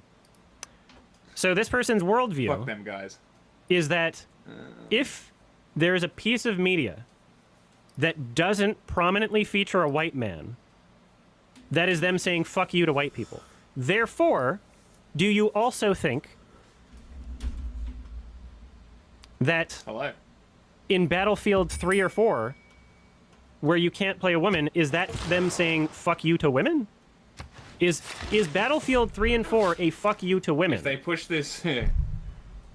If Rome pushes this siege tower into Buenos Aires, I'm gonna fuck his day up.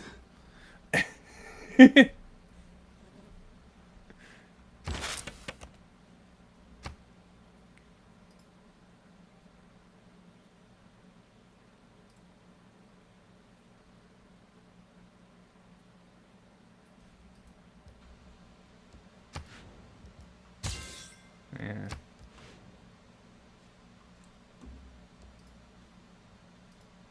Let's do it, war. Yeah, let's do it, war.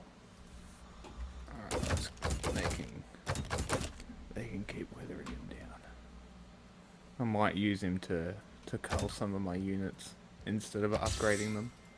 Save the gold.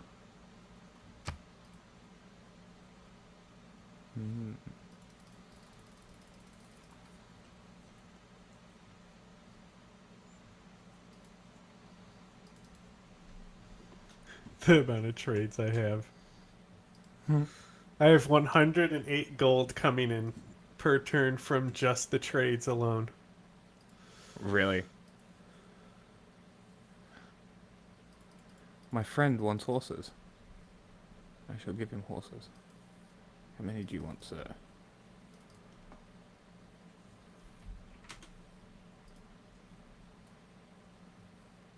Oh, he wants one horse. One horse? One horse, 6 gold. I'll take that. He only has 8 gold, that's why. You know what? I'm gonna... My Kree friend, I'm gonna declare friendship. Indeed, sir. I'll tell you what. You give me the rest of your gold, and I'll give you a ton of... only let me give him 2. I'm sad. You know what? Have some gold, too. There you go, friend. 2 gold for 200 gold and some horses. That's a good trade for him. He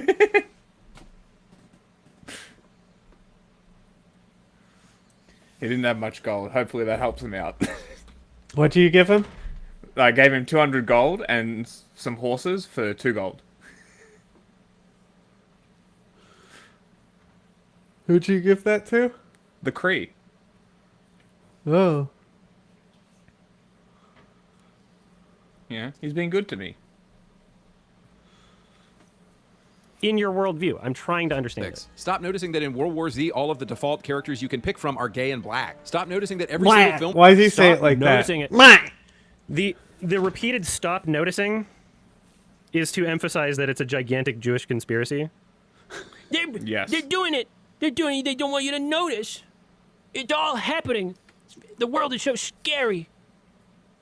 Franchise has been cucked by a strong girl boss woman. Stop noticing that Okay, what about Lord of the Rings, though? What about Lord of the Rings? Because a lot of these things aren't bad because they got woke. They're just bad because they're bad, right? So Peter Jackson's Lord of the Rings introduced and changed things around from the original source material, from the original Coupe's books, happy with me. He won't be to happy give with women me more when I screen start time, building right? industrial zones. Because women are a part of an audience, right? And it was done in a way where the films are still incredible. Now people see those films as basically like the canon of like, this is the source material now, right? Like this is what everything's being based off of, is trying to replicate the magic of the Peter Jackson films. But those are films that did woke things, right? The things that you would consider to be woke in this context sure and any did. context. You know, they have that line, "I am no man," right? That wasn't in the original, right? That didn't happen in the original source material. Are you going to talk about that? Because that was in 2003?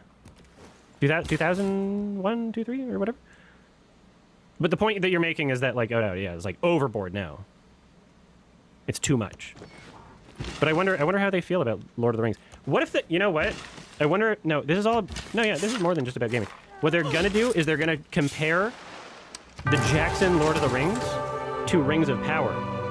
That's what they're going to do, and they're not going to acknowledge that Jackson's Lord of the Rings was also woke. Franchise has been cucked by a strong girl boss woman. That's my prediction. Stop noticing that movies that always starred men in the lead roles are all women now. They're called spin-offs. It's called IP, dickhead. The main character is not relevant. The main character in Prey, for instance, is the Predator. It's always been the main character. The main character of Alien is literally on the title. The main character of Predator is on the title. Like, is the title of the movie Little Native Girl? No. It's fucking Prey. It's about fucking Predator, you dickhead. Well, technically, she's the prey, though.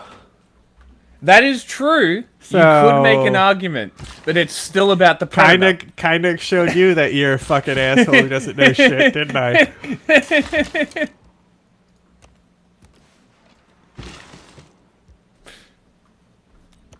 And what are the other ones?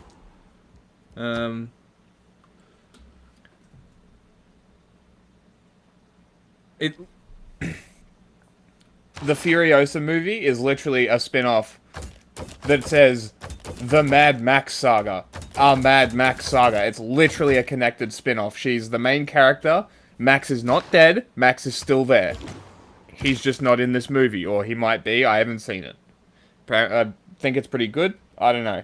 Charlize Theron is just generic woman action hero now. Which is very funny.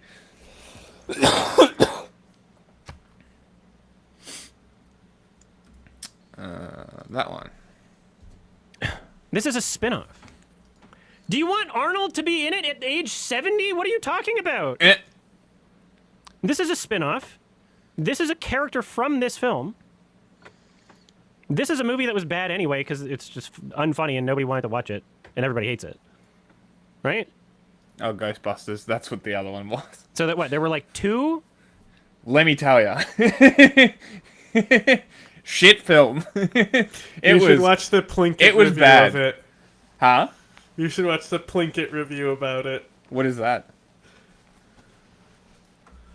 Mr. Plinkett. It's a character that Red Letter Media does. They originally did it with Star Wars Episode 1, and that's what made them go viral and built their company. Okay. Interesting. 2 of these and then 1, right? How many of these Ghostbusters? At least 2, and then 1, and then 1, and then 1. Like what?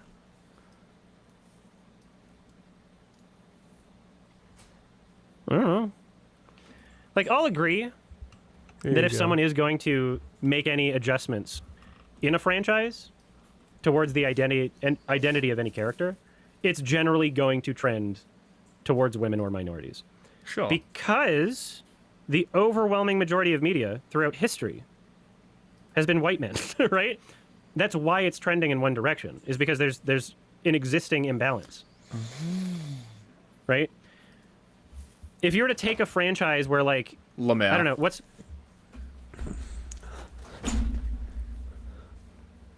This fucking metal-clad, armor-wearing motherfucker wants to declare war on my buddy city-state and then wants to warn me about where I settle. Fuck you.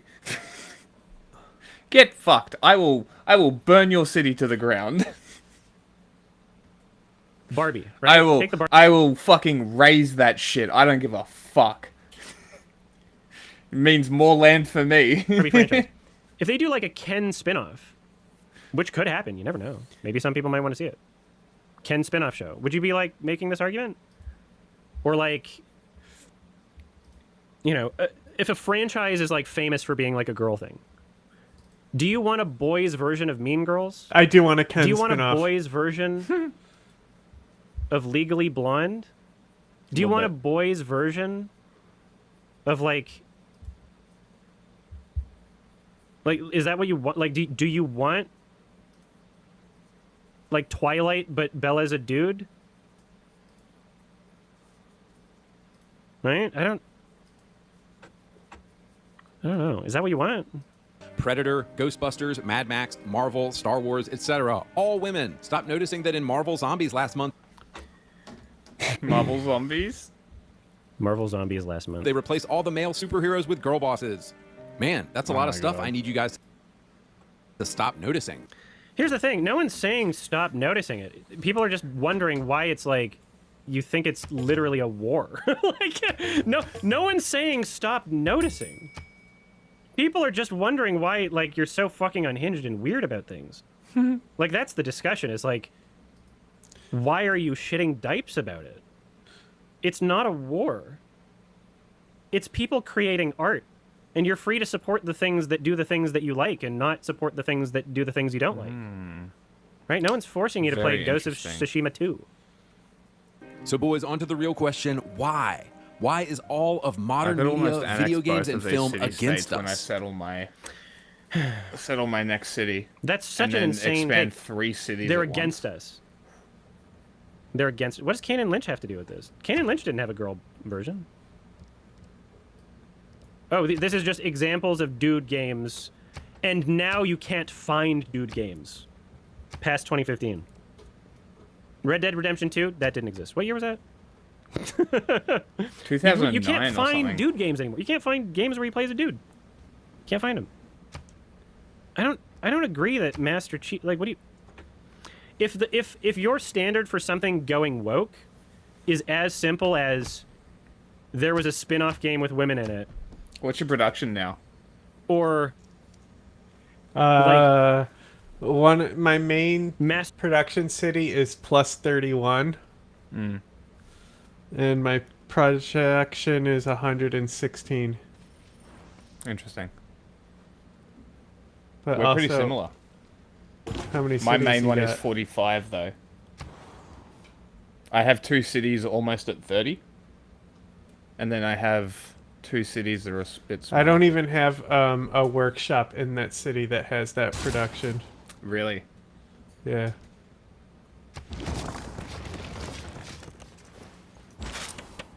Okay, I'm gonna leave that bro right there. Yeah, I got 4 beauty.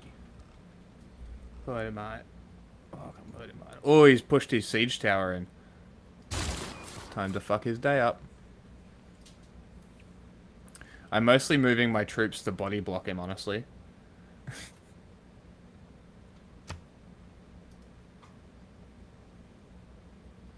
The only way through is to declare war on me. Hey, look. The Maori made it to me. He better not settle a city, I swear to fucking God, cunt. I will fucking tear your head off. Fucking... Oof. He will. Fucking... Oh. He definitely will settle a city. That's what he's good for. You can almost guarantee when you see him, he's coming to settle a city. Oh, man. Okay. What's this? Movement, no. Fort, don't care. Hike and shot, bombard. Printing, 4 turns, that'll work. Walls, no. Intelligence agency.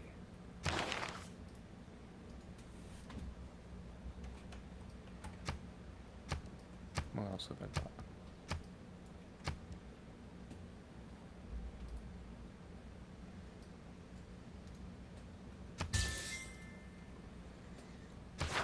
What do I want here?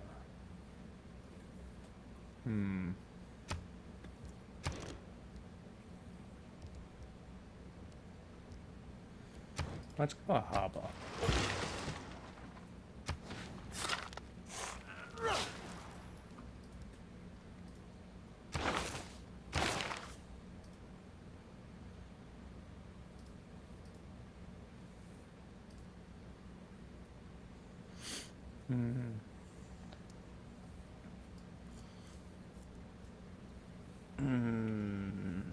Need more religion.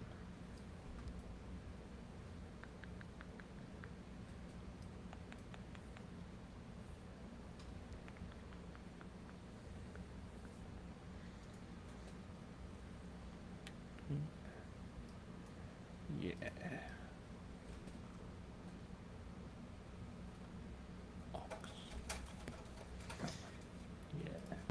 Okay. In stage 1, the seed is planted. The foundational idea Big is fat shared load of amongst the cum. collective. Exactly. Oh, The big vibes turn are in for the me. air, Here it comes. okay? And now it's up for people to grab them and make them into something real. Most movements stop here, but every so often they move into Stage 2. Oh my god, I literally... Such a huge turn for me. So much Seeing the is stale happening. atmosphere hip-hop's veterans had left behind, the new generation decided to try something different. Hold up, Thug wanna play some new shit.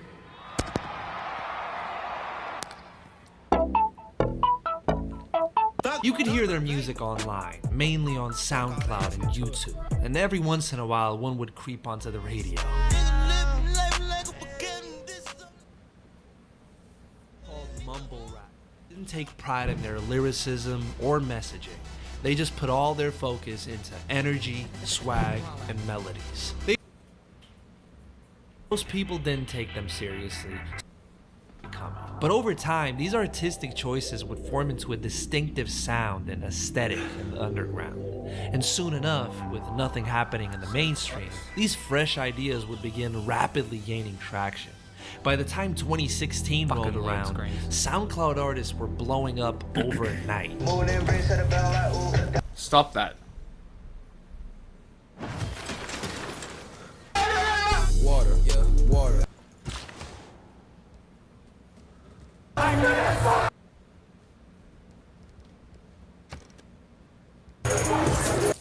God damn it, dude. Next. Talk about like it was the last time they felt happiness. Yeah, too much.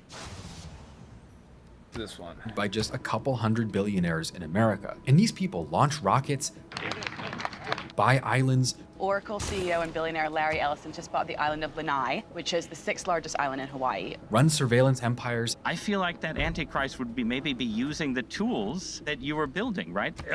They're all there are all these different scenarios. I obviously don't think that that's what I'm doing. And advance at a speed that entire governments You must be can't at the keep bottom up of with. the map. I'm at the top. Palantir is?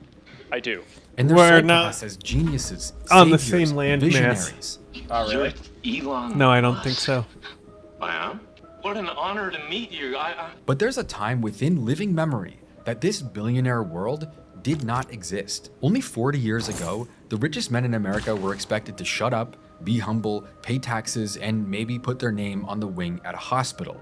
If that. Society wasn't generally that interested in ultra-wealthy people, because back then, the vast majority of Americans weren't dreaming about millions and billions of dollars. Back then, the dream was stability. A good job, a nice house, a future you could count on. But then a once-in-a-generation handful of geniuses built unimaginably amazing technology, and they got rewarded with previously unimaginable amounts of money. Ellison's fortune soared, lifting his total fortune to $393 billion US. But it's not really quite that simple at all, because they aren't just the richest men on Earth, they're also the most hated. Mr. Zuckerberg, you and the companies before us, you have blood on your hands. Today, people in my generation and others feel like they're more likely to destroy the world than to save it. And while some people worship them, others want to them. Mr. Teal, do you have any comments about Palantir's surveillance of the American people, sir? And so the mask is off. Billionaires didn't build the future, they designed our downfall. Because at the same time as these massive fortunes grew and took over our public consciousness, the dream of an affordable, comfortable, middle-class life began to die. And so the real question isn't, how did these guys get so rich? It's, how did all of this become possible in the first place? Who's paying the price for it? And what did we give up in exchange to get here? Not long ago, being a billionaire was far less common than it is today, and it certainly didn't carry the same social, cultural, or political weight that it does right now. The Forbes 400 is a list of the 400 richest Americans. They've been publishing this list every year since 1982. And for the most part, when they first started this list, it was basically just a bunch of people who had quietly made a fortune in oil, real estate, or media. 192 of the people on that list were from those three industries alone. This is right at the very start of the Silicon Valley tech boom. Steve Jobs, back then referred to as Stephen Jobs, was only 26 years old and had just recently released the Apple II computer, and he just barely made the list. All in all, though, there were less billionaires on the Forbes 400 40 years ago than there are right now in the state of Connecticut alone. That's how incredibly uncommon they were back then. Oh, But I you think the figured out your strangest part of it oranges, all, huh? though, is basically how the billionaires, or mostly millionaires, I don't know actually, what the fuck reacted to being on the list. It wasn't seen as it's for a 30 cool thing no. that you earned. You know Because what? just 40 years ago, No. the very idea of making a list of all the richest Well, people in take the America great was work, give it to basically me. considered tasteless and unnecessary. But I Looking can at all get this stuff is kind of like 19 no, looking through actually. a window into a forgotten You know what? world. I am gonna do that. It's unrecognizable. It's like, what happened? How did we get here? And in order to I'll figure take out the what great word. changed, What do you we need mean? to go all the way back to the late 1800s. Even as far back as the late 1800s, the rapidly increasing pace of industrialization was creating immense wealth. In the 1890s, Andrew Carnegie was by far the richest man in the world, having made the equivalent of around $7 billion in today's money after selling his company Carnegie Steel. Andrew Carnegie, industrialist, philanthropist, and benefactor, was not only one of the pioneers in the rise of American industry, but established the idea of social responsibility for men of wealth. And while this was before the rise of mass media and social commentary, Andrew Carnegie himself actually wrote essays about how he viewed money that we can read right now. And The Gospel of Wealth, which he wrote in 1889, set the standard for how very extremely rich people should view their own fortunes in this new age of rapidly expanding capitalism. In the essay, he talks about the biggest problem of his age being the proper administration of wealth, discussing how the most important part of being rich is to use the money to create things that benefit the entire world, and not just himself. He ends the essay with a famous line: "The man who dies rich dies disgraced." Carnegie would go on to give away about 90% of his money during the last 30 years of his life. He paid for the building of over 2,500 public libraries around the world, and he also helped Booker T. Washington create the National Negro Business League. In addition to that, he helped provide funding for Tuskegee University in Alabama, he co-founded Carnegie Mellon University in Pittsburgh, he paid for Carnegie Hall in New York City. John D. Rockefeller is another famous example of an ultra-wealthy capitalist in the late 1800s and the early 1900s. Rockefeller founded the Standard Oil Company, which by 1900 controlled 90% of America's oil production. In the 1910s, while oil and gas were becoming increasingly important commodities, his personal wealth came to be about equivalent to 3% of the entire GDP of America, and he became America's first billionaire. Upon retiring, though, he also spent the rest of his life giving his money away. John Rockefeller founded the University of Chicago, and despite controversy, also supported a number of black colleges and churches in the South that were still struggling after the Civil War. Cornelius Vanderbilt, another 1800s capitalist, built a massive fortune in railroads and shipping, and he had a similar story. After retiring, he would repeatedly give some of the largest charitable donations that had ever been given in American history up to that point. But at the same time, the part I didn't mention is that when it came to their legacy, these businessmen's charitable contributions are footnotes compared to how they treated the workers who built their empires. Carnegie built libraries and schools around the country, but he also presided over the 1892 Homestead Strike. When his steelworkers protested a wage cut in the summer of that year, his plant manager Henry Clay Frick hired 300 armed guards to break the Union, resulting in a days-long gun battle that left 10 of his steelworkers dead. Both John D. Rockefeller and Vanderbilt have similar stories of deadly work, poor pay, and extreme, ruthless control over their industries. During their lives, they were called robber barons, a translation of the German term Raubritter that referred to medieval feudal lords in Germany who forcibly charged tolls on travelers and merchants passing through their land. Essentially, they were seen as rich people who got that way by stealing from the poor. And from the 1880s to the 1900s, critics would commonly point out that people like Carnegie, Rockefeller, and Vanderbilt weren't really creators of wealth, but in fact were robber barons. They robbed the public by creating monopolies that crushed competition and allowed them to charge any price they wanted. They robbed their workers by paying starvation wages, subjecting them to deadly working conditions, and they were willing to massacre striking workers to break unions. Political commentary and satire at the time would often point out that this prevailing laissez-faire economic system, defined by the completely hands-off approach to business by the government, wasn't actually what it claimed to be. It was actually a sham that the robber barons used to justify their continued existence, because it allowed them to squash competition, all while they kept bribing politicians to allow the corruption to continue. Regardless of the fact, though, that Carnegie got his fortune from working people till they died, he and his peers did set a standard for how extremely wealthy people should act, to not be miserly, to recognize when you have enough money and to give the rest away. Although that gospel of wealth didn't actually solve any of the problems that people were facing at the time. It was really just a moralization of the reality that Carnegie and his friends had built extremely corrupt, dirty fortunes on top of starvation wages, dead workers, and political bribes. Because in the early 1900s, the US was still full of brutal inequality, and its political system had no idea how to manage it. And so by the time a new boom arrived a couple decades later... Well, I'm not technically at war with Rome. I'm peacekeeping. I don't know where Coupe is, but he's kind of being a sourpuss because I didn't immediately send him in a delegation. Yeah, he fucked off. I don't know where he is. But yeah, I am playing Russian peacekeeper, except I'm not actually occupying my city-state. I am the suzerain. They love me. The robber barons had mostly gotten old and died, and many of their companies had been broken up, but the system that created them was very much still alive. At the start of the 1920s, even though the rest of the Western world had been destroyed by World War I, the United States was totally fine. Don't the luxury resources get amenities? Yeah, that's why I bought them. Oh, you bought them? Yeah, you can also purchase in the quick deal screen. Interesting. Maybe I should do that with my mate over in the west, or the east. Sorry, the old Cree mate. I should just buy his shit from him. That way he can get gold, but also I don't have to just give him shit. Although he should feel pretty good about me giving him all of his money, which he ended up giving me like 60 of it back. So pretty good investment on my part. And the Roaring '20s. The same laissez-faire, free market, anything-goes philosophy that powered the Gilded Age before would turn the aftermath of the war into the most frenzied moment of growth in American history.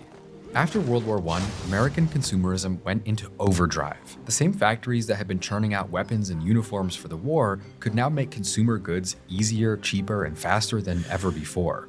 This slipper is made of the new imported summer shantung embroidered in pastel colors. They suddenly pivoted to cars, refrigerators, radios, furniture, clothes. In 1920, around 60,000 American households had their own radio. By 1928, though, that number would be over 10 million. We shall now broadcast the election return. We'd appreciate it if anyone Davucci. hearing this broadcast would communicate with us, as we are very anxious to know how far the broadcast is reaching and how it is being received. Suddenly, there was this sense that everyone, not just the ultra-rich, could buy their way into a modern life. And another huge part of that wasn't just all these new factories, but now consumer debt as well. Buying a car or a radio or new furniture on installment plans stopped being something that only desperate people would do, and it became totally normal middle-class behavior. Borrow now, pay later, enjoy the future today. And a great number of people did actually begin to thrive. The average American income went up by over 35% as the 1920s wore on. And fundamentally, this was the beginning of modern America as we know it today. The 1920s even marked a fundamental cultural shift. Women gained the right to vote, youth culture became more prominent than ever, movies and radio gave rise to mass media and celebrity culture, nightclubs and jazz concerts boomed. In the Roaring 20s, even the Dow Jones began growing rapidly with no sign of stopping. And it was because the 1920s was also the birthplace of retail investing as we know it as well. With all these new popular consumer goods, there were big corporations making a lot of money, and all these regular people with more disposable income than ever wanted a piece of the pie. From Boston to San Francisco, market is the national media, the biggest news of the day, every day, coast to coast. And what quotation? Deal up, utilities up, buy on margin. Brokers' loans are available. All you have to do is have 5 cents for a telephone call, and you can even get that on credit. Just buy on margin. By the late 1920s, over 10% of US households held stocks, which was totally insane and had never happened before. For the first time, business leaders and stock traders became pop culture icons. In big cities, crowds would gather in coffee shops and hotel lobbies to cheer on their favorite company's stock price. And so if you weren't convinced that the 1920s were just like today before, you probably should be by now. But a big part of why any of this was possible was because of margin loans. 300 million shares are being carried Coupe's on margin. got a big military. Brokers' loans are at an all-time high. September 1929, I wonder if he's mad at anyone. soaring out into the wild blue yonder. He's friendly with everyone. What a nice little game we have. Nobody's But really at war over had other here. plans. Only in October right, of 1929, the entire American stock No, no, market on lost my 89% island, of everyone's its getting peak value along. in just a couple of days. Stocks had reached Coupe prices doesn't that have were grievances many, with many anyone. multiple times higher than their earnings, with most stocks having quadrupled in value in just 4 years, a rate far higher than their actual growth. And so suddenly, it was all over. Tremendous crowds which you see gathered outside the stock exchange are due to the greatest crash in the history of the New York Stock Exchange and market prices. With all the unprecedented growth, it had been hard to see the forest through the trees. In reality, the American economy was completely It's forest unsustainable. for the trees, Even though sir. Americans were making more money than before, income inequality was rising faster than Oh, wages. By 1928, he doesn't like just me because I 1% chop trees and have mines. Oh, that's funny. That's of course. That's what I said. I'm like, he won't like me once I start chopping down trees and building industrial zones. I'm still the only merchant republic over here. the American population was earning 25% of all income The Catholics in and America. On top of Eastern that, many Orthodox are Americans having were a in a religious lot of off debt. tonight, And too. when the stock market crashed, they were unable to continue paying it back. Within 1 year, the unemployment rate in the US was over 25%. About half the banks in America had gone out of business, and the financial crisis had spread to the UK, Germany, Canada, Chile, Italy, and many other countries around the world. The American landscape was quickly covered in hundreds of shantytowns and slums that were built to house the millions of people, around 2% of the entire population that went homeless as the recession became a years-long depression, an era defined by financial and emotional trauma. It was a disaster. This was the worst financial crisis in the history of the world. America was suffering. But in the aftermath, the entire American ethos changed. Laissez-faire, anything goes economics were clearly not going to work anymore. And so a new system was built to prevent that level of inequality from ever happening again. President FDR and his allies introduced the New Deal, a series of wide-ranging social, economic, and political reforms designed to reduce poverty, protect workers, and create a more equal economy for everybody. Settled in the White House, the new president went to work. To do so, he created the famous alphabetical agencies of the New Deal. Their purpose? To fight the Depression, to provide work and security. Soon the factories reopened. unemployed men returned to their jobs. Social Security was introduced in an attempt to prevent the child and elder poverty that was widespread at the time. But we have tried to frame a law which will give some measure of protection to the average citizen and to his family against the loss of a job and against poverty-stricken old age. And the New Deal was also responsible for the ending of child labor. Up until the late 1930s, around 1 out of every 5 children in America had a job. They also raised taxes for Americans in the highest bracket of income to 94%, and it would stay at 70% or higher for about 45 years. The ethos of this period in American history was pretty clear.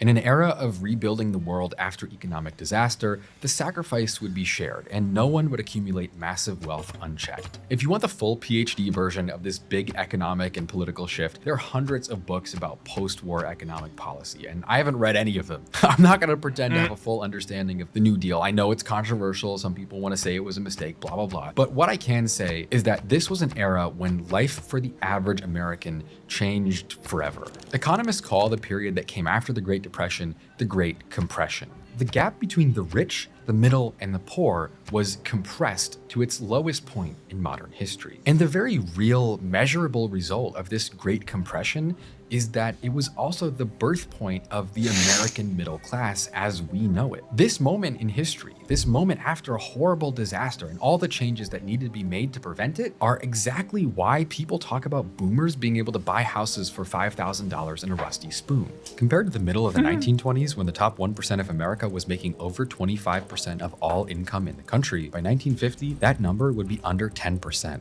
You know how people say that boomers had the world in their hands and that they wasted it, or how they had all these advantages and an easy life, that they lived in a fantasy world? This is why. By the mid-1950s, a factory worker, a teacher, a bus driver, whatever it was, many different people at many income levels were all able to enjoy a higher standard of living than ever before. Whether it was owning a house or a car or planning for retirement or putting money away for their kids' education, all of this was often possible even on one income for the entire household. In 1940, around 40% of American I've households successfully owned their blockaded own the home. Romans By from 1970, sieging that the number city. would be over 65%. Life for the average American in general was I have kept the unprecedentedly peace. good. Education, medical technology, economic opportunity, almost every measure of personal or societal success was going up. In 1940, only 15% of young adults enrolled in college. By 1970, that number was over 40%, and college, often funded by the government, was cheaper than ever before. The average annual in-state tuition and fees for a public university in 1970, $394. $394. Is that even true? And so the middle class, in many ways, wasn't really the middle. This huge new socioeconomic group, in reality, their experience was defined by better living conditions than anyone at any point in history ever. Of course, though, this wasn't a perfect system at all either. The rise of the middle class was also accompanied by insane institutionalized racism, to the point where large parts of almost every single American city were intentionally bulldozed to destroy black neighborhoods. Both apartment buildings that my grandparents grew up in after coming to America no longer exist because they were knocked down to put in highways that ended up destroying like 3/4 of American cities. And that being, of course, among other insanely racist laws that were written to promote segregation even after it was illegalized. Is Our illegalized city's a word? super segregated, Actually, it's crazy. This is crazy. I think a lot of people, Gen Z, my age, like do not know this or maybe heard it one time in school and just forgot.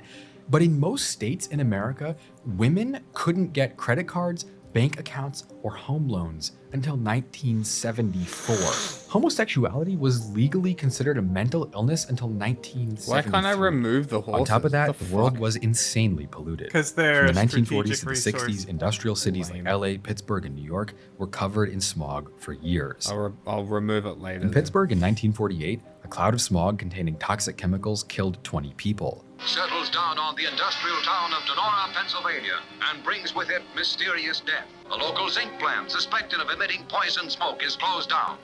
But an epidemic of pneumonia is feared in the wake of Donora's deadly plague of smog. And this isn't in the US, but I did find this while researching the video, that in London in 1952, there was a cloud of toxic smog that covered the entire city and killed 10,000 people in 5 days. And this isn't like something that everyone knows. This is just considered kind of a normal consequence of life back then. Cleveland's Cuyahoga River was so polluted with industrial waste in the 1950s and 60s that it used to occasionally catch fire. It was a river that was so polluted that it would light itself on fire spontaneously. Of course, that's not even to mention the Vietnam War, where trust in the American government reached an all-time low after wealthy, well-connected young men were able to avoid the military draft, while millions of poor and minority kids were sent straight to the front line to experience hell on earth in the Southeast Asian jungle. But the general end result of this era was that from the 1940s up until the 1980s, life in middle-class America was pretty much great. It wasn't perfect at all, but at the very least, it was objectively decent for most people. Maybe you disagree with me, but you can't argue with the fact that it was a huge improvement over the world of starvation, deadly working conditions, child labor, widespread disease, and poverty that had come before. In 1959, Richard Nixon, who was vice president at the time, would brag during a visit to Soviet Moscow that any American factory worker could afford a house filled with modern conveniences. Being middle class became a badge of honor. It was a cultural identity, a statement of values. It was the American way for 99% of people, even those who it didn't apply to. Everyone wanted in. Upper class was seen as stuffy. John, I did it. I successfully peace kept. He gave up. He didn't want to fight me, so he quit. Amazing. He's no longer at war. He just... Incredible. What did he just said, I don't want to go to war? Pretty much. I put so many troops in front of the city-state that he just gave up. That's fucking amazing. Oh, that's great. I can't believe that worked. I'm so surprised that worked. Pretentious or disconnected, lower class was even worse. Shows like The Brady Bunch and Leave It to Beaver, then The Cosby Show, Family Ties, Roseanne, then later Malcolm in the Middle. This kind of media and storytelling perpetuated the middle class as the unquestionable norm. In The Goonies, the classic movie from 1985, the whole story only starts because an evil real estate developer wants to bulldoze a working class neighborhood to build a golf course. You could be rich, but you couldn't be too proud of it. The celebrity entrepreneur was not really a thing the way it is now. It was the era of the quiet benefactor, someone who pays to have their name on the cancer wing at a hospital without any of the patients knowing who they were. I remember even as a kid in the late 2000s, there was this kind of joke that everyone was middle class as long as you weren't living in a homeless shelter or driving a Rolls Royce. People would just kind of try to identify as being normal. And so here we are, back to 1982 when Forbes first started publishing its list of the richest 400 Americans. And in the year's first list, America's richest man was Daniel Ludwig, who had made over $1 billion in the shipping industry without ever taking a public interview in his career. Point being though, this stuff simply was not a huge deal in public consciousness, especially compared to today. I mean, imagine a world where the richest man in America is just this kind of unknown person where you could walk by him on the street and you wouldn't know who he was. Someone who doesn't even give comments to the press, let alone own a social media platform. It's completely foreign. But when you fast forward to 1990, the number of American billionaires had increased exponentially from 13 in 1980 to a total of 66 10 years later. That's a 5 times larger increase than the previous 50 years as a whole. Today though, that number is over 800. That's 61 times higher than it was just 40 years ago. And in 1980, the 400 list total wealth was $92 billion. In 2021, it was $4,500 billion. Again, having multiplied by 50 times in 40 years. So what happened? Prior to the 1980s, computers obviously existed, but their utility was pretty limited. They were refrigerator-sized machines that sat locked away in the back rooms at banks, universities, airports, and military bases, doing payroll, designing missiles, running airline reservations, or doing calculations for physics experiments. Famously, the computers that guided the Apollo 11 to land on the moon were 100,000 times less powerful than an iPhone 6. That module contains 512 cores over a half a mile of wire, and it performs the function of storing over 65,000 individual pieces of information. But they weighed over 70 pounds and cost $1 million per unit to produce. The idea that you'd have one of these to use at home for homework was science fiction. Like, it's literally something from a cartoon. But all of that changed when Intel invented the microprocessor in the early 70s, suddenly making it possible to build super powerful computers that were cheap enough for everyday Americans and small enough to fit on a desk at home. And so a handful of companies started trying to turn the personal computer into an everyday object that everyone would want. Using an Apple II is very easy. The only hard part is getting your kid away from it. You see, Apples are the leading computers in schools, so even though you want it to help you work at home, your kid will want to use it for his own homework. Of course, if all else fails, there's one last thing you can try. Get him an Apple of his own. Apple, IBM, Microsoft, Intel, Oracle, these names that feel totally inevitable now were at the time being run by outsiders pushing a strange new idea. Personal computers in every office, school, business, and home. Well, we base our theory on the fact that we make personal computers that can be used irrespective of location. And the home just happens to be one of the locations that the computers are used in. So we foresee Apples being used in homes, but we also foresee them being used in businesses and education, and there's an Apple going up on the first space shuttle, as you may know, to control a biology experiment. And as their companies started to grow exponentially throughout the 80s, these tech founders were not seen as industrial warlords the way that Carnegie and Rockefeller were. The wealth of oil, steel, railroads, and skyscrapers was dirty, heavy, violent. Early tech founders and their products couldn't have been more different. We're talking about skinny 20-somethings with casual clothes and bad haircuts, promising a tech revolution that would bring about a brighter, better future for everybody. Jobs was a perfect model of the new manager as coach, cheerleader, and nourisher of champions. He's a maniac. He's a maniacal genius. His job is to stir up everything. He's a muckraker in the classic sense of the word. He will not leave anything alone. He will not allow inadequacy or compromise to exist. It's a great machine. It's a step forward in terms of the way it uses graphics and the speed. This is a machine that a lot of people are going to be able to afford. That's a very, very useful machine. They weren't framed as greedy. They were seen as visionaries, anti-establishment geniuses, hackers, misfits, nerds. And so with the rise of tech, the aesthetics of wealth changed completely. For all of history up until that point, money was kind of ugly. Now it was young, loud, and unpredictable. And for a lot of people, that was fascinating. And so by the end of the decade, there were dozens of new billionaires and multi-billion-dollar companies. IBM, Apple, Microsoft, Intel, Oracle, Compaq, and they were being led by these fascinating figures that were quickly achieving celebrity status, like Bill Gates, Steve Jobs, Michael Dell, Larry Ellison. They were bringing the world into a fascinating new future. By 1995, the internet had gone from an extremely niche closed network for academia and military research to a public utility with tens of millions of users. And this new era would again give rise to a whole new wave of billionaires making even more money as they turned the entire world into websites. You could suddenly buy stuff on websites instead of at the mall, hang out in chat rooms with strangers from all over the world, play games online. It was messy yet fascinating, but overall it was growing rapidly. In 1997, Google Search was launched for the first time. Amazon went public in the same year as an online book retailer. eBay became popular as a website where you could auction off just about anything in the world. And this only created more and more billionaires. By 1999, the Forbes 400 list had 268 billionaires, about 30 times more than just 20 years earlier, with people like Jeff Bezos, Larry Page, and Sergey Brin being just a few examples of the massive fortunes that tech was generating in the late 90s. But I think that this tech and stock market boom was pretty much seen as good for everybody. One big thing that was downstream of all of this was the rise of yuppies. As young people filled cities in an attempt to chase these flashy new high-paying jobs that were created in finance and tech, into this next new one, and I'll be able to get it phenomenon with was born. faith. Tens of thousands of these college-educated young boomers flooded America's biggest cities to make a bunch of money in banking, finance, or tech, and happily spend it on a luxurious lifestyle full of cars, eating out, fancy new electronics. I'm so sad that you can't yuppies see were broadly made fun of in pop culture. my mega city that I'm forming. Hopefully soon. I pushed all 6 buttons on the Xerox today.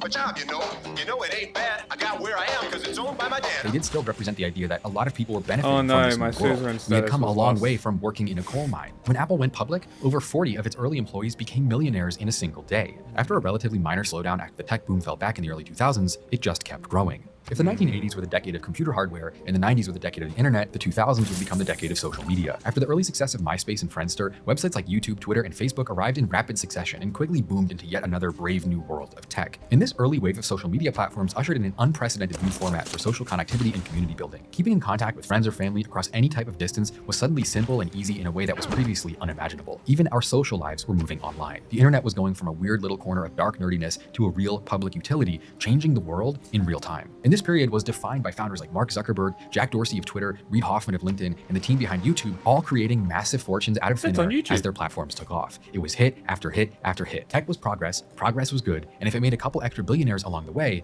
why the hell not? And then the iPhone came out, and it put all of this in your pocket, right at your fingertips, all the time, forever. If there was ever a moment where technology felt like it had become indistinguishable from magic, this was it. People would wait for days outside Apple stores just to get a chance to buy these things. Just wait, I'll be there soon.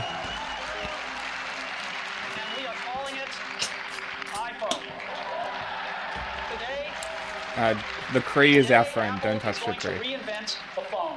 But it would only be less than a year after the first iPhone was released and revolutionized the entire world with technology again that it all came crashing down. The Great Recession would become the worst economic downturn since the Great Depression, and a lot of the American way of life got torn to shreds in the process. Between 2007 and 2010, over 10 million Americans lost their homes to foreclosure, and the median wealth of American households went down by 44% overall. College students that had graduated into the recession Feel suffered free to wage take that penalties or city-state unemployment that down lasted here. The Bukhara. But you might start a war with Rome. They're allied, I think. I don't think I can see that city-state. No. That's all right. For years or more. Many people couldn't afford to buy homes or start families, setting A back lot of, major this is life Barbarian milestones. The Island Great down Recession here. was bleak It enough must that be even uninhabited, over so it's just 15,000 got all excess the suicides were barbarians counted in the during game recession on it. versus previous averages. The financial collapse Because was if so there's bad a slot that it that killed they people. can spawn, And this wasn't just the they'll mood of the spawn. era. It was a fact that by 2010, the annual income share of the top 1% of Americans reached 24% again, the same amount it had been in 1928, just before the Great Depression began.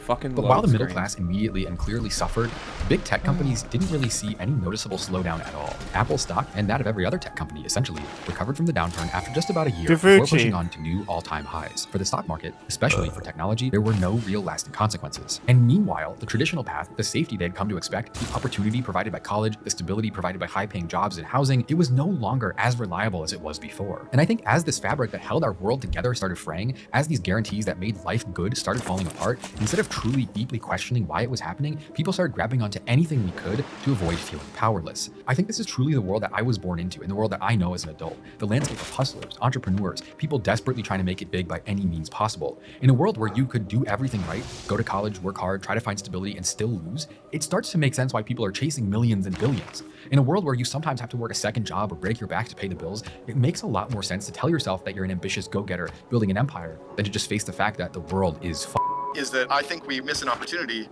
to find these kids who have the entrepreneurial traits and to groom them or show them that being an entrepreneur is actually a cool thing. In the early 2010s, The Wolf of Wall Street is another movie by Martin Scorsese that was meant to show the danger of greed, but ended up being widely interpreted as a blueprint for disaffected people. American Psycho acts out this very vicious, disturbing, yet ironic narrative that satirizes the emptiness of consumerism and greed, but it went on to grow a cult following of young guys who interpreted it in the complete opposite way. And like I mentioned earlier, a lot of billionaires themselves have become media franchises. This is no longer the world where Daniel Ludwig, the richest man in America, scoffs at the idea of a newspaper interview. Steve Jobs, Bill Gates, Mark Zuckerberg.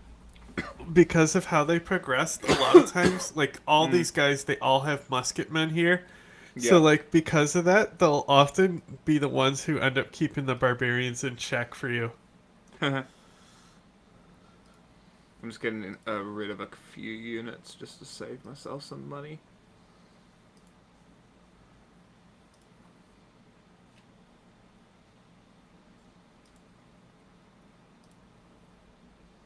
Get rid of the samurai, don't need them. Medieval units. I think I should be able to find you shortly. Yeah. This might be you here. That my guy's close to. We'll see. I do have an inland ocean like that, but it's not there. Do you have maple I do. syrup in your civilization?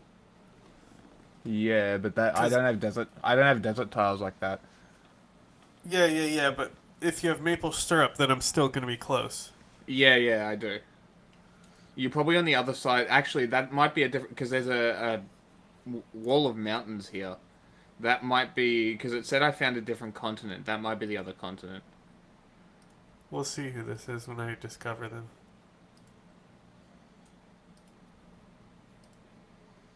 $15% discount, 50 influence points. That's better. Housing per level of Let's go. Religious combat. I don't need religious combat.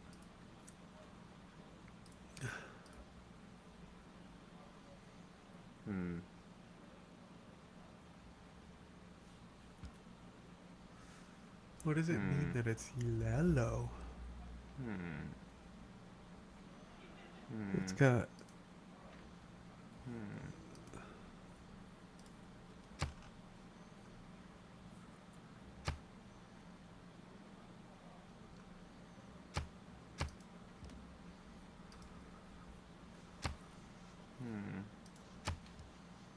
How much gold are my units taking up?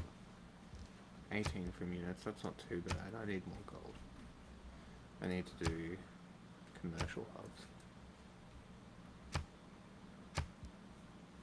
Harbour? No, I don't need another one. What do we got here?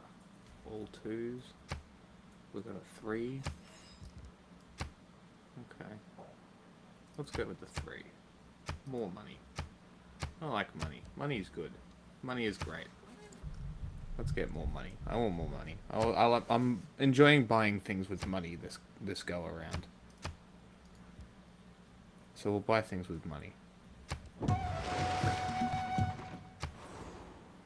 Man and Hey, sick tribal village. Okay, that's already able to be upgraded. We'll get rid of you. Whoops. I don't want to delete. Yeah. Bye.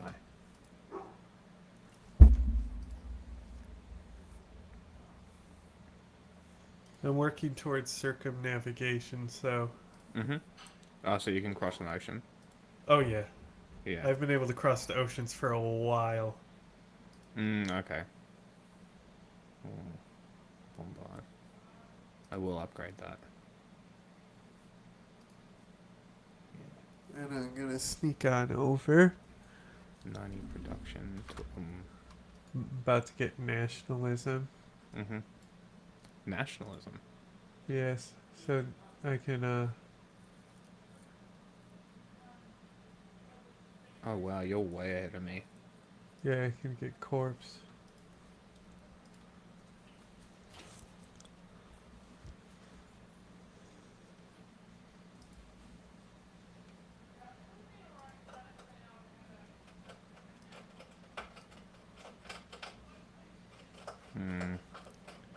It's not looking good for my era score.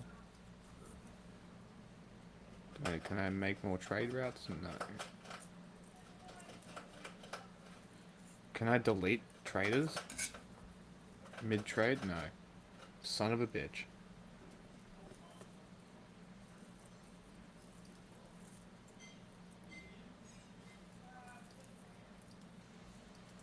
Need them commercial hubs.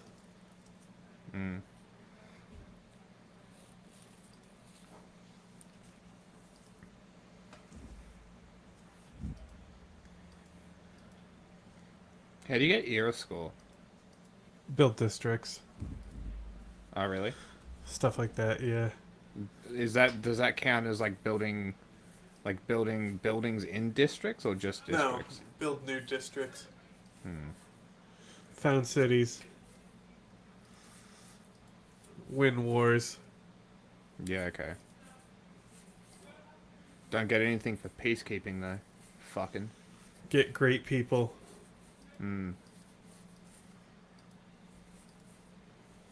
What do you want? Open borders? Fuck you. Play good. Bro wants a great work for open borders and some gold. I want more. No.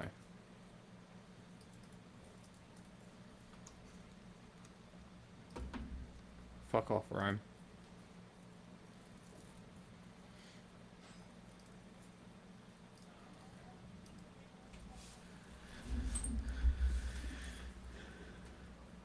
Ah, Coupe likes me. My waters are clean. And my air is clean and my water is clear. He likes me. Thank you, Coupe. I appreciate it.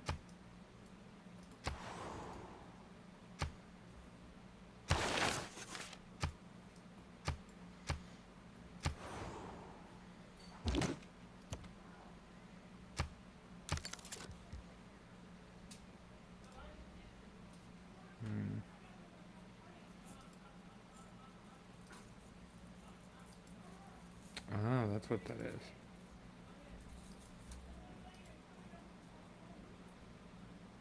Romance warriors.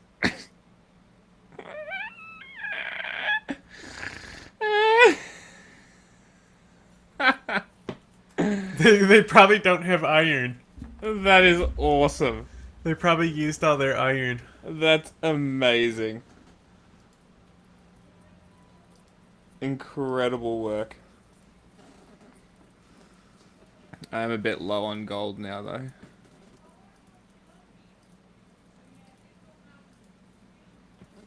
They have become cultural heroes with millions of followers, millions of people aspirationally following their advice, their mindset, their lifestyle habits, trying to become a little more like their favorite billionaire. And I think entrepreneurs and social media influencers building their brands and making millions by selling this grind set as the secret to success, selling courses on how to get rich, making this blurred line where happiness is directly linked to how much money you can make. I think all of that is a direct result of these economic changes. Because in parallel, the middle class has only shrunk further and further. Between 2008 and 2015, job growth was mainly found in high-skilled tech jobs like software engineering, finance, data And that's the analysis. next Basically, one. if you wanted to make a decent amount of money, you had to go work my for a big super tech company. city is That's where the coming money has together. been. Finance, banking, technology. Otherwise, these low-wage jobs were abundant This as just well. shows but what happens middle-class when jobs Japan have become gets harder and not harder a to find tiny in the island. aftermath of the recession, and they don't pay very well anymore either. Wages from 2008 to 2015 were basically flat. They didn't change at all. Meanwhile, healthcare, college tuition, housing, all of that climbed rapidly. At the same time, the stock market just kept flying up at light speed. And of course, this led to people glorifying and worshiping entrepreneurship and grinding. Nowadays, being normal is for losers. I mean, in a way, it literally is. Being normal is an indication that you have lost because it's no longer a good life to be a normal average person. And so I think we have this deep-rooted worship of entrepreneurs now. I remember having these thoughts as a child. At the end of 2016, I wrote a paper for school called SpaceX's Interplanetary Transport System. And I wrote in this paper, billionaire business magnate Elon Musk, with a net worth of $10 billion with his ownership of Tesla Motors, announced his company's formal plan to colonize Mars within the next few decades using a proposed SpaceX endeavor he dubbed the Interplanetary Transport System, bringing around 100 people per ship to Mars with journeys as short as 60 days, blah, blah, blah, blah, blah. I was a high school kid writing a paper about Elon Musk, looking up to this billionaire founder who was promising to bring about a new frontier for humanity with rockets and cars and flamethrowers. 15 years ago, Elon Musk got a cameo as himself in a literal superhero movie. That's how much people loved him and saw him as this bringer of the future and an innovator in the world. Annex. My fucking super city is coming together. Oh yeah, baby. But anyway, besides the fact that Elon Musk's colony on Mars never ended up actually happening, what I thought was interesting is I noticed today, just 10 years later, he's worth about 50 times more than he was when I wrote that essay. His net worth is now listed as being about $500 billion. And that's pretty much true for almost every tech billionaire. In 2015, Jeff Bezos was worth about $35 billion. Today, he's past 250. Mark Zuckerberg is the exact same. Larry Ellison, Bill Gates, really all of them. But we don't see them as having done 10 times more than they did 10 years ago. Because at the same time as these founders have increased their wealth by 1,000% in 10 years, they're also no longer seen as emblematic of progress. We don't consider them visionaries of the future anymore. Instead, they've come to be seen as emblematic of greed, exploitation, abuse, alienation. They've become the people who broke the same systems that they had first promised to build. In 2018, the mask finally slipped when it was suddenly revealed that a little-known data firm in England had quietly harvested the personal information of tens of millions of Facebook users and turned it into a psychological weapon. All those dumb games people used to play on Facebook 10 years ago, quizzes about what kind of bread you are, Farmville, in reality, people's data was being logged and psychological profiles were being created. They figured out who you were, what you liked, what you hated, and most of all, how to make you click. They figured out how to appeal to the paranoid boomers, the anxious college kids, the disenfranchised, and the frantic at the same time. And they took this data and they sold it to people who wanted to win elections. Donald Trump's 2016 election, the Brexit referendum, huge events like that were partially made possible because of this new type of ad targeting and data scraping. And this confirmed beyond any doubt what had previously been a conspiracy. That social media platforms weren't just tools or fun websites, but they were actually surveillance machines that could record our every move, thought, and statement. Can and barely sell that hear data you to over the anyone video. to manipulate the public. And I think this was the I said that city-state is becoming my religious city-state. Holy shit. I got a +5 religious bonus for my holy site between the mountains here.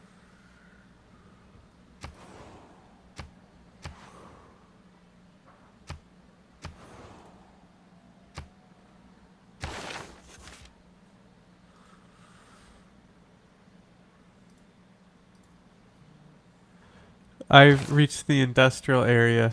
It is nationalism which engine. This It is is nationalism. nationalism.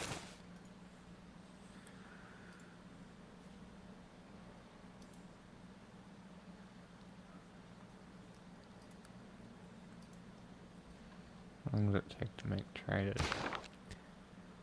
It is nationalism which engine. Can I get him for 1 here? 1, great. What was I gonna do? What was I gonna do? What was I gonna do? What was I gonna do? What was I gonna do? What was I gonna do? What was I gonna do? What was I gonna do? It was something important. It was something very important. What was it?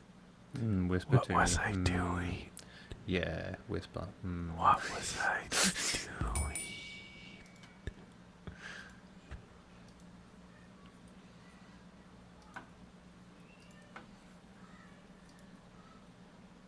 You can get on your knees, buddy. See yourself. Susan status lost. Oh no, needs more housing. Okay. I don't know what I was doing. Needs more housing? It does need more housing. You are correct, sir. Cannot build neighborhoods yet, but I just remembered what I needed to do. Mm. Hurry before I forget. Just don't forget. I have ADHD. Okay. No. Wait, I can just cancel it and do it now. I'm so stupid. Yeah, you can.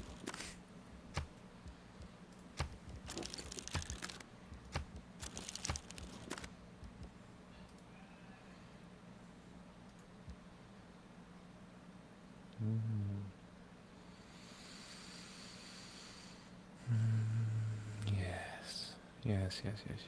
It's all coming together. Alright, next time you press next turn, it needs to be for real, because I just pressed next turn.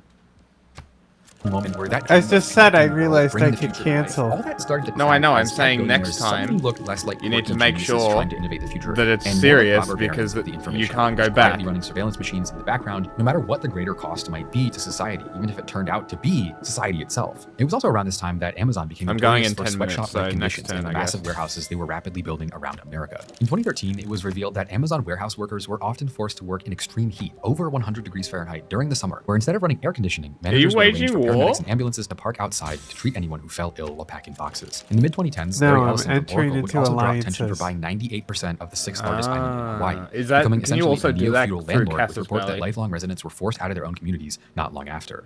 No, there's an alliance button. You have to be friends with them. Island of Lanai, Okay. which is the 6th largest island in Hawaii, for reportedly $500 million to $600 million. Peter Thiel, who had founded PayPal in the early 2000s, began using the tech behind PayPal's fraud detection algorithms for widespread surveillance for policing and military use, creating systems that could track millions of Americans without their knowledge. More than ever, social media had begun to make us crazy. In 2021, a whistleblower from Facebook would leak massive amounts of Facebook's own internal research, in which they would admit that they knew that hateful, divisive, polarizing content gets the most engagement for their platform. They knew that their own system exploited the human brain's attraction to divisiveness, and they knew that their algorithms would learn to keep feeding people more and more of it. They had turned widespread social alienation, paranoia, and increased extremism into a business model. They had figured out how to find our darkest, most fearful instincts and then monetize all of it. These people were becoming the robber barons of our minds. Today, it's hard to argue that the average American isn't simply being left behind. In the last 40 or so years, education has become far more expensive. In 1982, the cost of a year at a public university was about 4% of the median family income. Today, it's 24%. The same goes for the price of housing. In 1982, the median price of a house was about 4 times the median household income. Today, it's over 5 times. In 1975, the top 1% of American earners were making about 9% of the national income. Today, that number is over 25%. They hold even more of the wealth. Over 30% of the country's money is held by the top 1% richest Americans. And the result of these changes is that path, that method, the American way, the middle class, it no longer works the way it used to. Normal life is completely unaffordable. The middle class, as we always have thought of it to be, no longer exists. In many ways, it's just gone. Suffocated to death by the reality that the core pillars of a stable life, housing, education, good wages, cheap healthcare, these things are becoming increasingly more difficult to find. In fact, for decades now, wages have stagnated while the cost of life necessities has gone up, forcing an entire generation of people to finance a normal life through mountains of debt. The American dream of upward mobility and eventual stability has been replaced with this reality of permanent financial scarcity, where even people with good degrees or jobs are just one emergency away from economic ruin. And there's an infinite amount of statistics about income and the economy that I could pull out of my ass to try and prove that. But I think culturally, we can feel this change as well. We're now more addicted to celebrity entrepreneurs How'd than he get ever over before. here? The Kardashian family, the Tate brothers, Where'd Mr. he Beast, spawn these are all from? these examples of this phenomenon of people who clearly, admittedly, do not embody virtue or the good life, but instead represent our collective desire to be rich because we come to subconsciously believe that getting rich is the only success or mark of virtue worth attaining. We follow entrepreneurs like they're philosophers, like making stacks of money isn't a means to an end, but the point of life in itself. Not again because we think they're good people, but because we've quietly accepted this underlying rule that they live by, that being rich and having attention is the only proof that you have lived life correctly. It's everywhere. Social media is full of people LARPing as CEOs or entrepreneurs, filming themselves like they're a character out of American Psycho, treating stock tips or crypto pump and dumps like it's ancient wisdom. If you scroll through Instagram Reels, you'll see countless people selling courses or digital marketing packages. Whatever it is, people want to be rich. We don't talk about being decent, being stable, being part of a community. We talk about building a brand. I think people my age are just totally brain fucked. The amount of people who have just started giving up on life because they don't think it's even worth it to try, it's overwhelming. It's like no one wants to be normal. You either want to be a quintillionaire who has 5,000 wives, drives a Bugatti and lives in Dubai, or you want to sit in a basement for the rest of your life and jerk off doing nothing. But I think the reason why we collectively buy into this idea of hustle culture and wealth is because we really have no other choice. This traditional vision Do of I have prosperity only and my modesty, thoughts to it do faded that? away. It's gone. We didn't even notice because our economic growth marched on infinitely, but only for the benefit of an increasingly small group of people. I don't blame people who feel pressured to be hustlers or to make more money or to be entrepreneurs because you have to. It's that or nothing. But I think the uncomfortable part of this conversation that makes it so much harder to talk about is that this same handful of oligarchs that are building up insane influence and wealth while the middle class drowns are also the same people who made modern life so insanely convenient and dropped innovation after innovation after innovation for the last 40 years. The list of accomplishments in the tech industry is endless. Google alone processes 16.5 billion searches every single day, instantly answering questions on any topic you could think of. And then 7.5 billion people, more than 85% of everyone in the world, have smartphones with unlimited access to news, entertainment, communications. There are millions of free lessons on coding, language, history, math, and science. It's all available on YouTube and other platforms for free. Even the barrier of language, the oldest divider of culture and nationality in human history, is disappearing. We literally have apps that translate speech in real time. You can go and talk to someone who speaks zero English and have a fluid conversation if you have AirPods. That alone could count as a civilizational milestone, and we take it for granted because we can get it for free whenever we want. Mike, io mi chiedo, se le balene potessero parlare, cosa ci direbbero? Mike, she wonders if whales could talk, what would they tell us? They might ask, how do we solve linear equations? Potrebbero chiederci come risolviamo le equazioni lineari. Sicuramente sì. If I were born in 1969 instead of 1999, I simply would not have been able to spend my early career creating independent documentaries that reach millions of people speaking out against the rise of oligarchy in the US. It literally would not have been possible. And by the way, buying my merch makes it possible. So you can go to spiritworld.store to check out the holiday sale, and you can get free shipping on these amazing crew necks that depict some of the most intense corruption in American history. Either way, though, what I'm saying is that I'm using the oligarchs' platforms to speak out against them. I genuinely am more free to express myself however I want to anyone who wants to watch than any period in history till now. So the question really isn't, are tech companies pure evil and should we just shut it all off and go live in the woods? Because I think what we only realized recently at a societal level is what we're trading in return for all of this progress. And in my opinion, we're trading our souls. In the age of the robber barons, it was pretty easy to identify the give and take. They built railroads, oil refineries, steel mills, skyscrapers, maybe not what we think of as being technology today, but they were making the world bigger, better, and more modern. On the flip side, though, they crushed human beings in the process. Thousands, tens of thousands died while working for them. But they did build the world as we know it today. It was terribly exploitative, abusive, and evil, but it was direct. Today's tech oligarchs, though, have created a far more abstract, but honestly, much more sinister dynamic. Tech workers are highly paid. Many of them become millionaires themselves, and it's seen as a pretty high status job. It's a lot different from laying tracks for a railroad in the middle of the mountains for 15 hours a day. And the tech products they create are often free, convenient, and useful. Instagram, WhatsApp, YouTube, Google Docs, Maps, Sheets, Translation, Facebook Marketplace, all this stuff is free. That's not how they make money. You can sell a car on Facebook Marketplace for $35,000 and you don't pay Facebook a dime. You can do your entire college degree on Google Suite and you don't pay anything. Whatever. It's free. You can do it whenever you want. You can have it's unlimited free GPS. All you need is a phone. What they make money from is selling our souls to the highest bidder. Sure, the old robber barons in the 1800s would work you to death and then shoot you in the face if you stopped. Today, they figured out how to get us to do it to ourselves. The dopamine loops, the algorithms engineered to get us addicted to toxic negative content full of lies and falsehoods, it's all shaping our moods, our beliefs, our politics, and our identities to be more extreme than ever before. The robber baron has evolved. They no longer need to dominate the physical world. Instead, they can control the mental, cultural, and emotional sphere in a way that is arguably more insidious than just straight up shooting you in the back of the head. Our inner life, our attention, our values, our sadness, our happiness, our imagination, our sense of self.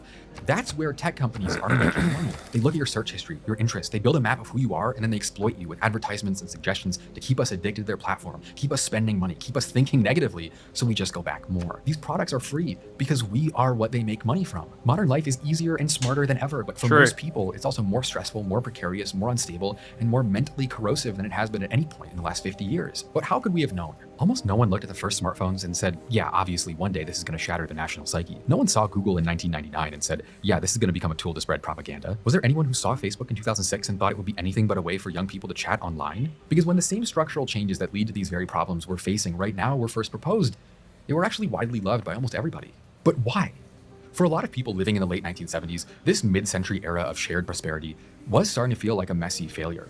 Interest rates were high, the stock market was pretty stagnant, inflation and unemployment were going up. Things weren't going amazingly well.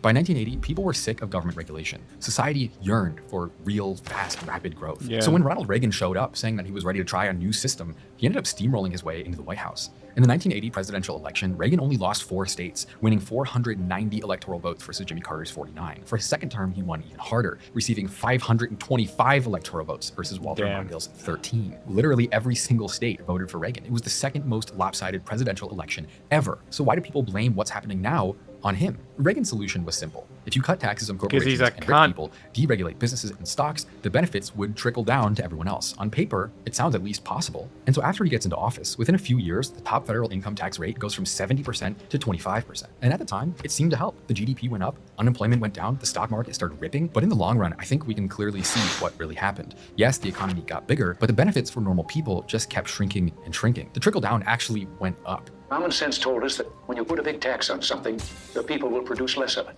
So we cut the people's tax rates, and the people produced more than ever before. The economy bloomed like a plant that had been cut back and could now grow quicker and stronger. And so now the world we live in is deeply extreme. Everyday life is a psychological battle. We're locked in this spiritual war to stay sane while the massive, heavy systems of technology try to destroy our minds for profit. The people profiting from it have made their products so ubiquitous that it's impossible to even identify the issue at hand, let alone get away from it. At the same time, we're now living in a world where the stock market is totally divorced from reality, where the health, prosperity, and success of the majority of people has very little, if not nothing, to do with the strength of the economy as a whole. The GDP goes up, but the quality of life goes down. A tiny handful of companies and people essentially control the global markets. It's not to say that it's directly the tech companies' fault that middle-class America has shrunk, but it's that the same conditions that allowed them to grow so much are also the same ones that made life harder for normal people. Even the point I made about yuppies like 15 minutes ago has to be accompanied with a footnote that while yes, a bunch of people were making new money in tech and finance during the 90s, at the same time, normal middle-class industrial jobs got absolutely shattered. In the 80s, more factories closed than ever before. America lost 5 million manufacturing jobs in the 80s and 90s alone. So yeah, Reaganomics didn't feel like a cartoon villain plot at the time. If you were living through gas lines, double-digit inflation, the idea of cutting taxes and shrinking government, blah, blah, blah, whatever, it sounded rational. And it did create growth, just maybe a little too much. The way that I see it right now, the battle has already been won. I mean, or lost, I guess, for people like us who are normal and don't have billions of dollars. There's a very clear pattern of what's been happening to normal people. It isn't getting better. There are billionaire oligarchs steering the ship right now in every way. And in exchange for free, convenient tools and the ever-advancing promises of infinite new technology and infinite rising stocks, we gave up our privacy, our attention, our collective grip on reality, and our quality of life. That's the deal we're in right now. You get infinite entertainment as long as you're okay with a mind virus turning you into an obese, schizophrenic, libtard, transgender, fascist Bitcoin miner. You may not get to own your own house. We're now at a point where the median age of a person buying a home in America is 59 years old versus 29, 30 years ago. But we have unlimited cheap access to as much porn, weed, entertainment, and fast food as we could possibly want. Do you see the And it's crazy to me that pretty much everybody, no matter what side you're on, My is starting to scout's recognize getting that we're close. in a very sticky you must be situation. to the west of me then. I'm to the right are of you. increasingly out of reach for Gen Z and millennials. You see, the American dream has become It's a not the shape luxury of item my for the ocean wealthy there, but elites. Concentrating wealth in the It hands might of a be very close. small group of people. Is there a hyping the river stock below market it? like it's a casino, pretending that the party will never end, deregulating finance to make even more money. And all of on the this was right-hand followed in the side, where you past were by before? suffering and even a world I war can't after tell. it fell You can't apart. say. Afterwards, in our panic, we I'm regulated gonna move everything, over there in a taxed the second. rich, I just broke saw up a the monopolies, tribal and spent village 50 that I years had to pretending grab we'd learned our first. lesson, only to And forget then and do this the same thing scout all over again once we is felt we almost needed more on growth. the So other I don't side think of it's this continent. Okay, it is 7 o'clock. After this turn, I'm going, so...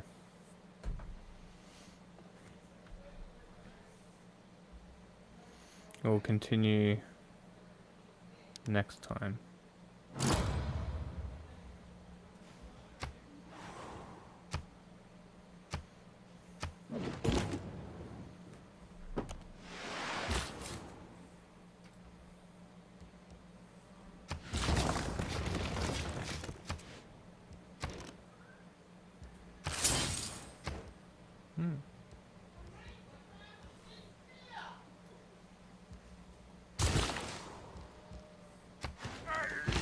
Beep, beep, beep, beep. Let's do Foment Unrest. Let's see how that goes. Give that a big old quick fix. Oh. Hello there. What are you doing? The key is to like, so like if you get your spies upgraded, then you can like decide what you're gonna get that spy to specialize in. Yeah. Sometimes they'll just fuck you with the upgrades, and that will be your spy who you don't care if gets caught and killed.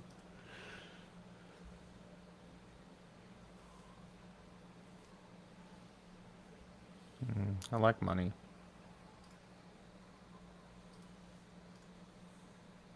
Okay.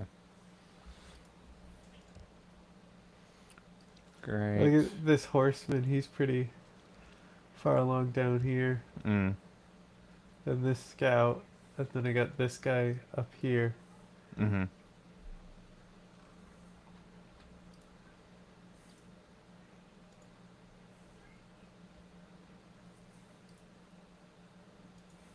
There's also a scout down here in the south.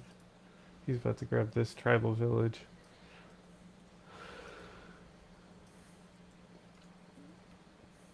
I'm gonna go into a dark age. Not good. When I could have had a fucking golden age, but I thought I already had one, so I didn't go for it. I may not make it this time. We'll see. I am building some districts that may pass me through. Do wonders get it? Yes. Okay, then I will possibly be fine. Big time. I'm building 6 unique specialty districts. Actually, let's go until most of those are done, which is 2 or 3. Let's be quick about it. Those will help you get like the great people points and stuff. Mm-hmm. I'm telling you that like districts are everything. Builders and districts. Mm.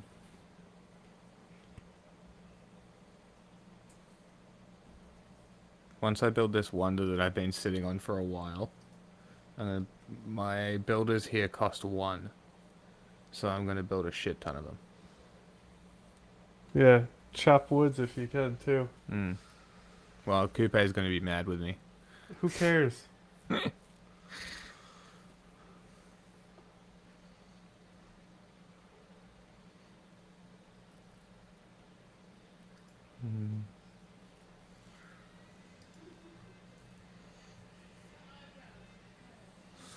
Like Norway only has like 4 cities, and it's like, why? He must have another one just off site here. Like, why That you only can't see. 4 this late? Well, that's what And I one thought of them about only has Rome. 2 pop.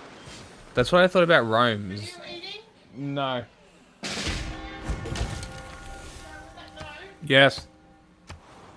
My scout got killed. My horseman is being attacked. By barbarians. Yeah.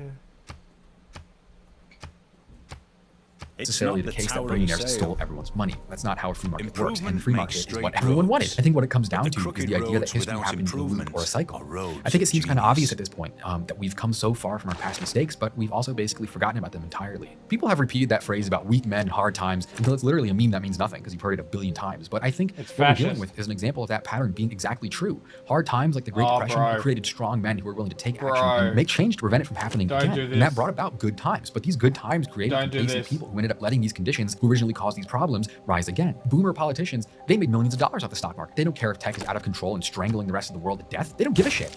They have infinite money. Why do they care? They'll stay in office until they die. They'll be on the Senate floor voting while hooked up to a ventilator. They don't give a shit. And so I think the uncomfortable truth is a pretty simple one. Maybe it's not possible to have stock markets that go up forever and ever and ever while a handful of people make trillions of dollars with tens of thousands of millionaire employees, while at the same time, we have a broad, stable middle class. Maybe we just have to accept that that's not really a realistic possibility. For the last 40 years, we've picked our poison.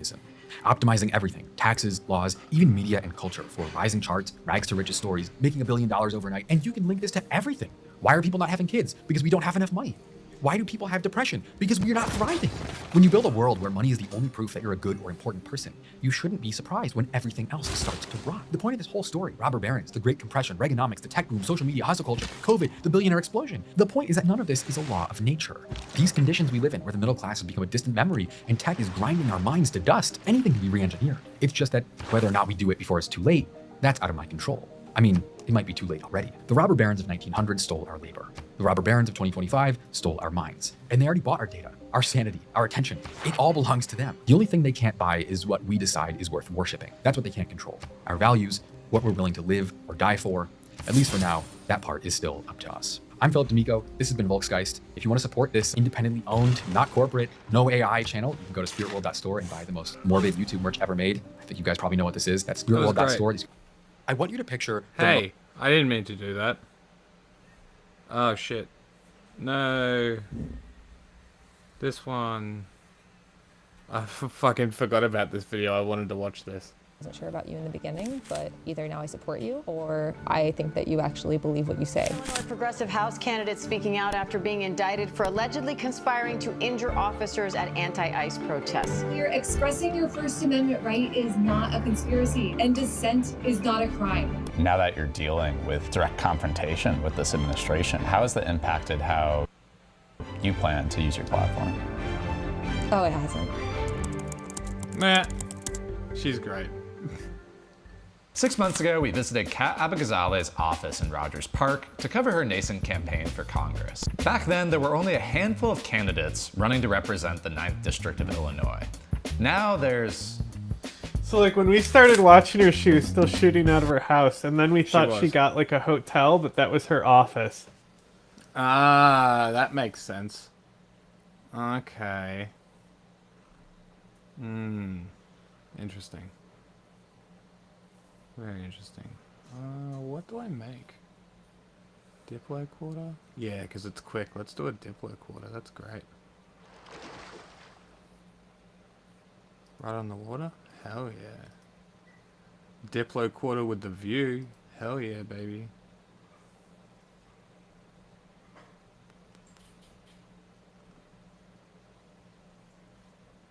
Improvement makes straight roads.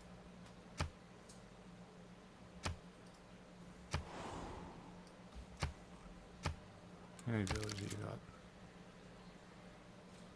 Yeah, let's go move that.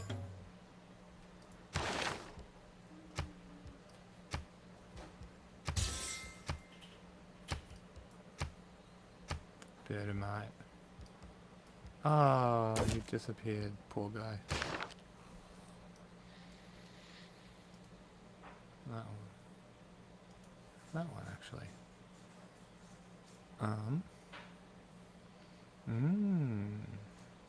What do you want, Mr. Creeman?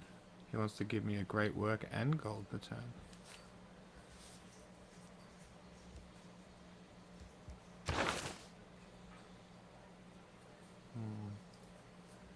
No, I think I prefer the other one. With coupe. Give me gold per turn. I like that. That's right. This one was there to make a market of those. And then... Yes. Alright. I don't care. Great. We're happy. We're good. I have 8 content cities.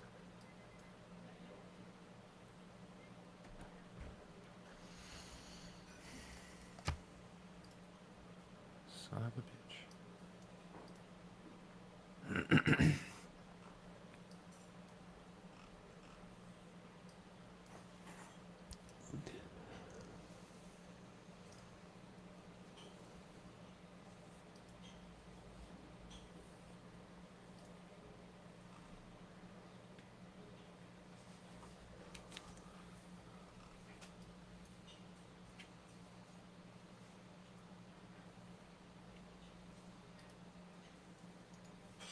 Shit.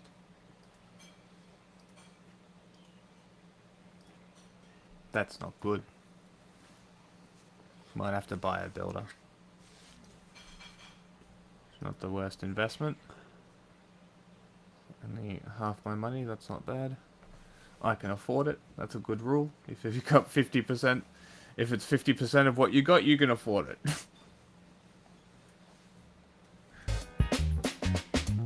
"17. Yeah, they're 17. It's a crowded race, but Kat has emerged as a clear frontrunner, polling alongside Evanston Mayor Daniel Biss, and her campaign even What is recently this announced cunt up that they've to? raised $1 million this quarter alone. When we shared voters' questions with Kat in May, we found there was a significant trust gap. Chicagoans were unsure about someone who had just moved to the city a year before, something Kat addressed in our previous interview.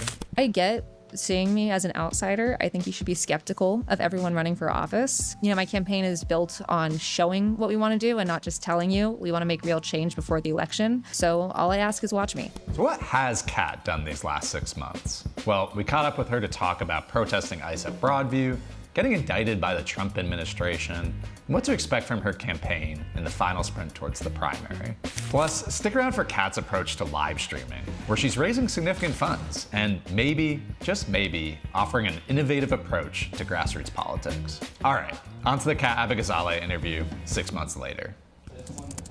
Hey guys, we're about to record. Okay, do you want me to clap now, or did you want to clap? Okay, cool. You can clap. The 3 claps. It's very decorative. 4. 6 months ago, when we were chatting, you had a message for voters in your district, people who were questioning, maybe wanted to learn more about you, or just learn more about, what you were bringing as a candidate with this campaign. And one really strong message you had was, watch what I do. What have you done these last 6 months? Well, we built out our campaign. We have a full staff. We have a campaign office with a mutual aid hub that's been expanded. Nice. We have been using our resources to not just reach voters, but materially improve their lives. We've done backpack drives, food drives, donated to food banks, and made sure all of our events are accessible no matter their income. And I have been trying to make sure my actions speak louder than my words. One of those actions is protesting ICE. I have been a consistent presence and voice at the Broadview Processing Center, where ICE headquarters its operations in the area, and where people are being held for days or weeks in a facility that doesn't have beds or hot meals or access to hygienic facilities. And I, along with many other Chicagoans, have been doing our best to advocate for our community. When you talk to, potential voters, Chicagoans, as you mentioned, right? How do you feel like the perception of your campaign has maybe shifted, or what do you kind of hear people bringing to you in terms of conversation points, or just like how they feel about the campaign you're running? Yeah, I started this campaign with like almost 0 name ID. My heart is done. I'm a journalist, but I haven't run for office before. I haven't run for office 8 times. I am not a politician. I'm an outsider candidate, and people didn't really know me. And as you said, one of the things that I repeatedly mention is watch what I do. I don't want people to just have to trust my words. I think that's part of why people have lost so much faith in the political system. So when this campaign started, there was a lot of skepticism, and I welcomed it, and I still welcome it. I think that you should be skeptical of people who are asking for your vote, because they are inherently asking for power. And those conversations have shifted. My scout, she suddenly have reached the heard coast people over that, here. She's so cool. whether it's from our advocacy with mutual aid and direct action, to the ICE protests, to mobilizing my platform to get people to events or causes that are important. One thing I hear a lot is, I wasn't sure about you in the beginning, but either now I support you, or I think that you actually believe what you say. I'm not sure if I'll vote for you, but I'm at least interested. When I got thrown on the ground by an ICE agent, it was actually the 3rd time, but this video went massively viral. And every person I talked to the next day while we were getting petition signatures said, "Are you okay?" And some of those people are people that admitted they were like, "I didn't like you, but I just want to check if you're okay." And I really appreciate that type of community. That's pretty cool. When I was federally indicted a couple of weeks ago, my opponents put together a statement to condemn this attack on free speech and this political prosecution. And I think that regarding our campaign, we're trying to prove ourselves in a way that a lot of politicians and a lot of campaigns don't.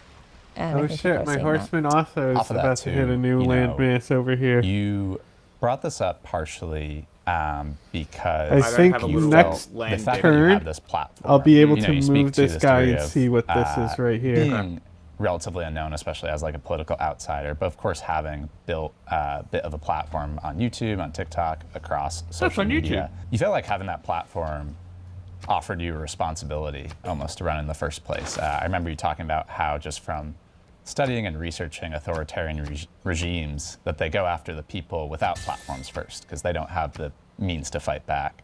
But as you addressed, now the Trump administration has gone after you. They've indicted you and 5 others last Wednesday on charges of conspiracy to impede or injure federal officers. So I think first question off of that, again, with this, through this lens of you feeling like they go after the people without platforms first, When you kind of receive this letter, this whatever it may be, how indictments are handed to you, I guess, what's the kind of first thing or feeling that crosses your mind? It was so surreal, you know. I think part of it is, you know, my partner and I are both anti-extremism, disinformation reporters. So everything the administration has done, it's been surprising to a lot of people, as it should be, because these things shouldn't be normal. But we've been talking about them for years, and we both expected that at some point it would be our name on an indictment. I don't know if we expected it so soon, or even for it to be mine this year. But my first instinct was kind of like, oh, okay, so it just happened. We needed an effective opposition before this moment, because they didn't go for politicians first. They went for 238 men who were deported without due process to El Salvador. But now they're feeling bolder, and they're trying to set an example. They tried to intimidate Chicago with masked men and tear gas and abductions in the middle of the night, zip tying children and throwing them into vans, and that didn't work. So now they're trying to use the federal legal system to scare people into silence, and that's not going to work either. But it's definitely surreal. And like, I'd be lying if I said that I wasn't scared of anything that's happened in the last few months. You know, every time I've been hit in the face with a baton or thrown or shoved or whatever, tear gas, pepperballed, I always look at my hands because I'm very calm under pressure, but my hands will be shaking. And that's something that I've asked other people. You hear the in those emotion in moments her that have been voice. out there protesting. I'm like, look at your hands real quick, and they're all shaking.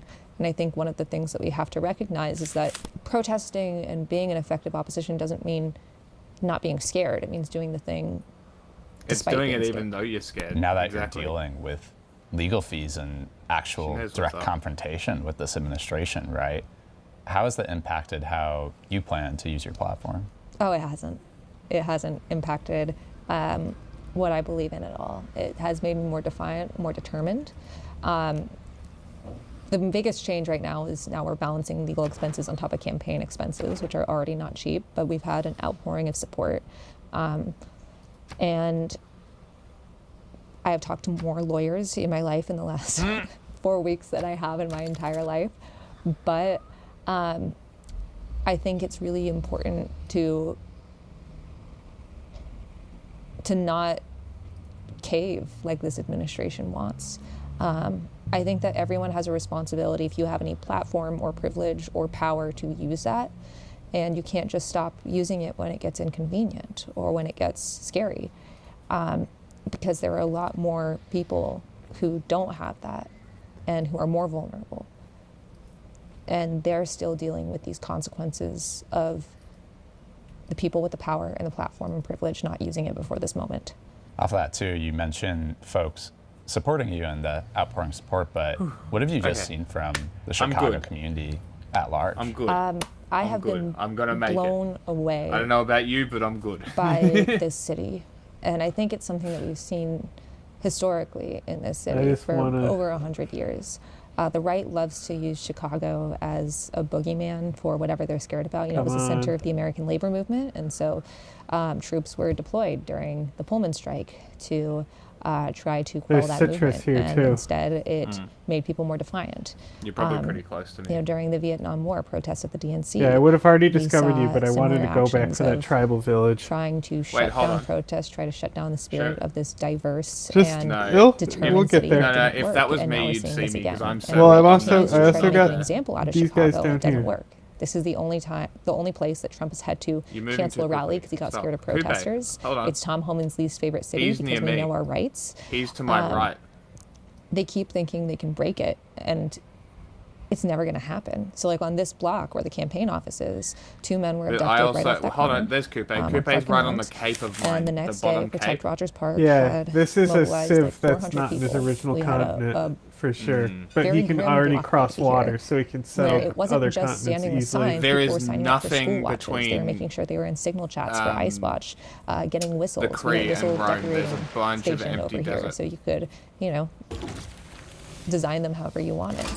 We have so many whistles in this office that people ship us from 3D printing or just buying them, and they become a symbol across Chicago. Here in Rogers Park, people do patrols all hours of the day, looking out for ice. Yeah, even, you know, I've mentioned that we have our studio down in Pilsen, right? And obviously a very big Hispanic Oh, I can population already in the declare area, and friendship. Nice. as well as a lot of artists, big artist community down there, filmmakers too, and seeing different artist communities coming together to design whistles, as you said, right? Yeah. Like it's really felt like a collective effort, a Yeah. real community effort. You kind of started to address it earlier, but a big part of your vision for this campaign was to fuck you. leverage your experience as a journalist Fight and me, Rome, misinformation you reporter to Go on, try specifically it. take on You the far fucking right friendly and the with me, movement huh? we're seeing in Fuck this you. country. I Shit think cunt. too, just watching your speech after the indictment last Wednesday, just you calling attention to the conditions in Broadview and how people are being essentially sandwiched together, right? And just like the very inhumane conditions they're dealing with. I saw a tweet, whether it was around then or earlier, basically said that Kat is doing more to fight ICE than Chuck Schumer or most sitting politicians.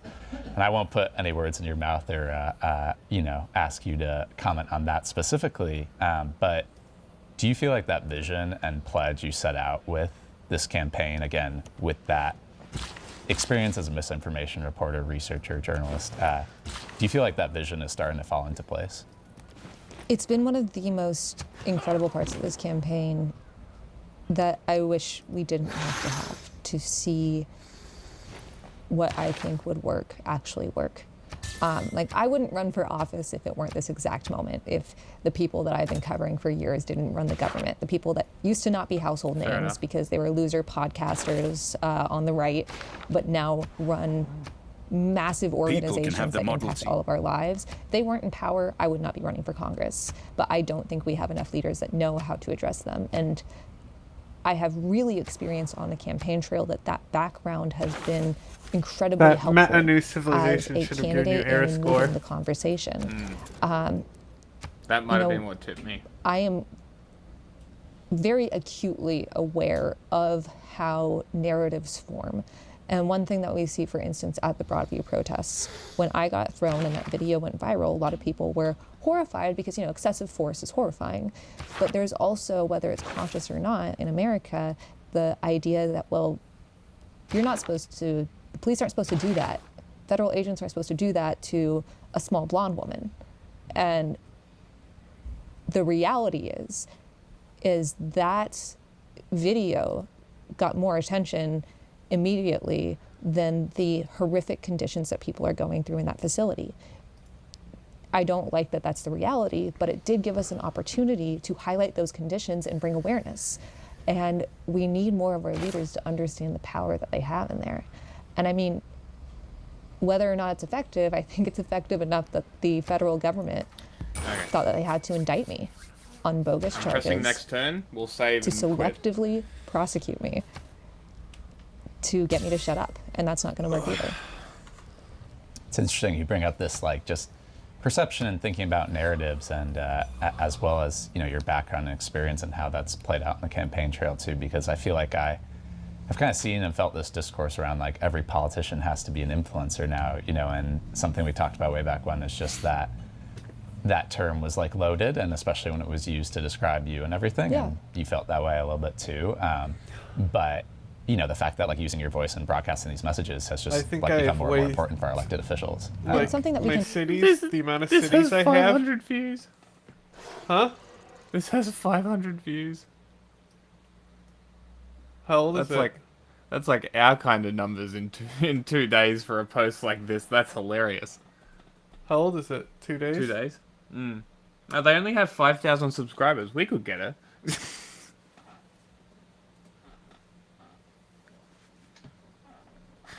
We could totally get her.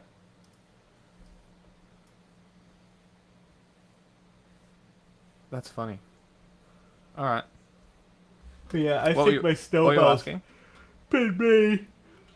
Like my snowball effect, I have so many cities that the districts I'm going to be able to build off of them is going to be off the chain. Yeah, well, that's just what happened with me because I had 3 new cities. Actually, five or six, brand new cities. 2 of them I'd built up a little bit, and then the 3 I had annexed the 2 city states and then built mine. And now Rome's like, how dare you build your cities near me? Fuck you. You shouldn't have declared war on my city state, you fuck. Try it. I will fuck your day up. I can create an army in 10 turns. Fuck you. I Take just love, one turn to make I most just shit. love my side of the world just nice and peaceful. Just chill. Yeah, Rome's just being a cunt. Fuck Rome. I'm buddies with the Kree. I have no issues with the Kree. They're cool. They're my barrier civilization that's keeping the coastal raiders of fucking Coupe at bay. He hasn't settled near me, which is great. Fuck him. I always try to make Coupe harder just because he can be super annoying. I just got so fucked in the one before. Okay. Alright, we're done. Goodbye.